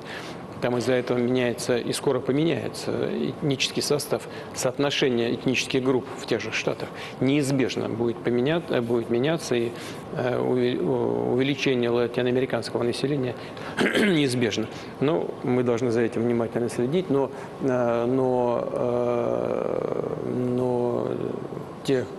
та категория, о которой вы говорите, люди, которые сознательно, даже не в силу экономических причин, к нам стараются переехать, мы будем только приветствовать, в соответствии с нашим законом будем действовать. Владимир Владимирович, 4-часовой рубеж мы преодолели. Может быть, блиц? Блиц? Давайте. Кем вы мечтали быть в детстве? Я говорил об этом. Каждый человек в разные периоды своей жизни по-разному относится к ценностям, которые его окружают. Я хотел быть и летчиком, основная уже, когда в старших классах, я хотел быть разведчиком. И я, как вы знаете, стал. Такой совсем новогодний вопрос. Что вы больше любите, селедку под шубой или оливье? Смотря что закусывать. А самый запоминающийся подарок от Деда Мороза? Вы знаете, самый запоминающийся подарок, я думаю, что очень многие и в зале в этом, и те, кто нас слушает и видит, согласятся. Самый большой подарок – это дети. И дети наших детей. Это подарок от Всевышнего. А какой совет вы бы дали молодежи? Да, кстати говоря, насчет подарков сейчас. Но больше всего, наверное, нас радуют даже не те подарки, которые дарят нам, а те подарки, которые дарим мы. Потому что мы смотрим на себя в зеркало и говорим: ай, какой я молодец. Понимаете, это, я уверен, особенно для мужской части аудитории, страны, это точно совершенно. Больше удовольствия приносит сам процесс дарения кому-то, чем получение от кого-то. Хотя и то, и другое приятно. Значит, по поводу... Какой бы совет вы дали молодежи? Вот это у нас же есть народные мудрости, их очень много. Одна из них – это «береги честь с молоду».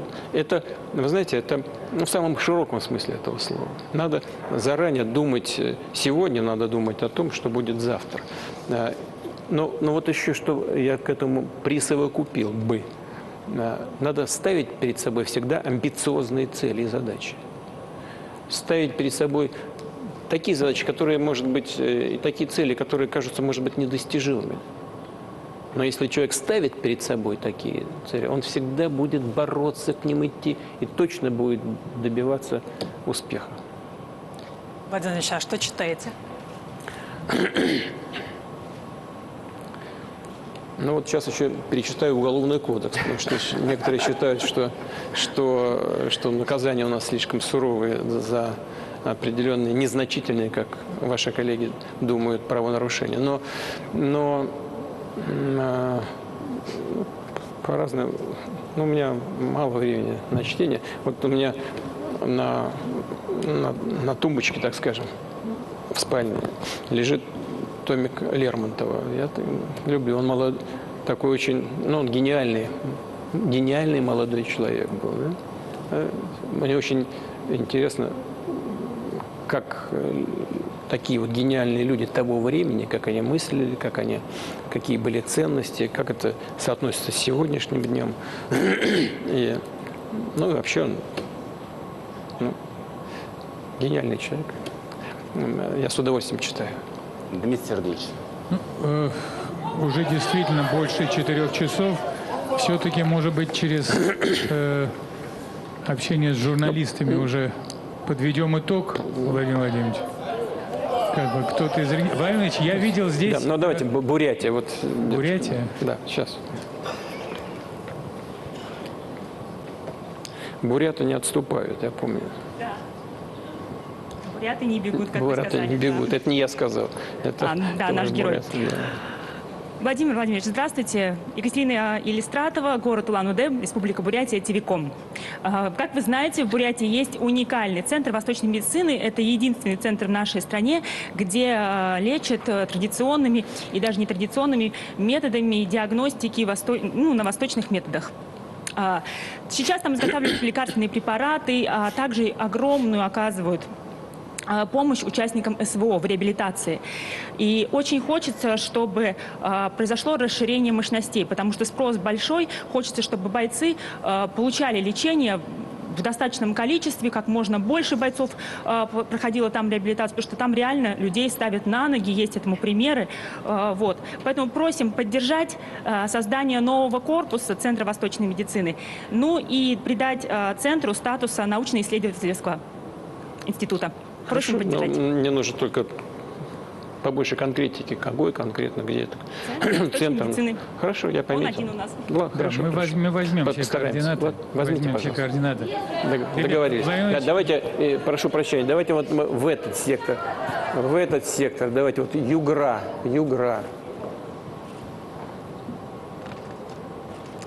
Владимир Владимирович, здравствуйте. Здравствуйте. По итогам августовского совещания с членами правительства вы поручили рассмотреть создание железнодорожной магистрали, которая свяжет Югру с Сибирью, Якутией и Китаем. По вашим оценкам, насколько это реалистичный проект и когда югорчанам ждать его реализации? Он нужен, этот проект. И правительство РАО РЖД рассматривает возможные варианты. Всегда это связано с инвестпрограммой РАО РЖД. Сейчас, конечно, наиболее значимым является развитие восточного полигона. Все усилия туда сосредотачиваются. Но это направление, оно тоже так или иначе имеет отношение к этой к решению магистральных задач. Ну, я не буду врать, я просто у Белозерова поинтересуюсь, и Белоусова Андрея Ромовича, который по линии правительства курирует все эти направления. Вернемся к этому и посмотрим еще раз. Хорошо? Сибирь. Давайте, Сибирь. Добрый день. Елена Беляева, ГТРК «Иртыш», Вести Омск. Вот сегодня уже говорили про поворот на восток. Да, там, понятно, сейчас у нас определенный экономический интерес. И вот Омская область как раз находится на пересечении крупных транспортных путей. Как вы знаете, у нас и Транссибирская магистраль, и Иртыш судоходный, и трасса федеральная, которая связывает восток и запад страны. Да? И грузопоток основной идет Европа, Казахстан, Средняя Азия, через Омскую область именно. Но есть такая проблема. Довольно протяженный отрезок очень востребованной трассы Тюмень-Новосибирск, ну, для нас в сторону Новосибирска, это двухполосная дорога. Очень аварийная. Я сама по ней езжу, вижу вот эти фуры по кюветам лежат.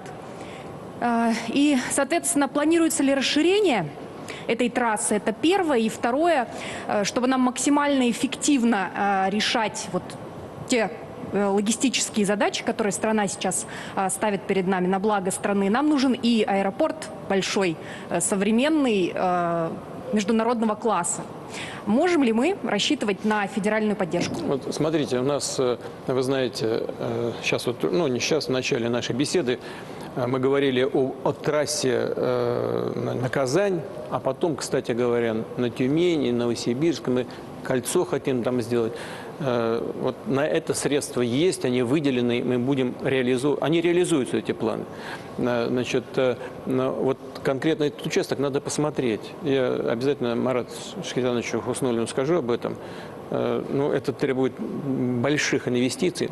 Надо посмотреть, нам же нужно реализовывать то, что уже у нас в планах, то, что там, на что заточены строители, уже выверены трассы и так далее. Но я хорошо скажу обязательно и Министерству транспорта, и курирующему вице-премьеру. Подумаем над этим сейчас. Аэропорт, ладно. Хорошо. Сейчас не нужно кричать. Друзья, и заключительный вопрос, потому что так, мы уже ушли за 4 часа. Вот давайте Колесников, Андрей Колесников, который завершит вот эту часть пресс-конференции. Добрый день, газета «Коммерсант». Владимир Владимирович, вы сами говорили, что мир никогда уже не будет прежним. Скажите, вот что бы вы, если бы у вас была такая возможность, сказали бы Владимиру Путину образца 2000 года? Какой бы вы дали совет? Чего бы предостерегли? Жалеете ли вы о чем-то? Значит, что бы сказал? Я бы сказал, верной дорогой идете, товарищи. Вот, значит, от чего бы предупредил? От избыточной, от наивности и избыточной доверчивости в отношении наших так называемых партнеров. И по поводу советов, напутствий, надо верить в великий русский, российский народ.